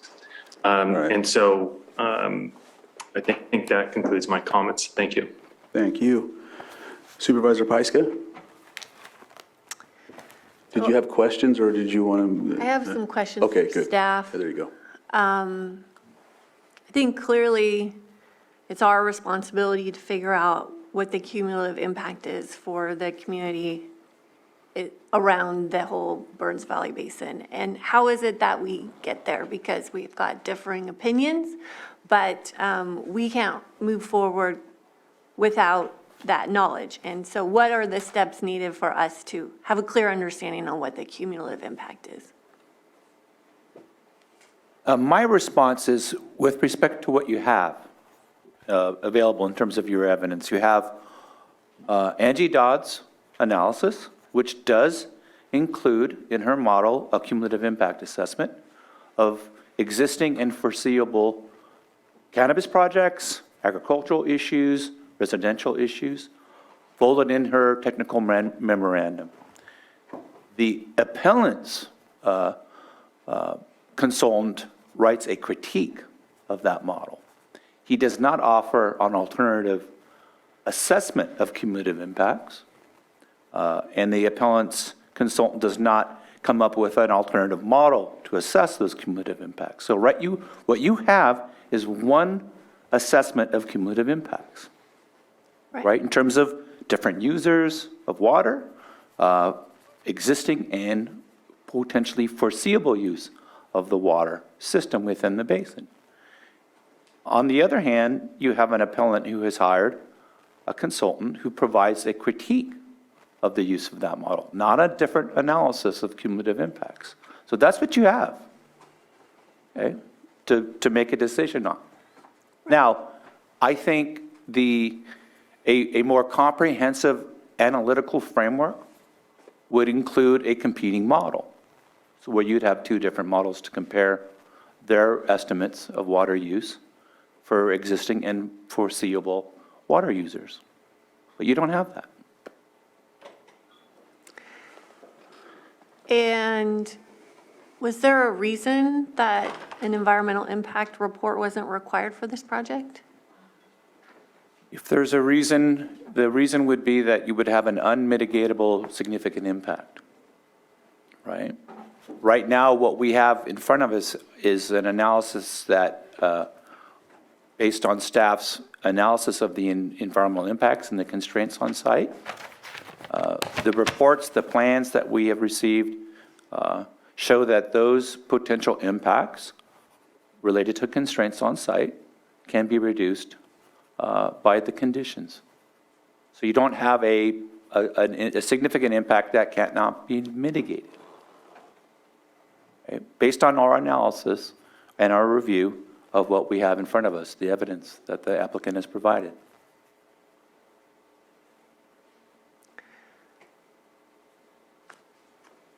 I guess my concern is that we don't have neutral evidence. We have evidence provided by our applicant.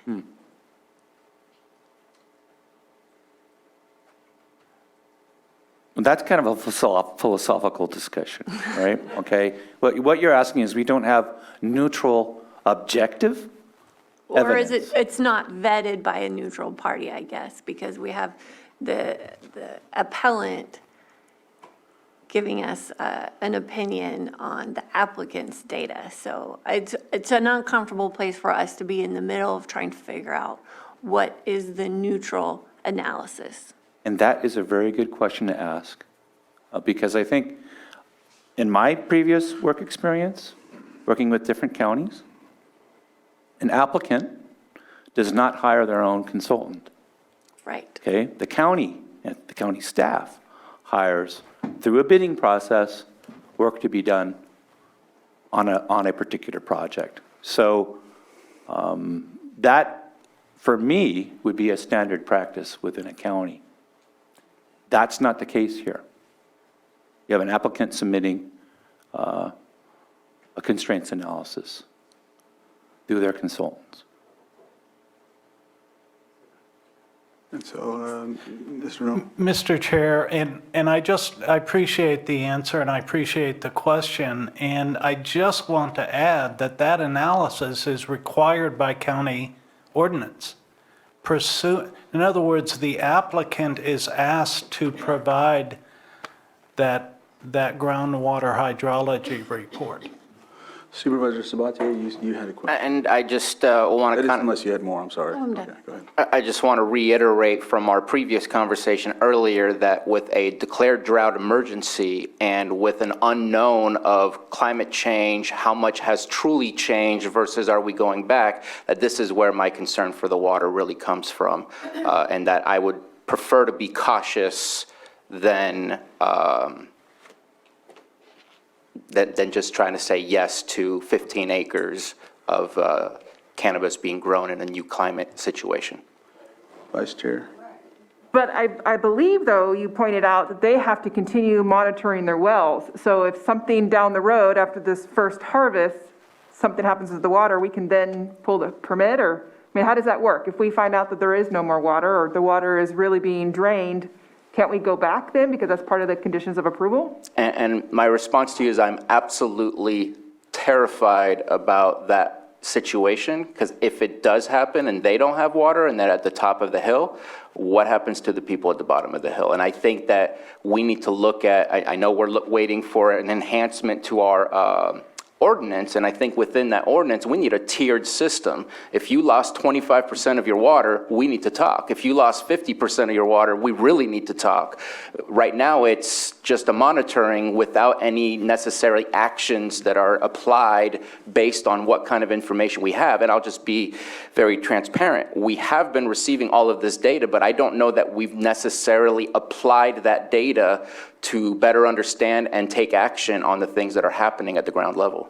But I think right now we're at the point where we have to make a decision on the rules that we have on the books right now.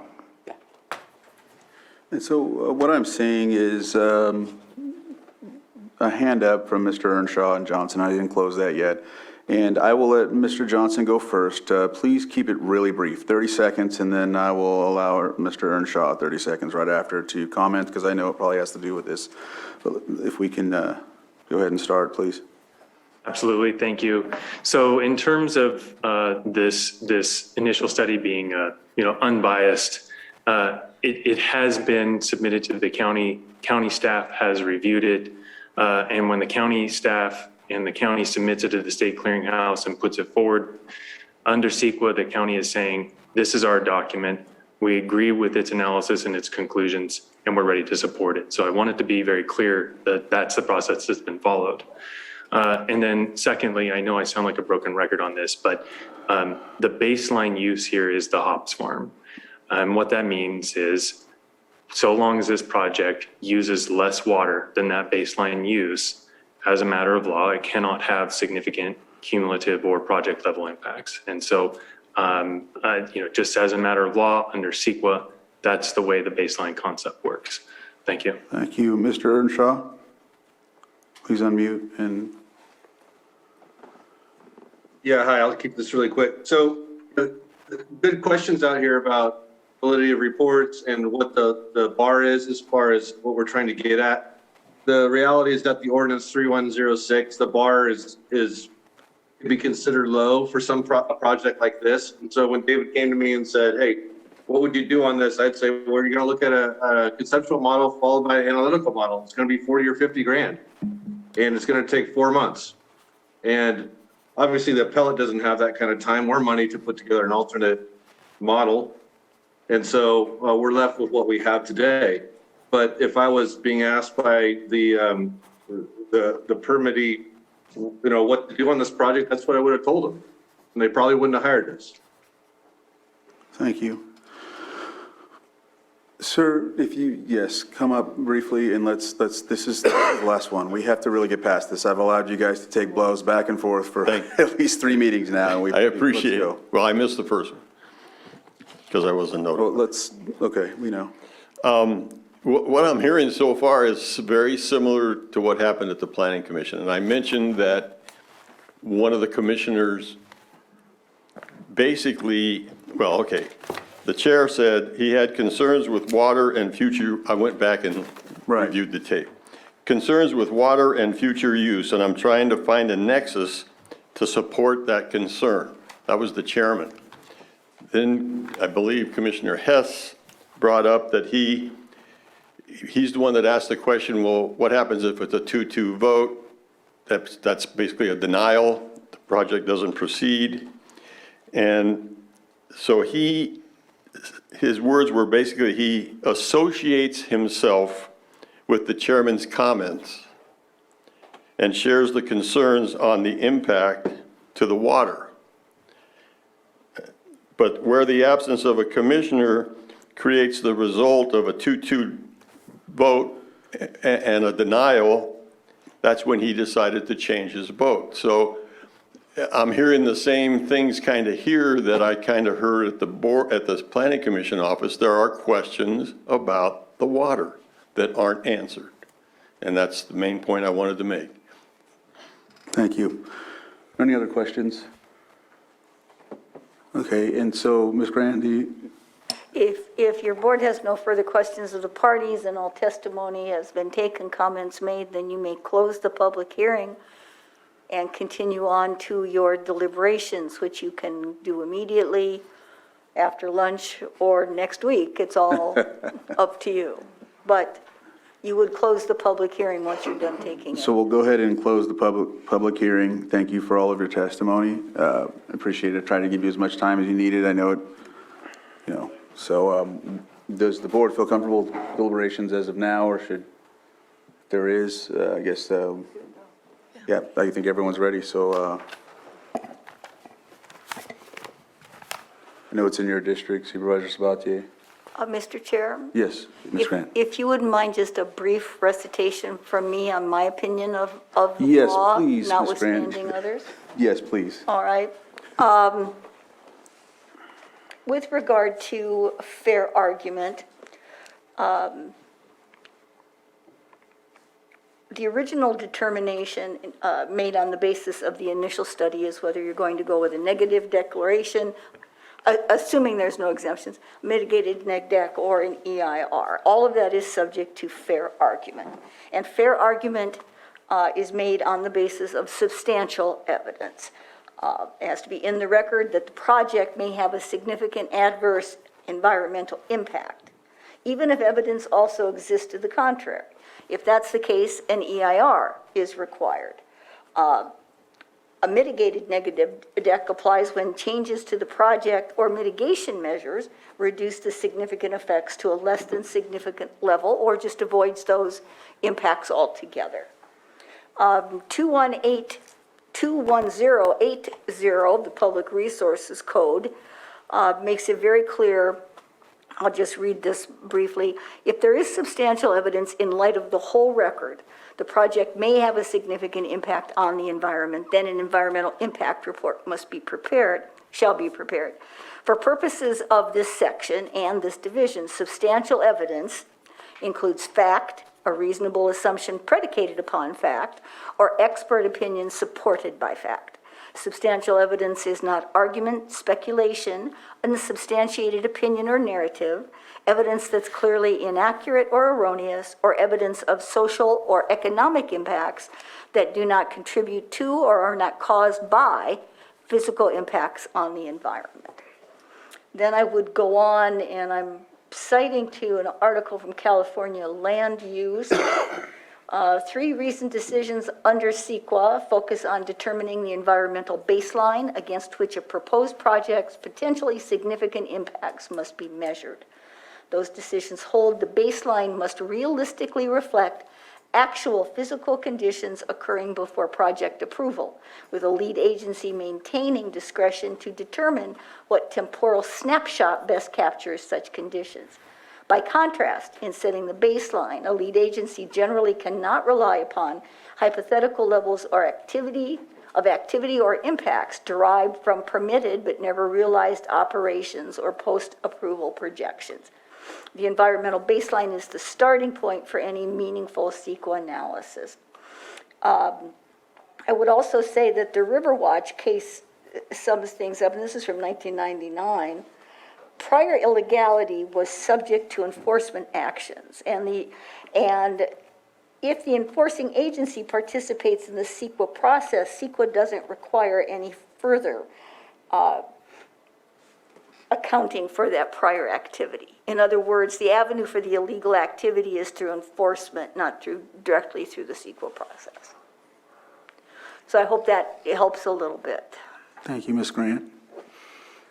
And so with the, just to kind of check in with Ms. Grant as far as how I need to make my motion, with my issues that the initial study does not match the site maps, does not match the acreage is completely kind of all over the map. It doesn't have, it doesn't match. And the fact that site B, at first we're told that anything prior is not part of the CEQA process, but then we're told that now what the current status is also not the current process.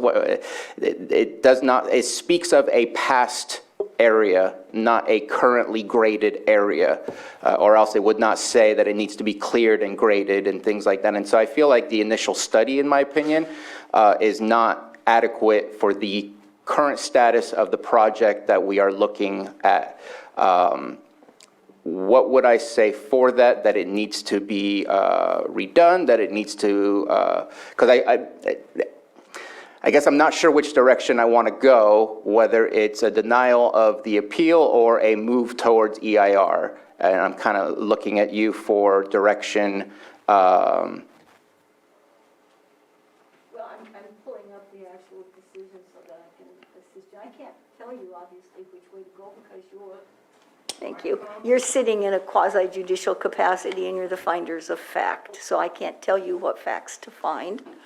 I can tell you that your choices here at the appeal hearing are to grant the appeal, to deny the appeal, or because you said de novo, several board members have mentioned the conditions of approval. You can certainly seek to change those, augment them, add something that gives you more of a comfort level with regard to, and I'm just throwing out examples here, just with regard to monitoring. If you want to include certain triggers, you could do that as part of the conditions for approval.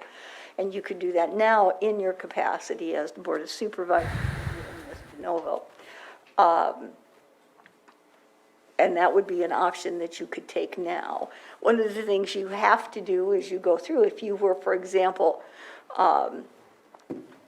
to deny the appeal, you still have to make a motion that the initial study is adequate and that a mitigated neg deck is appropriate to be adopted with the findings that the community development staff give you. You still have to go on and make the use permit findings. Now, if you find that the initial study, for whatever reason, you do not feel is an adequate review of the environmental impacts, or if you do not find you can make the findings that are required under 51.4 of the zoning ordinance, that would impact your ability to, obviously, to deny the appeal. Because again, you sit de novo and you have to make those findings. I would, if I were your board, I would set forth the factual findings that you believe a majority of you can make, and that will likely dictate the direction that you'll be going.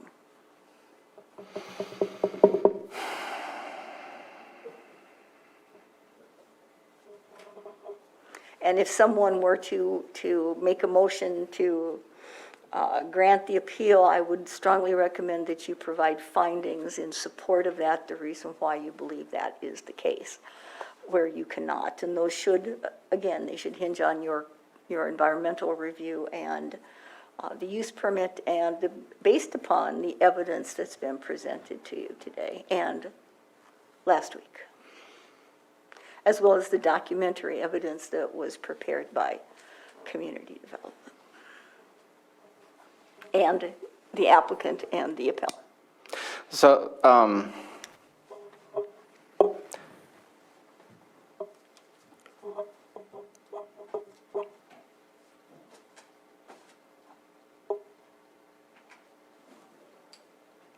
I need a 5-minute break, please. You okay with taking a break? Yep. Yeah. All right, we'll take a 5-minute break briefly, and we'll go from there. Yeah.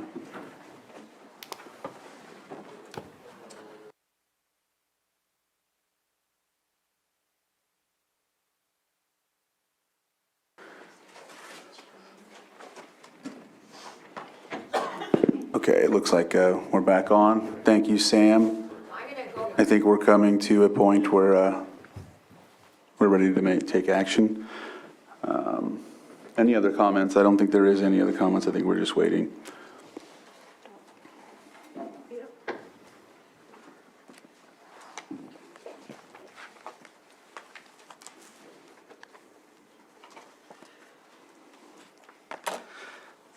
Apologize for the time, and I stole your pen. I will give it back.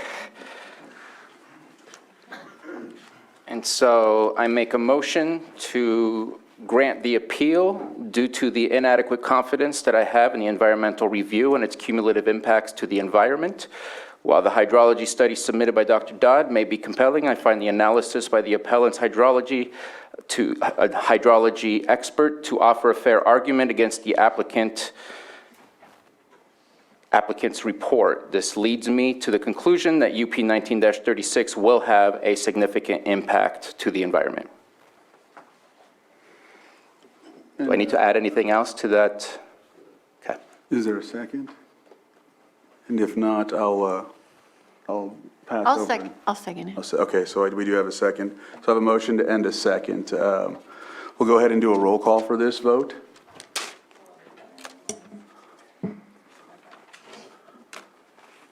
Okay. Supervisor Simon? Aye.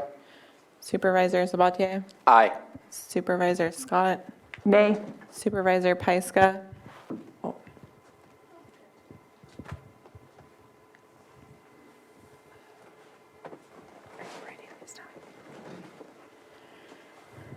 Yes. And Supervisor Crandall? Aye. Thank you. So with that, we'll go ahead and close this item. And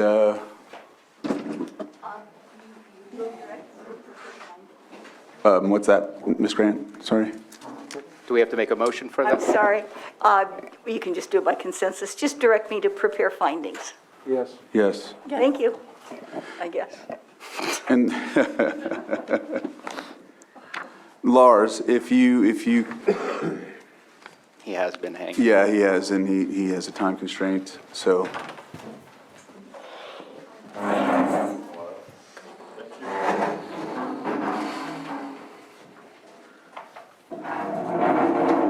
You have to read the item. Oh, yeah, thank you, Vice Chair. Consideration of an ordinance establishing Chapter 31 of the Lake County. It's not me. Mine's off. I'll start again, sorry. Let's see, there we go. Nope, it's still doing it. I'm off. All right. Consideration of an ordinance establishing Chapter 31 of the Lake County Code for an edible food recovery program, and this is Lars Ewing, Public Services Director. Go ahead, Lars. Okay, good afternoon, Chairman Crandall and the board. I very much appreciate you taking this up. Before you right now, last year, the staff presented to the board a summary of the regulations for SB 1383, which is the state's short-lived climate pollutant reduction strategy. The program from the state is intended to reduce organic waste going to landfills. Last year, your board took action to approve a rural jurisdiction waiver, which exempts the county from certain requirements of the regulations. However, those regulations still require the county, along with every other jurisdiction in the state, to establish an edible food recovery program. These edible food recovery programs, require those jurisdictions to take a number of actions. There are 5 of them, and I'll list them. First is to identify identify commercial edible food generators that must comply with the regulations. And number 2, educate those same food generators of the requirements to establish food donation agreements with food recovery organizations. Those items are complete.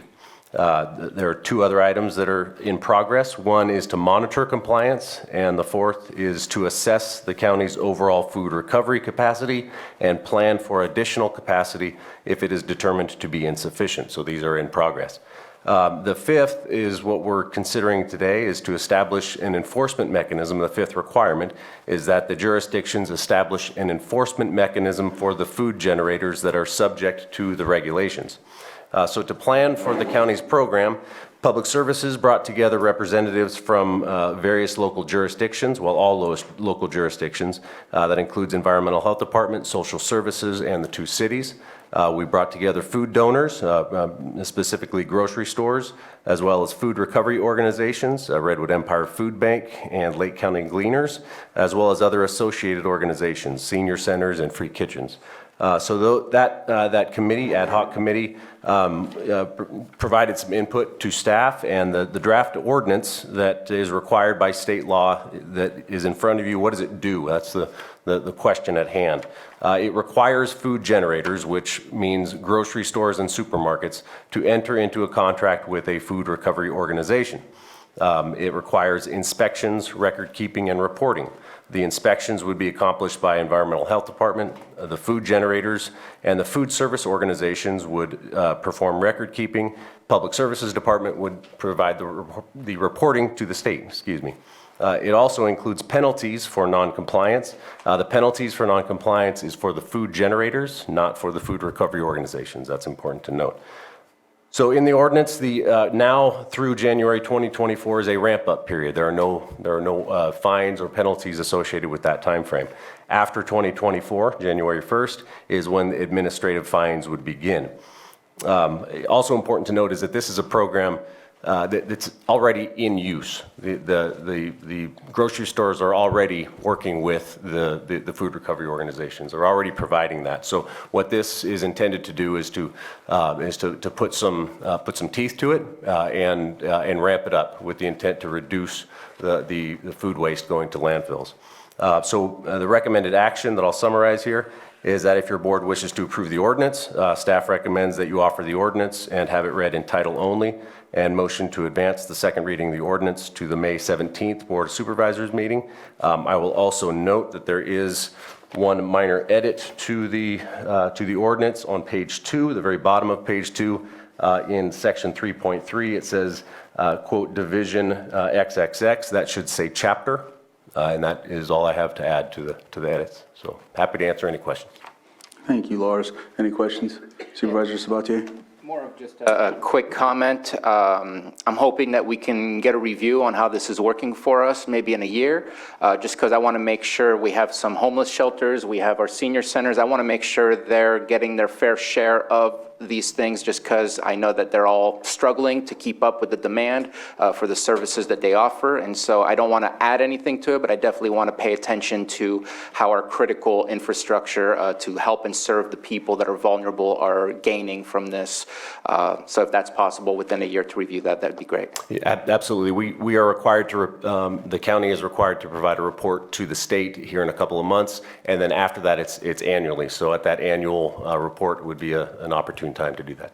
Vice Chair Scott? And I know on that note, Elijah House doesn't get food directly, but they get food from the gleaners. Yeah. So the food is being distributed to our centers that are serving the homeless. So I do have a question for Anita, because she shook her head when Lars said this is what we need to do, and you shook your head no. So. He was almost correct. You're not going to offer the ordinance. The offer of the ordinance is when you're having final passage. So that would come at the second reading.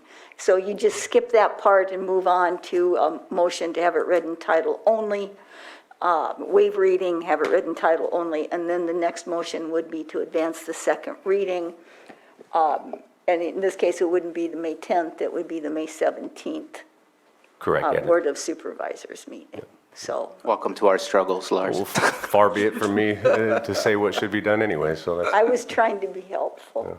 thank you. Supervisor Pyska? Oh, I was just going to mention the Gleaners are already doing this work. Are the Gleaners engaged to continue with this program? Oh, absolutely, they So it's just, okay. They were on the committee to provide input. This is something that no county entity has been involved in, and that's part of the that's why the state put it as a requirement on the local jurisdictions to implement a food recovery program. But absolutely, Gleaners and Redwood Empire Food Bank, they are the only food recovery organizations in the county. As Supervisor Scott indicated, there are other entities that receive their food from those, but those are not the food recovery organizations. So absolutely, they've been involved. They are planning capacity, some capacity expansion. The Gleaners.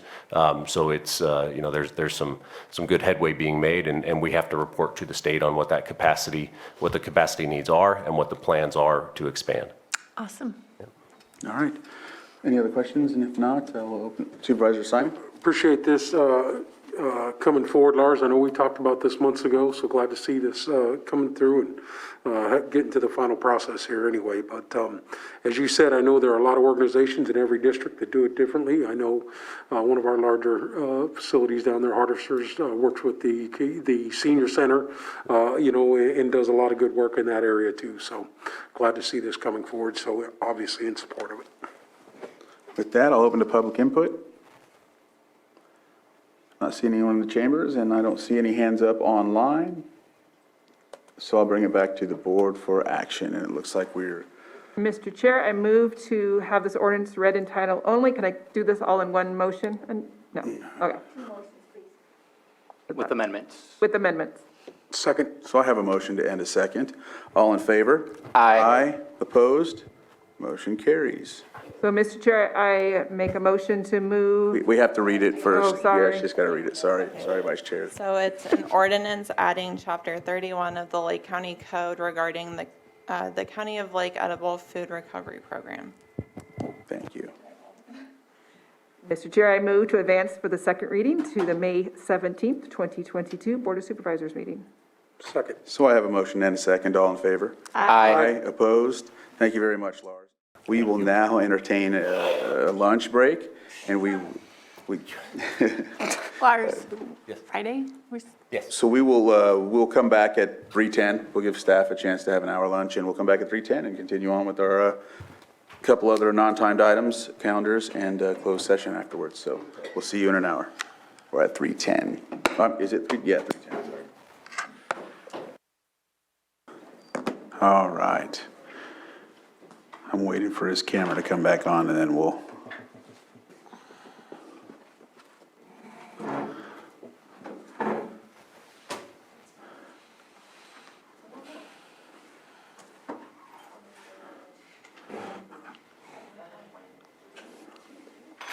So it's 2 minutes past 3:10, but we'll be okay on that. We'll start, I think we'll go ahead and open up with the 7.2, consideration of confidential recruitment of Chief Administrative Officer. Okay, protocol and summary. And we have Pam Samick, who's on her way in, and we'll go ahead and take that up once she gets here.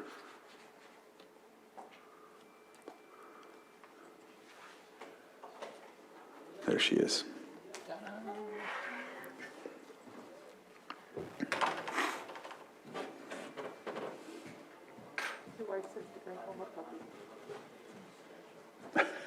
No.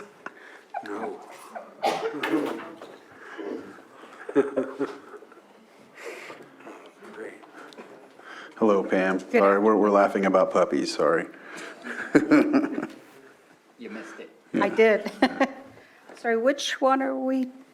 So it's the 7.2, confidential recruitment of Chief Administrative Officer, protocol and summary. Good afternoon. I am Pam Samick, Director of Human Resources. Today I want to go over the summary for the confidential CAO recruitment and protocol. The recruitment will be coordinated by me, the HR Director, and I will confer directly with the board chair for this recruitment. This recruitment will be held confidential and won't be discussed with any member of the administrative department except for the following exceptions. 1, to notify a qualified candidate of selection. 2, to agendize the discussion to discuss the CAO recruitment with the board. 3, to agendize and schedule closed session interviews. And 4, to notify interview results as directed by the board. So I've also given you a summary of where we're at to date. We opened up the recruitment on 3/28. Also, we sent a PFQ to 10 executive search firms on 4/21. We'll look at the RFQ if our results for the recruitment don't bear any qualified candidates. HR reviewed all of the applications. We received 336 hits with 14 applications, and we actually now have 6 qualified candidates. 1 additional person applied and is qualified. I reviewed the first round results with Chair Crandall, and he made the recommendation that the board interview all candidates. So at this point, we also, per your previous instructions, you wanted to talk about the direction and what you're looking for in a CAO. And then we want to pick some dates so we can schedule interviews, because we don't want to lose 6 qualified applicants by making the process too long. Ms. Grant, did you have, oh, I just seen you. The only thing I was going to say was, in terms of a discussion about what you're looking for in a CAO, unless you're going to share it with all candidates, you may either want to not have that conversation in any depth, or just speak, at least just speak generally, because, Right, I mean, it's part of what you're going to be assessing. okay. And I did print out the job description for you. I can email it to you or give you copies. I think the job description speaks broadly to what we're looking for in a CAO. We also looked at that job description for interim CAO. So I can give you copies just so you can think about it. We can move this portion to closed session. How would you like to proceed? It looks like we can't, so, yeah. Okay? I move, yeah, we can. So, I did not make this. okay, so if you would like copies of the job description, I do have printed Yeah. copies for each one of you. Could you email it? I can also email them to you as well. Email it. Emails, okay?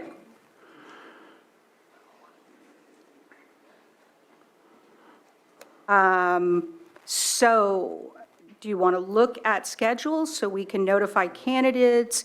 Do you want to interview all candidates in one day? Another option is to have a separate special meeting for interviews. Right, that's How about probably, I like that, but of course, it's the colleagues as well, if they, what their discretion is. Because I would recommend that we book at least an hour for each one, and then have a few minutes for you guys to discuss and confer, have a break in between interviews. If you want to compare and contrast all 6 candidates in one day, it would probably need to be a separate special meeting. Right. Supervisor Sabatier? Thank you for. Oh, there we are. Thank you for bringing this to us. I wanted to kind of touch on some of the other stuff that's already been discussed as well. The idea that there's confidentiality is I'm almost looking for the opposite, just pure transparency for everybody. Of course, you can only do so much transparency because there's some personnel information, but as far as what actions has been taken, rather than being confidential, because it's weird for us to say, don't speak with the person who's your boss, so I don't know what kind of precedence that is, but to be transparent so everybody is aware of what actions has been taken, I think just kind of opens it up, and then there's no issues. And same thing with the idea that, and I'm not seeing it here,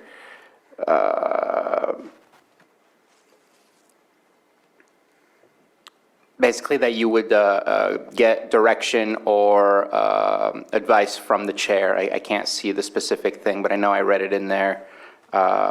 Yes, it's in the second paragraph. Because again, as a staff member rather than as a director of a department, I just worry about that precedent. And to me, we set the ground rules today of what we're looking to do, and then at that point, there's a list of things that you would go ahead and be able to discuss with the interim CAO, which at that point, the interim CAO can go ahead and talk to the chair, and the chair can provide that direction to the, it's just an awkward thing of, if we do it for one, where do we stop? So that's my only kind of discomfort with those things. And I just wanted to share that. Sure. The reason I recommended that, because you wanted to make sure that there was no sphere of influence with my interim boss. So just as it relates to the recruitment is why I was saying that it would not be discussed with her unless she's a qualified candidate, which we have notified all qualified candidates that they're qualified, that we're conferring to set up interviews, just so we keep everybody actively interested.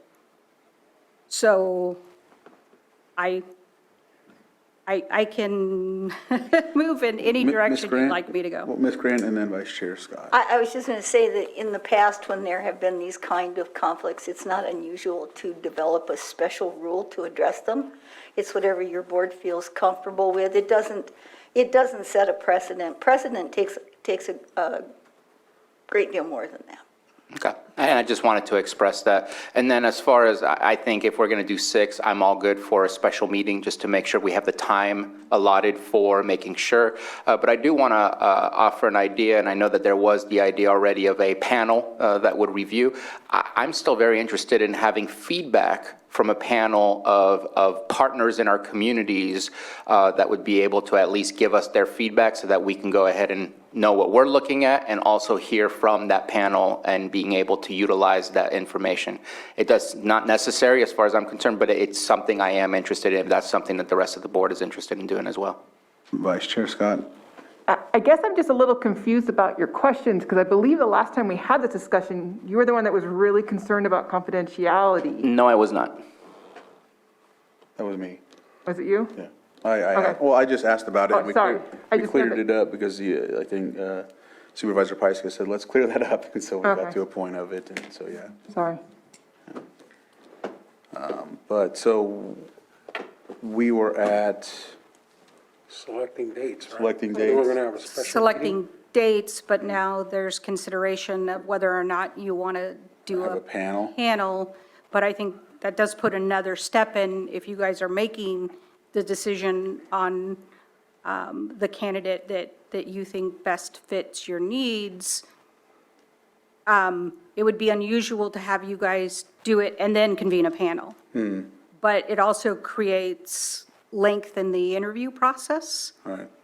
And it's already been a number of weeks since we closed the job, and then to convene a panel would be probably a couple more weeks to find a panel to get dates set where everybody's schedule jives, and then schedule the interview, and then schedule another interview with the board for the top candidates. Okay. And the direction from Chair Crandall was that he thought you guys would like to see all candidates to compare and contrast. Well, not all, but All qualified candidates, yes. Yeah. And so, Vice Chair Scott. I agree. I think we just need to set a time and have the 6 candidates come in. I believe time is at the essence, and we've already, as you said, it's been a couple weeks, and I think that would push it out where we may lose somebody that really might be good for the position. Yep, I think this is going to be hard enough for us to find a date to meet at this point, so. So what I'm going to do is before I'll open up the public input so that we can come back and decide the rest, if that's okay. And is there anybody in the chambers that would like to speak on this? Anybody online? I'm not seeing any hands up. Do you see any? Okay. So bring it back to the board and we'll, I guess, start with it. Well, first off, do we want a panel? Do we want a panel to set first? I don't think so. I'm not in favor of a panel at this point. I agree with interviewing all the candidates here at the board level. Okay. All qualified candidates? Yeah, the qualified candidates. they So, need. okay.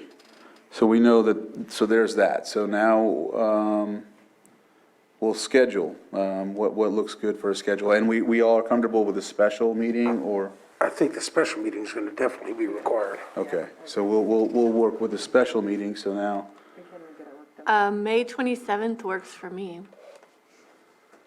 It's a Friday. Good on that? Yeah, I think I'm good on that too. I think if everybody's good on that, let's start with that day. Are you, what time? We would have to probably start at 9. That's what I'm guessing. Yeah. The only conflict I may have is my son's graduating from high school that day. So Oh. we would have to be done by 4:30. That's my only thing. Are we doing all in one day or like 3 and then 3? That's what I'm thinking. That would be my only thing. All in one day? Would you be opposed to starting at 8 a.m.? No, I wouldn't be. Me neither. do it. Make it happen. Doesn't get a little Just know I'm short leaving at on 4:30. We gotcha. Okay, so I'll schedule an hour for each candidate. You could do a 45-minute interview, a 15-minute debrief, and then I'll build in some breaks and a lunch. And the candidates will be coming in person? Yes. Okay? In person or Zoom or both, or? Yeah, In person. if somebody had a scheduling issue, because I looked at the candidates, but I didn't look if they were from a different state. I think most of them are local. I think having both available would be the thing to do. In person, if at all possible, and if that doesn't work, then we can utilize Zoom. Agreed. I think we're on the same page on that. Johanna, you're. Will Human Resources be providing the Zoom link, or do you? Yes. Okay. And then I will. So no Zoom link on the actual agenda, because it's all closed session. No, I think we have to open, don't we? We have to, Open, so, okay. Do we have to open? 1 second, yeah, so we would have to open and then go into closed session. But that Zoom link would be only for closed session, therefore not made public. Right, you don't have to have a Zoom link just to open the meeting, but the Zoom link would be just for the closed session then. All right. Yeah, we'll provide that. Yeah, For the interviews. yeah. I'm good. All right. So with that, I think, last thing, as a confidential chief administrator, is that still something we need to deal with, approve confidential chief administrative officer recruitment protocol, or did we do that too? That's in place? I think we just did that. Okay, good. Just making sure. Usually I'll go past and then like you forgot, and so it looks like we have what we need here, right? Do we need to take action on this as well, Ms. Brandt, or consensus is fine? The protocol, I think, should have some kind of action. Consensus would be fine, however. Okay. Yes, Yes. Yeah. yes, to approve the confidential achievement recruitment protocol. I think she said we needed a motion for that. But she was talking about, Yeah. for the protocol. Oh, consensus. Okay, she said consensus is fine, so. We don't need a motion for a special meeting, though, do we? Or we do? Oh, good call, so make it. So, sorry. move that- Approve the protocol as written? Okay. Yes. Yes. I move that we approve a special meeting on May 27th, 8 a.m. for interviewing CAO candidates. Second. I have a motion and a second. All in favor? Aye. Opposed? Motion carries. And I think we're good. We're good for there. All right. With that, since you're here, we'll go ahead and move on to item 7.3, consideration of amendment to the County of Lake COVID-19 Public Health Emergency Worksite Protocol. And this is also Pam Samick, Human Resources Director. Great. So there's not many changes to the protocol. I updated the masking requirement, removing the public settings for public transportation. Added clarification for 10-day masking following exposure, meaning if you have an exposure, you have to be able to wear a mask at work for those 10 days following the exposure. And I updated the addendum 3A, the investigative form, to add the new contact in administration, and then put that out. Those are the changes. There were a couple of errors that Supervisor Sabatier brought to my attention. They were clerical errors, which I can correct. Any questions regarding the protocol? Supervisor Sabatier? Just wanted to put it out there that the clerical changes don't have substantive change. It's just simple little changes, so. Correct. All right. Any other questions? No comments? I'll open it up to the public. Is there anybody in the chambers? I don't see anybody coming up to the microphone, and I don't see anybody on Zoom. So I'll bring it back to the board for action. Mr. Chair, I move to approve the amendment to the County of Lake COVID-19 Public Health Emergency Worksite Protocol. It'd be interesting to find out which amendment this is, the 7th, the 8th? Second. I have a motion and a second. All in favor? Aye. Opposed? Motion carries. Thank you, Pam. think we've changed it about 100 times. Agreed. So, oh, no worries. And so now we'll move on to our item 7.5, consideration of presentation and discussion by Watershed Protection District for the request to allocate $500,000 internal matching funds over a period of 6 years to support $1.9 million in approved and partially awarded Blue Ribbon Committee Stormwater Project Grant Funds. Yes, so it's, this will be presented by either Angela Dowd or Angela De Palma Dow and Marina Del Gianni. All right, she's on. There we go. And so we'll give the floor to you. Hello, thank you so much for having me this afternoon, the board. Marina was going to join me. I think she's still trying to get into the Zoom room, but I can lead this topic. Again, thank you so much for bringing this before the board today. I did just want to clarify that we had provided you a package of information ahead of time, although I wanted to point out a correction for one of those items. So you guys should have gotten a copy of the original. We wrote this as a original cannabis grant request for internal cannabis grant funds. And so I provided the original proposal for that grant. I also provided a copy of the presentation. I have about a 10-minute presentation for you today to go along with this item. And I also provided you with the memo. However, the memo that's on Granicus is the correct one. The distinction between the two is that in the one I provided you in the package, it indicated these would be cannabis internal tax funds that we were requesting the match. However, we have changed it to be more broad in scope to be the internal match fund. So not specific to cannabis tax funds for this. And I know that some of the admin is here to help with this discussion if needed. All right. All right, and I can go ahead and, if it's all right, I can share my screen and start the presentation for this item? Yes, please. Okay. Thank you. Okay, so my name is Angela De Palma Dow. I'm Invasive Species Program Coordinator for Water Resources and for the Watershed Protection District, but I also manage our stormwater programming and surface water quality monitoring programming. And I also serve on the technical subcommittee of the Blue Ribbon Committee for the rehabilitation of Clear Lake. And so today we're going to talk a little bit about the Lake County Stormwater Program and Infrastructure Improvement Grant that we've received or approved from the Blue Ribbon Committee and the potential for a match for this program. So the purpose of this presentation today is to demonstrate a need to match approved Blue Ribbon Committee funds. So in September 23rd, this is actually 2021, September 22 hasn't happened yet. But the Blue Ribbon Committee approved $1.9 million in grant funds to improve stormwater programming and projects within the County of Lake. And currently $706,000 of those funds were approved immediately since it was an implementation project. And those funds are under contract, and you guys actually approved the approval of receiving those funds on the consent item today. So thank you very much for doing that. And we are requesting internal county funds to match this $1.9 million for $500,000 is the match request we're asking for. And so the purpose of today is to address any questions in a discussion and also provide some background and some need, demonstrate the need for this match and for this program.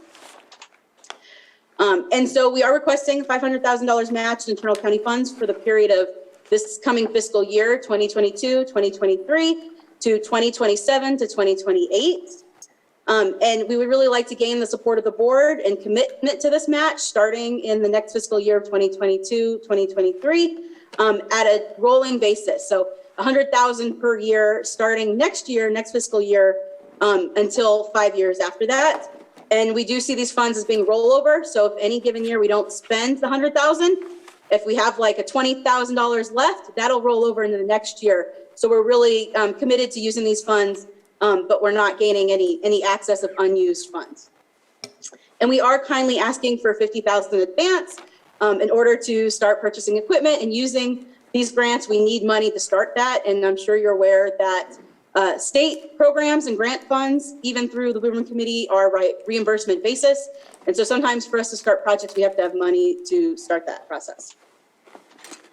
So the summary of need for this is the overall project. So what we went to the Blue Ribbon Committee for to ask for these funds in the first place. is that it's desperately needed projects, stormwater management, stormwater improvements. And this is because there is a direct connection between stormwater runoff and lake water quality. And this is really important because Clear Lake serves as a drinking water source, and we currently pay some of the highest rates in the states for this drinking water source. And previous and current research, even here locally, that's been completed over the last 30 years, and some current research that's going on right now in the lake, always results in the same recommendation that improved stormwater infrastructure is important to reduce nutrients such as phosphorus and nitrogen, which are the P and the N there. We have a history of applying for external stormwater resource or stormwater funds. When we look at our overall grant history, we're really good about getting grants in this department. So since 2018, we've been awarded $3.4 million in grants for non-stormwater projects. So we know how to write grants. We know how to get grants. We know how to execute them. We applied for $2.8 million in specifically stormwater or nutrient reduction grants, and we have not gotten those. So for some reason, we're just not as competitive with stormwater grants when we are in everything else that we apply for. And this is just important because now that we have this grant from the Blue Ribbon Committee for $1.9 million, we really want to make sure that we can maximize those funds and make this program really robust so it can actually serve the intent to improve water quality. So this match is really needed to ensure that we can have that continuity in the execution of this program and completeness. So making sure that we are able to carry out all the tasks or any related tasks that are needed to make sure that we're completing all of those things that we indicated in the grant or other things that pop up that we might need to do. We also want to make sure that we can transition to the sustainability and the legacy of this project. So a lot of time projects work in patchwork. You get a grant, you complete the project, and then it's done. Stormwater is not a type of program like that. We're always going to have rain that falls in the landscape. We're always going to have stormwater infrastructure like culverts, drains. We're always going to have these things on the land that we're going to need to manage and improve. And so we need to make sure that we incorporate that continuity and that legacy in these programs. Now there's some built-in oversight with this program. The Lake County Clean Water Program Management Council, we've been meeting pretty regularly. This is the members of the Management Council. This is like the Stormwater Advisory Group. This is what it used to be called. And now it's called the Clean Water Program Management Council. We have representatives here from the City of Lakeport, City of Clear Lake, Watershed Protection District, and as well as Water Resources in the County of Lake. And everybody in this Management Council wrote a letter of support to the Blue Ribbon Committee for this project with the intent that there might be other things that we need. And so we would be asking for this match. And these are some of the tasks. I'm going to go through each of these here in a second. But you can see how those funds, these are what it was approved from the Blue Ribbon Committee, the $1.9 million. This is how that was broken up. And you can see tasks, they're all numbered 1. Okay, well, it's the 4th one down. Sorry about that. The trash plan implementation. This was the implementation project that was awarded funds right away from the Blue Ribbon Committee and is currently in contract. And so we should be starting that within a couple months. And all the other tasks will be approved next year in the governor's budget. And that's when those projects will start. And so you can see that this total project over the next 5-year period will be somewhere around the range of $2.4 million. So the first one, project administration, pretty self-explanatory. Again, this will be provided oversight by the Watershed Protection District with the Clean Water Program. And if you go onto our website under the Clean Water Program Management Council documents, we have a long history of meeting regularly and accomplishing a lot of tasks within the Clean Water Program. And so we do have a history of being able to accomplish these things, and this would be a great board for oversight for this. The second task is infrastructure assessment and improvement. And this will be mostly coordinated by the Watershed Protection District with also a consultant that'll go out into the county, look at all the infrastructure that we have and make an assessment about which ones should be improved, which ones can be improved.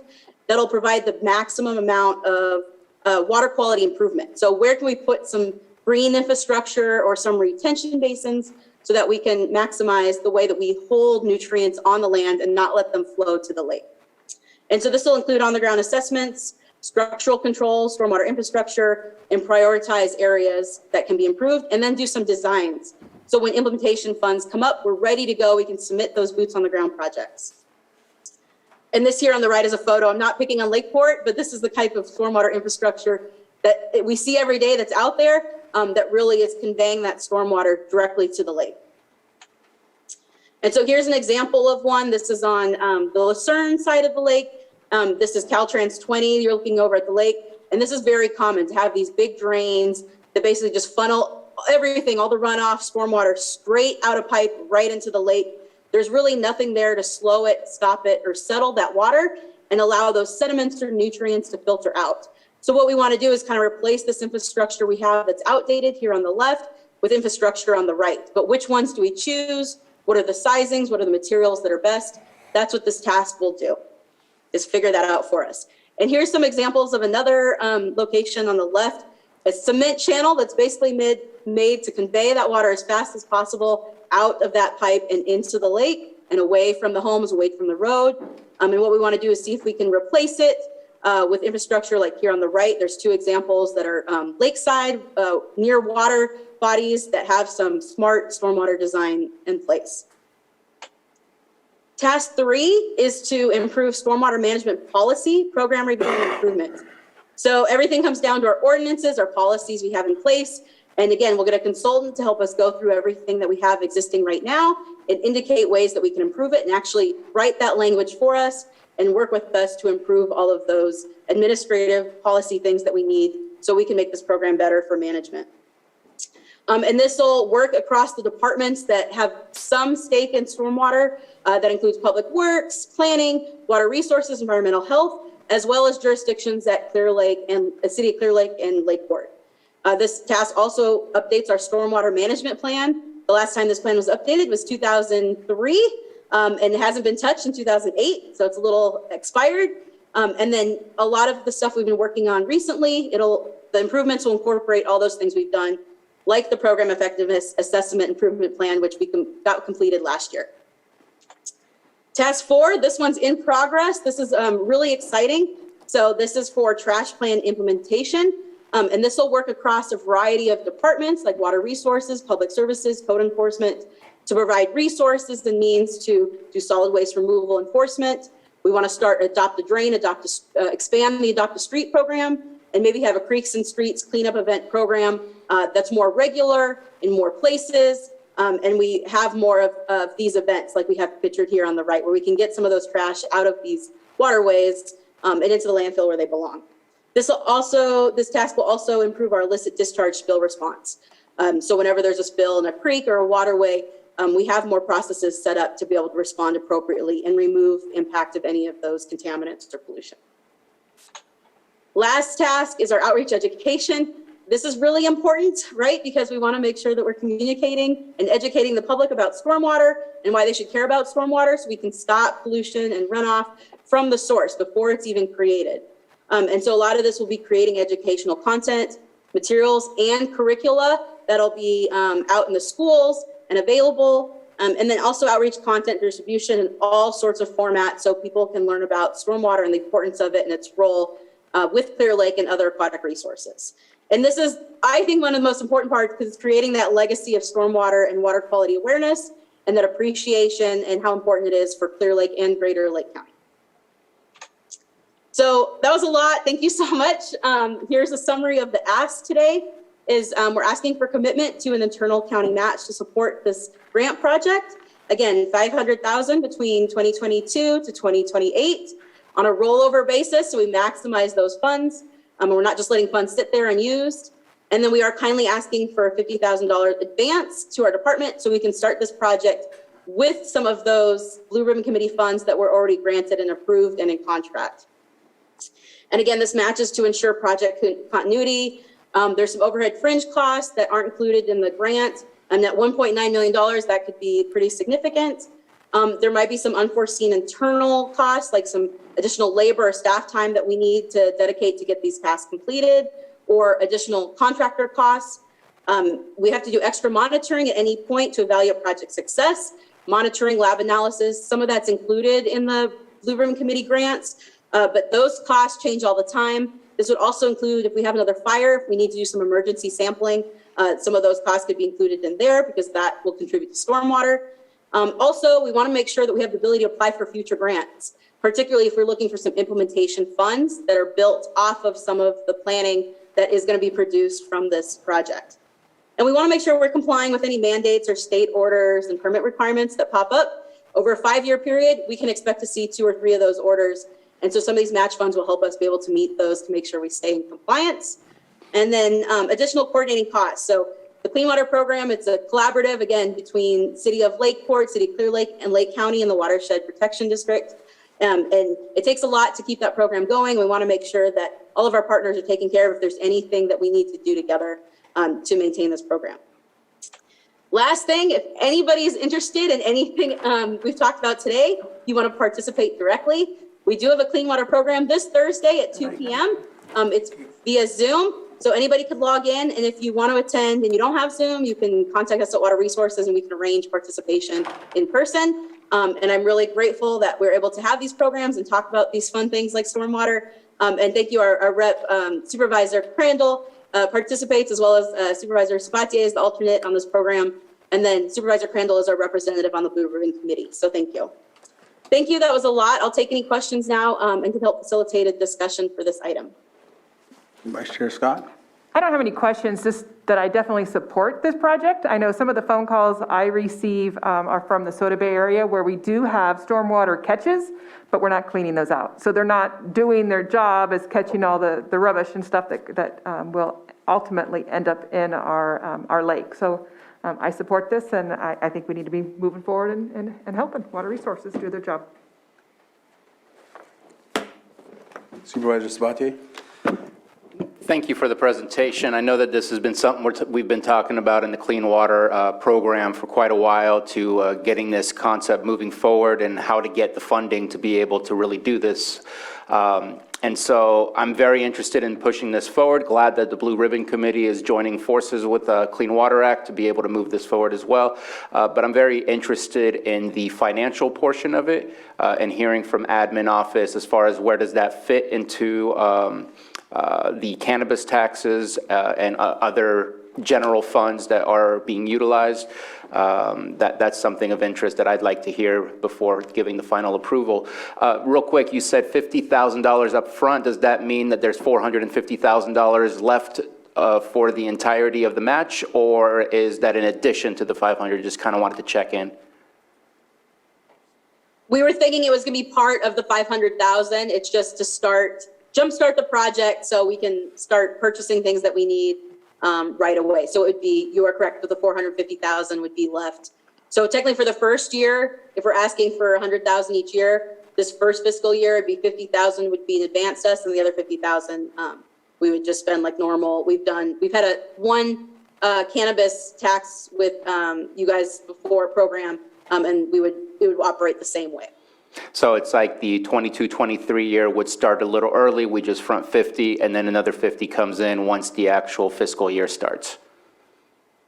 Or it could start during July 1st. It can start during the fiscal year, beginning of fiscal year. That's when we're planning our contract will be done with the state, the Natural Resource Agency, for that first chunk of 706,000.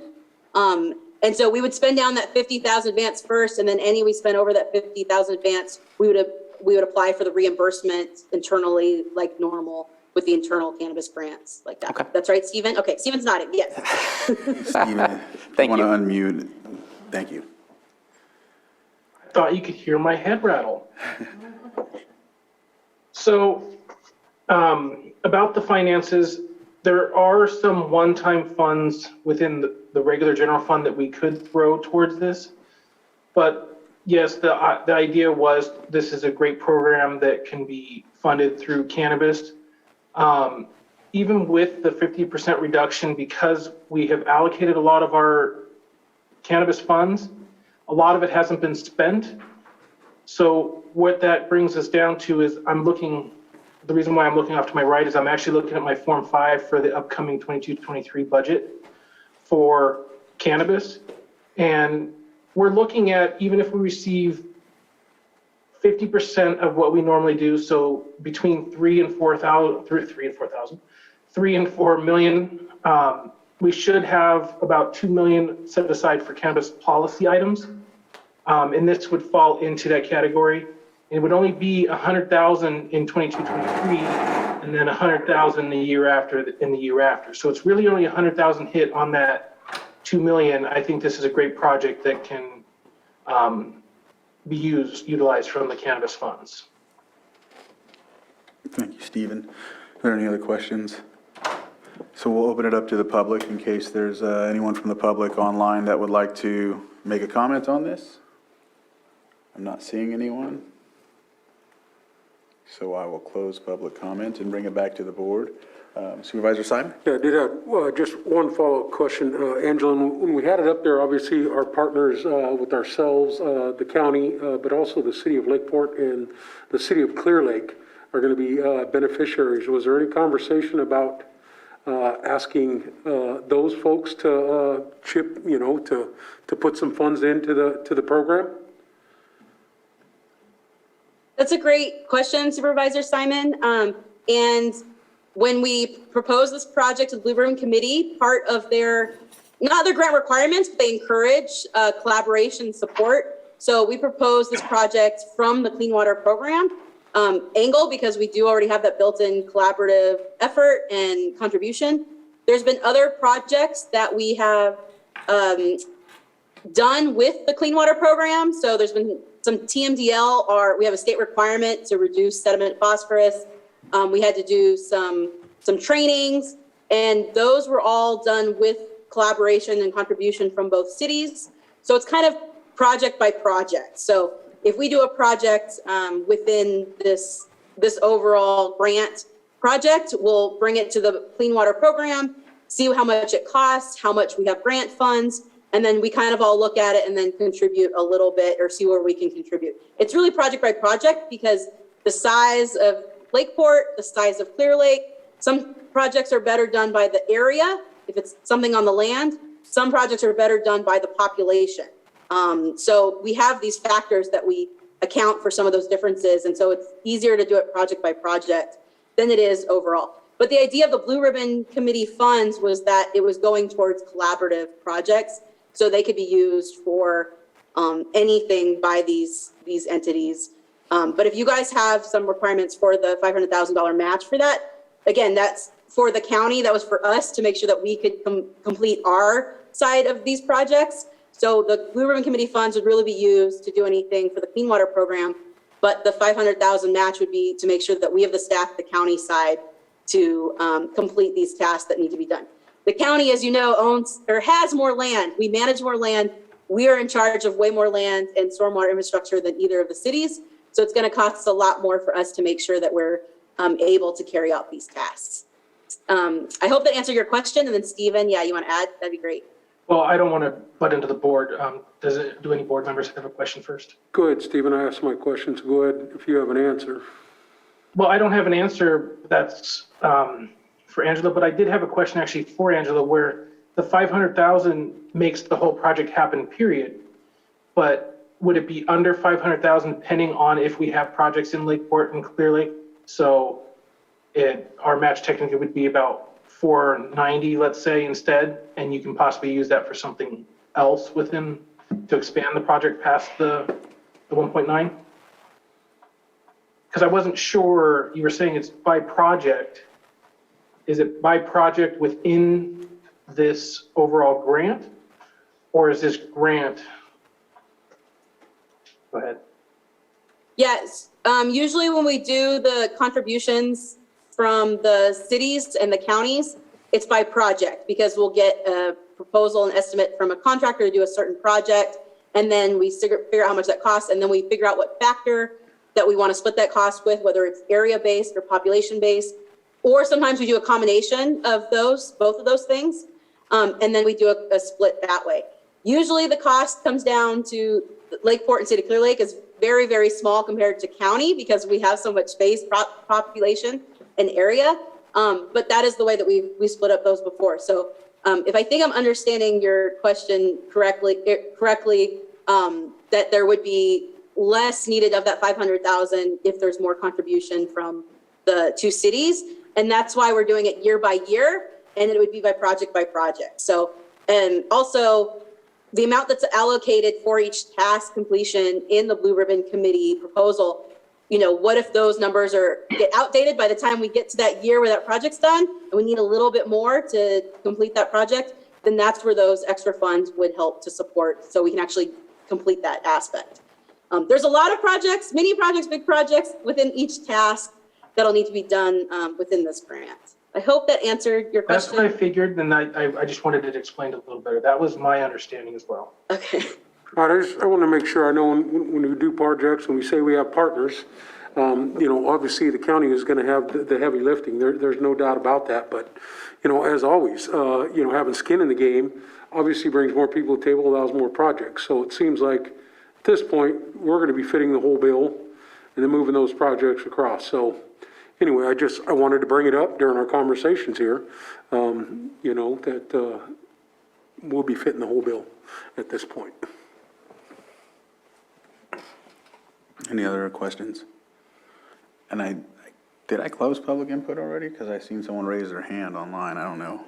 I was wondering where Betsy was. Yeah. This is her thing. Betsy, go ahead and unmute and,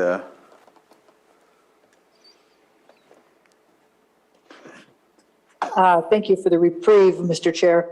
Of course, this is Betsy Kahn. I've been involved in the stormwater program for over 15 years. I want to laud Angela for her just amazing work to coordinate all these very complicated tasks. I just wanted to say that under the terms of the conditions from the state water quality order, the cities have separate responsibilities for their own compliance. So in addition to coordination with the Watershed Protection District for the overall performance of the water quality order, they have their own fiscal obligations and their own performance to contribute. So don't think that they're not doing their job. Thank you. thank you. I just want to make a point. I wasn't saying that they weren't doing their job when we're talking about $500,000 from the cannabis funds. My question directly was, if the cities were approached with having any funds coming into this program. So that was my question. I wasn't saying no one was doing their job, but as said, everybody has their requirements. We all need to go into this together. So I clearly, I'm not against doing the program, but I think the question needs to be asked because if we were going to partner with the cities, most likely they would be asking where our contributions would be if it was coming from the other end. So I just want to make sure we have the conversation and I put it out there. Thank you. With that, I'll definitely this time close public input. And I think from here it says presentation and discussion, consideration of direction to staff as needed. I'm good with what was offered with the $50,000 up front and the rest in the 22-23 to 27-28 fiscal years. This is a needed program. So if you guys are ready, I'll move to... Stephen had a... Go ahead, Stephen. I just wanted to, you didn't, Supervisor Spate didn't make it specific to cannabis. If you don't mind, do you mind leaving it open for either general fund or cannabis as the funder, just in case however that year looks like?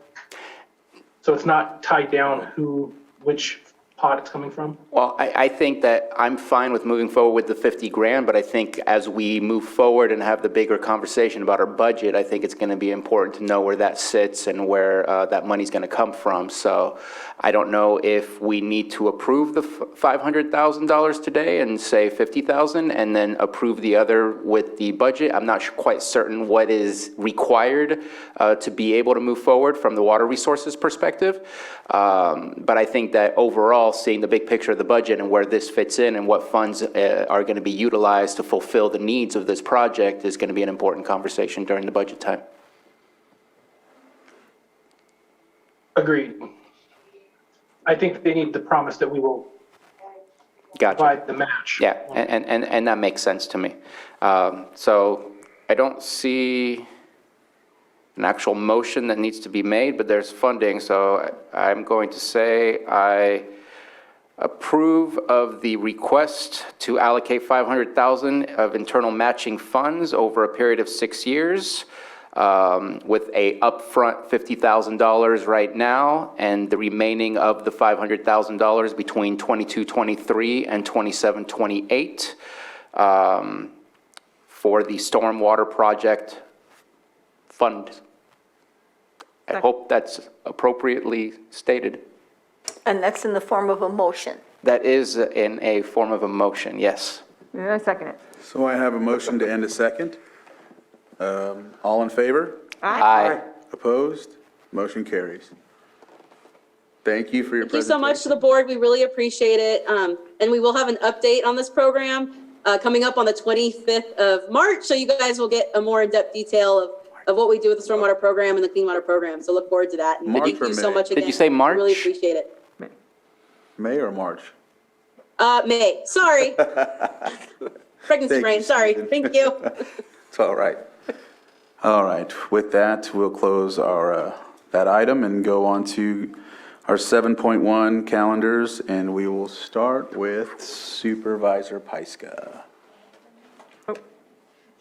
Oh, Could we reopen the schedule because there's a potential conflict? That's the yes, holiday well, weekend. come back up. So it is, let's see, the No wonder we have it all up. 7.2, consideration of confidential recruitment of Chief Administrative Officer protocol and summary. And Pam would like to reopen this, so. Sorry Do I about need that. to do anything else besides that, or? Just a motion, well, no, actually, you can just reopen it. It's not a reconsideration. Okay. So that weekend is the holiday weekend, so I'm thinking we could have some potential schedule conflicts with Friday with anybody who might be taking a 3-day weekend. So the 27th, so that following Monday is a holiday. So we might have scheduling conflicts with candidates who are doing a long weekend. So I just wanted to bring it up in case we wanted to change that date, or should we go with it? And How's the 23rd?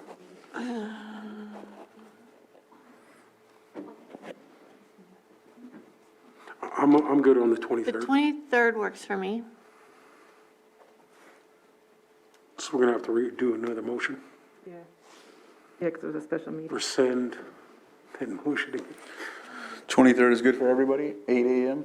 Yeah. Well, I don't have any conflicts in the evening, so we can start later.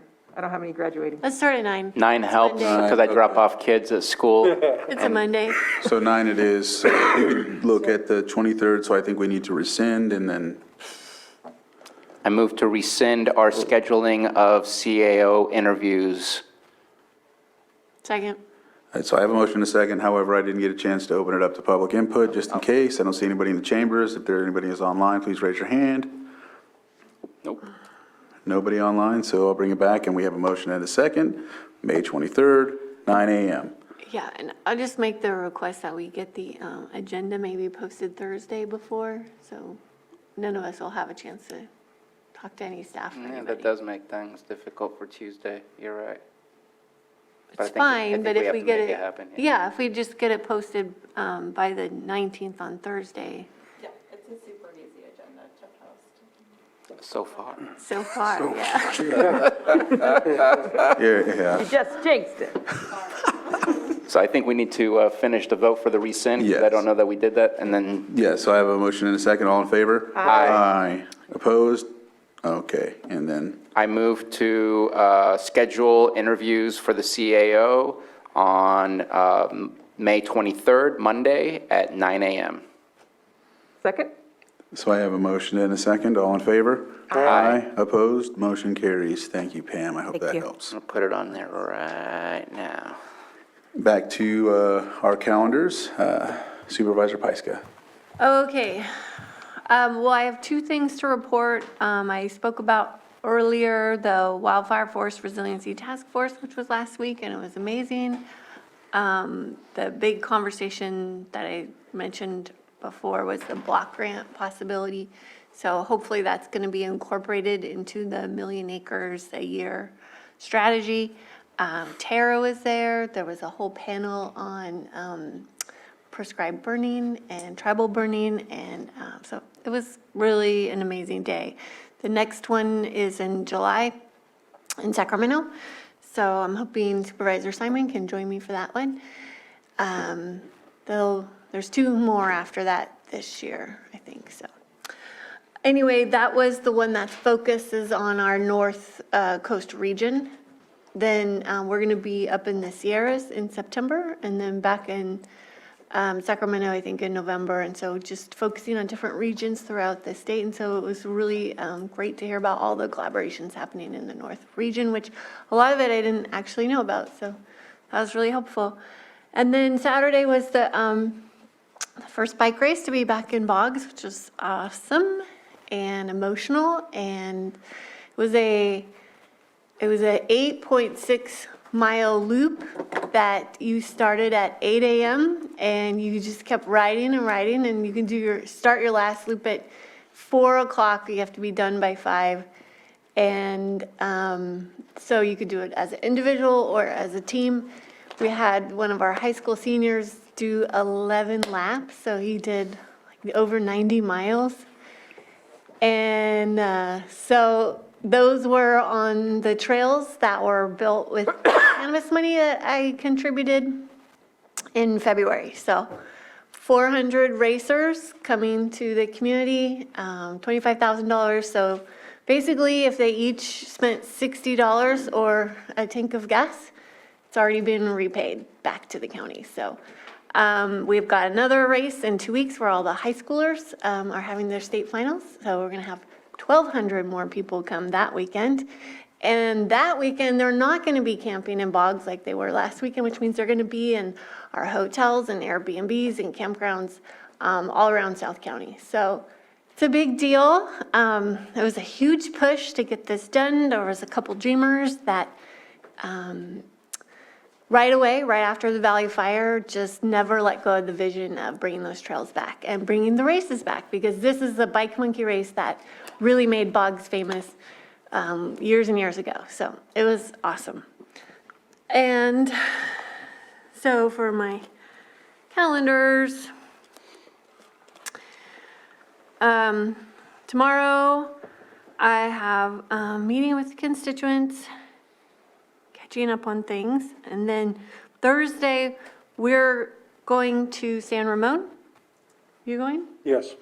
So we are touring the PG&E Hazard Awareness and Warning Center in San Ramon Thursday. And then I don't know if I'll make the 100 Women Strong after coming back from San Ramon. So that's unfortunate, because I was happy to see that event back.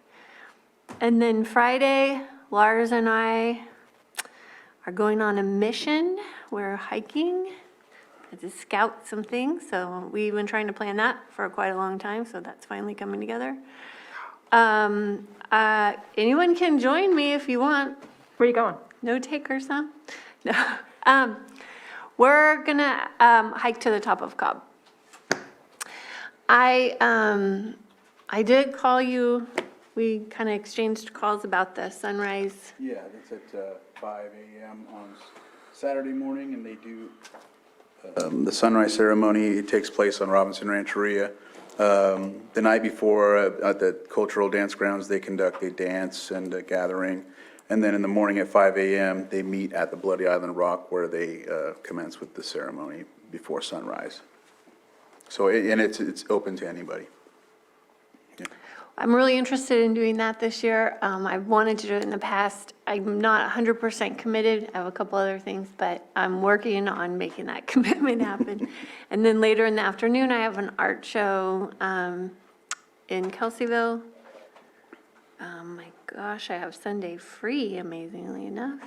And then Monday, we have Risk Reduction Authority after my phone call with Susan. All right. Supervisor Sabatier. Yeah, last week, got on a phone call with I forget their name, National Oceanic and Atmospheric Administration out of Eureka, which had our sheriff department and other fire districts basically giving us a summary of what to expect weather-wise in the upcoming summer. Surprise, hotter than usual, drier than usual, with fuels at a higher level than we've seen in a while. So obviously, the drought is still impacting us. Also met up with BLM, CAL FIRE, who else was out there? I think it was mostly BLM people. We had a couple archaeologists and biologists that walked around with us over on the Davis Ridge, and also looking at phase 2 of the Clear Lake fuel break protection that's going on out there, and just making sure that things are moving along. They're going to be looking at, part of the difficulties for that is because it's in the Cache Creek Wilderness, and as far as what I'm understanding, there's never been a prescribed fire in a wilderness area, a dedicated wilderness area. So they're trying to figure out how to get that project moving and getting the yeses that we need to be able to do so. We did meet with a couple wilderness folk who are board members to make sure that that stays protected. They seem to be very positive that we can make this happen. It's just a matter of details.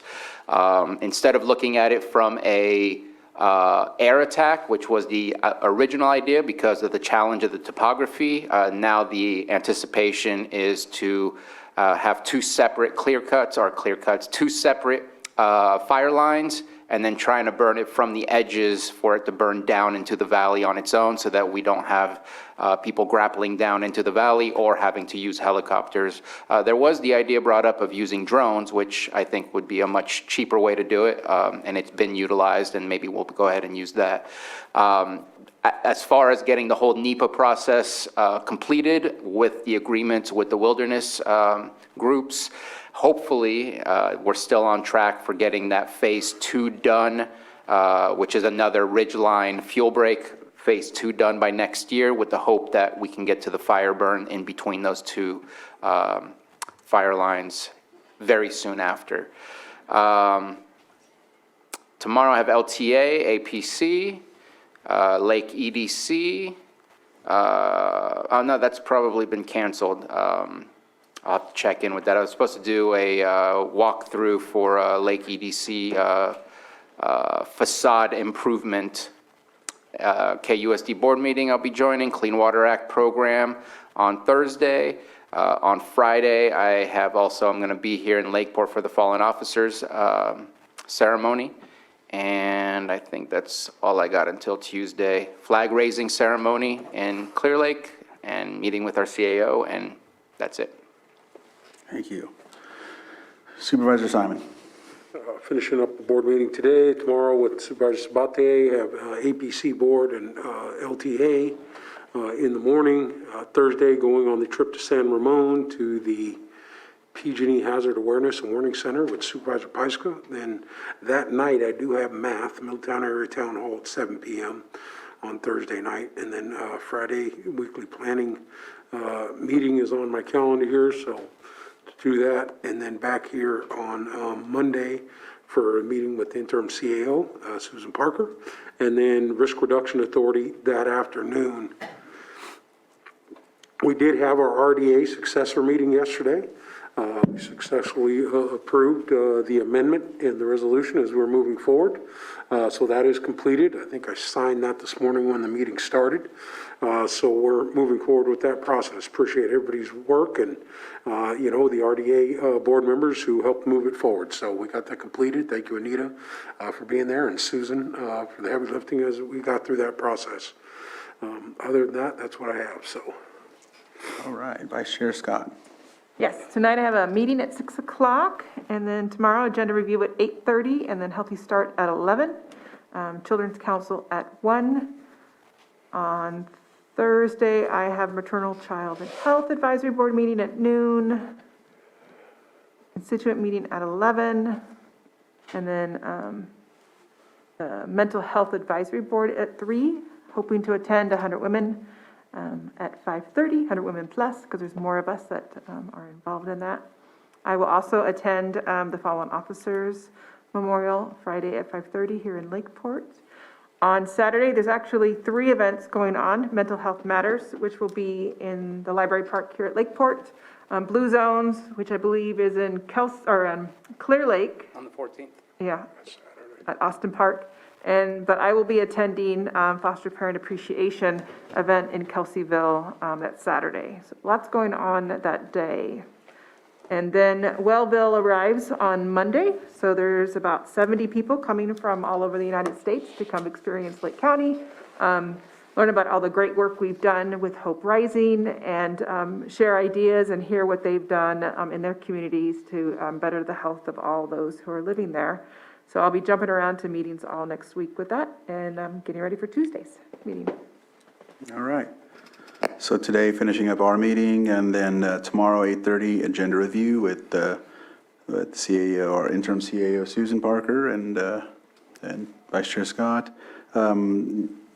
There was something, was that this week that you were talking about, the designs with the EDC or something to me? Yeah, let me talk to you about that, because they canceled the meeting, on tomorrow, and so I'm wondering if all of that is moved forward, so let's figure that out. As soon as I know, I'll make sure to be there, because I know it's in Clear Lake Oaks, if so. So if that happens, I'm doing that. Either way, I'll be at North Shore Fire on, at noon. They asked me to be a part of, I think they're working on something to do with train, so that's what Thursday, Clean Water Program, 2 p.m. We have that meeting.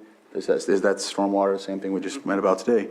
Lucerne Area Town Hall on Thursday at 6 p.m. And we also have a Zoom coverage, but we also do that basically at the castle. Friday, I pretty much will be working in the morning to till about 3 or 4, and then I'll go be a part of the sunrise ceremony that they're having. It's I want to say the 20th, I think they've done so far. There's been like 20 years since they started this, and basically what it is it's some descendants from the Bloody Island Massacre conduct a sunrise ceremony to forgive the United States for the atrocities that took place. And so with that, we gather and just, we do cultural dances and things of that nature, yeah. So where exactly is it? So in the evening, it's the same road that came to our board before. You take that road to get to our cultural facility on Foothill Drive. And then across the highway where the Bloody Island landmark is, yes, but not the one at the highway, but the old one that's on the actual rock. That's where it is at 5 a.m. And what road is that? That is Old Reclamation Road. Old Reclamation Road, Yeah, okay. yeah, so Foothill and actually after that one in the morning, they go back to the cultural grounds. So, and hopefully if they have the little gadget that opens it, you could just go from Old Lucerne Road or whatever and get back there. So anyhow, there's that. And then if I don't know how long it goes. Usually it can go to 2 or 3, or it can be done at 11. I don't know. So if it does, I'll try to hit one of these other things that we have, in Lakeport and maybe even in Clear Lake at Austin Park. Monday meeting with the interim CAO in the morning, and then I'll be back here Tuesday. So with that, I think that's all we have for today on our agenda, except for closed session, and I will read those off right now. So we have 8.1, Public Employee Evaluation, County Council, 8.2, Public Employee Evaluation, Public Health Officer, and 8.3, Conference with Legal Counsel, Existing Litigation Pursuant to Government Code Section 54956.9, D1, City of Clear Lake v. County of Lake et al. With that, we thank you, and we will go into closed session, and I think we'll come out of it later, but once we're finished. Yep, we're going to come out of it. All right, thank you for that, and we will now go into closed session.